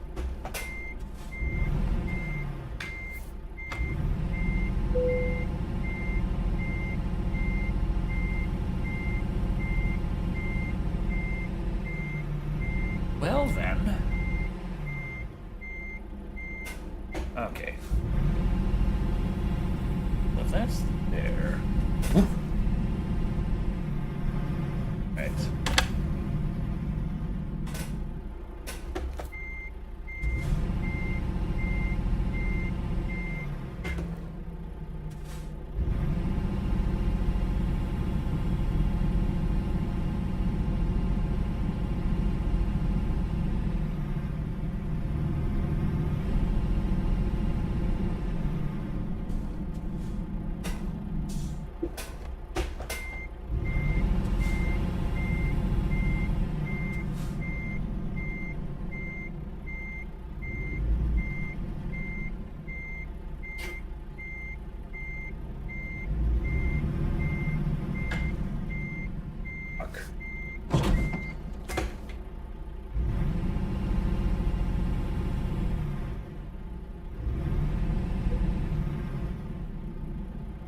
God damn it.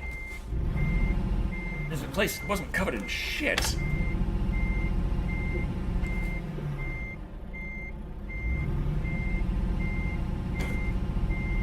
Come on.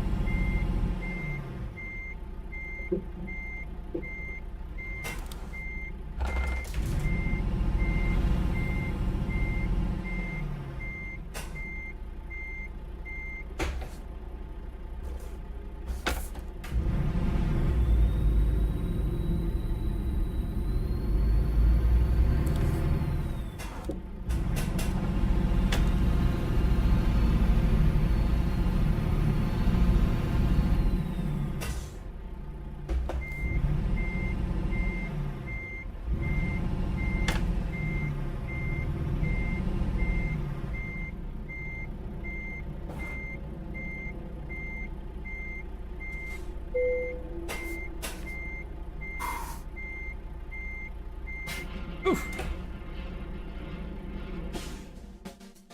There we go. Yeah, it was not worth much at all.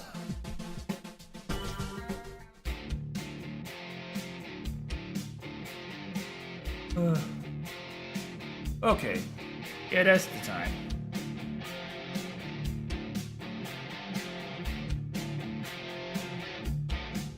There we go.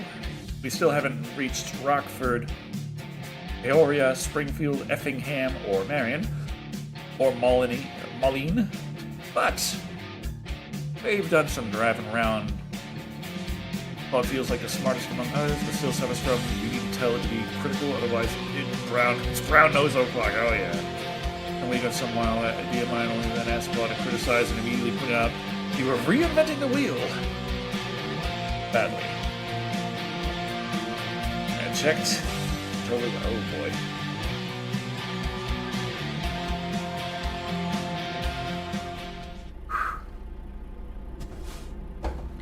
Yeah. AIs are very, very much yes men. Had one friend who was going through like a little bit of an episode, and they were like, okay, I know everyone says I'm crazy, but I asked Grok, and Grok says I'm right about this. And it's like, no, don't listen to Grok. Don't fucking listen to Grok. Oh shit, I accidentally pressed the button. Okay, so we made $9 million in 7 days. That's pretty good. Our employees are making money hand over fist here. And we're good. We still need gas. Is there any gas around here?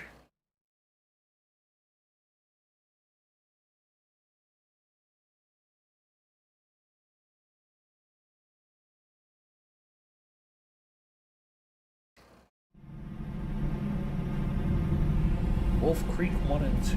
I don't know. Haven't seen. Yeah, not sure what that is.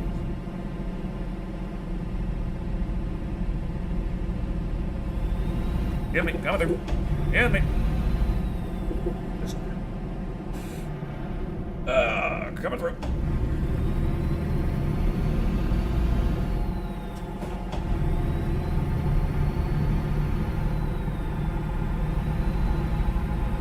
Get me. Coming through. Pardon me. Ah, fuck. Ah, fuck.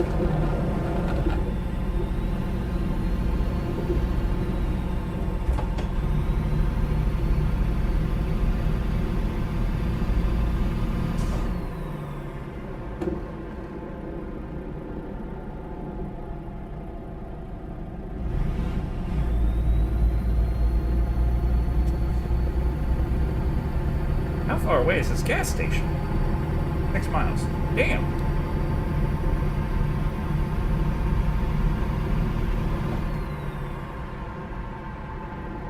Now this gas station doesn't count. Eh.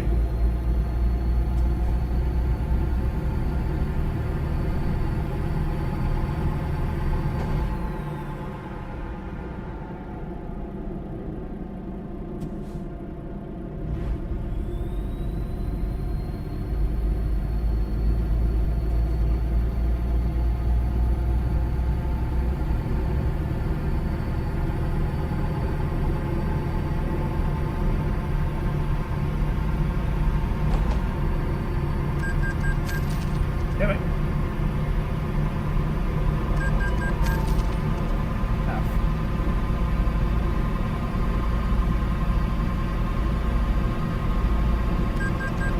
Oh, only going 100 miles an hour. It's fine.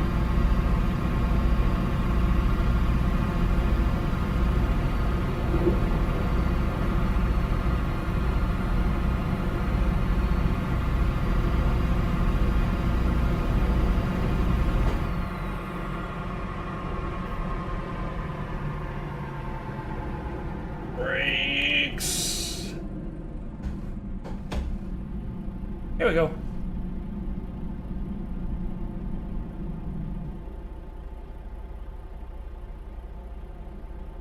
I don't know what. I was just going. Sometimes fuck 514. Jesus.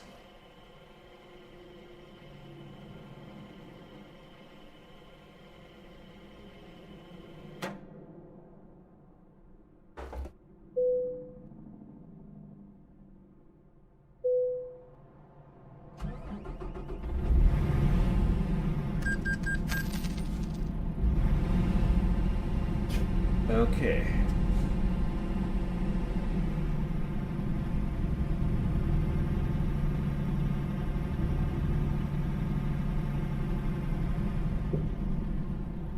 Got ad for the last 30 seconds. Okay.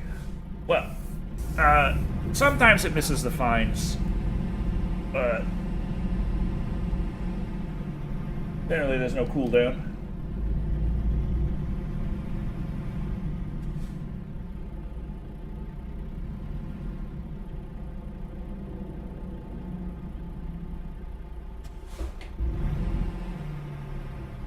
Okay.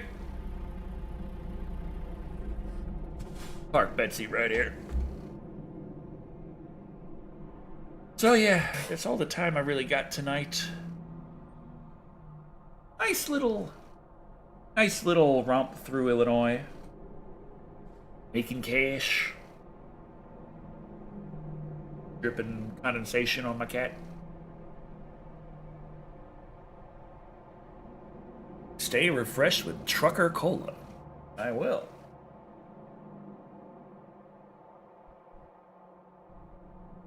So, thank you all for watching. I've been Dr. Shado. And remember, AI is bullshit, but it is here to stay. Don't shoot the messenger here. Okay. Oof. Now let's see.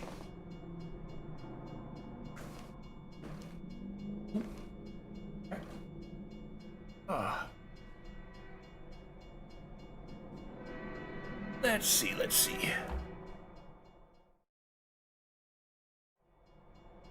Come on. What do we got? Do we have any raidable? Any beautiful people raid?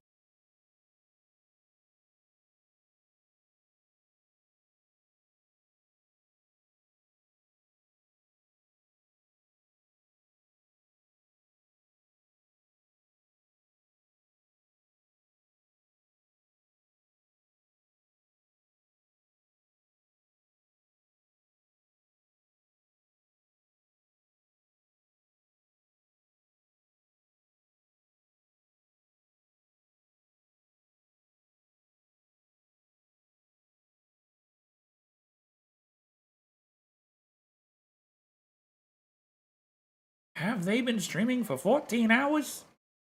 Last time I saw Pixels to Paper up here, it looked like they were streaming for like 40 something hours, and it turns out like yes they were, and I'm like, huh? I'm confused. I'm a confused man of confusion. Let's see. Is there anyone else just playing some American Truck Scene?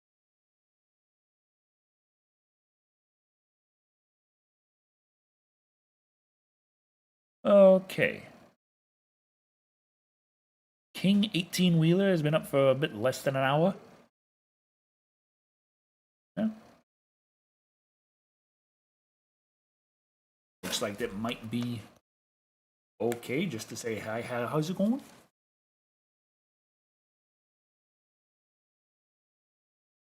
I don't know. It seems kind of frozen right now. Please tell me they didn't just quit streaming.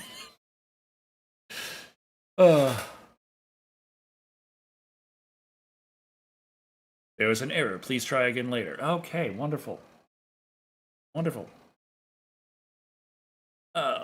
Let's try again.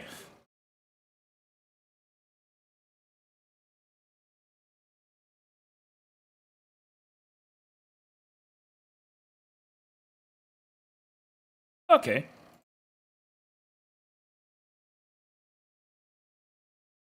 Oh, they got a chainsaw on their. Okay, it's like the same. It's like we're going right. Okay, there we go. They got the chainsaw. They get the raid. Okay, they're driving a Betsy. I don't know how they got their hands on a Betsy. I bought a lot of Betsy's, but they got one. They got the chainsaw. Let's give them a hi. How do you do?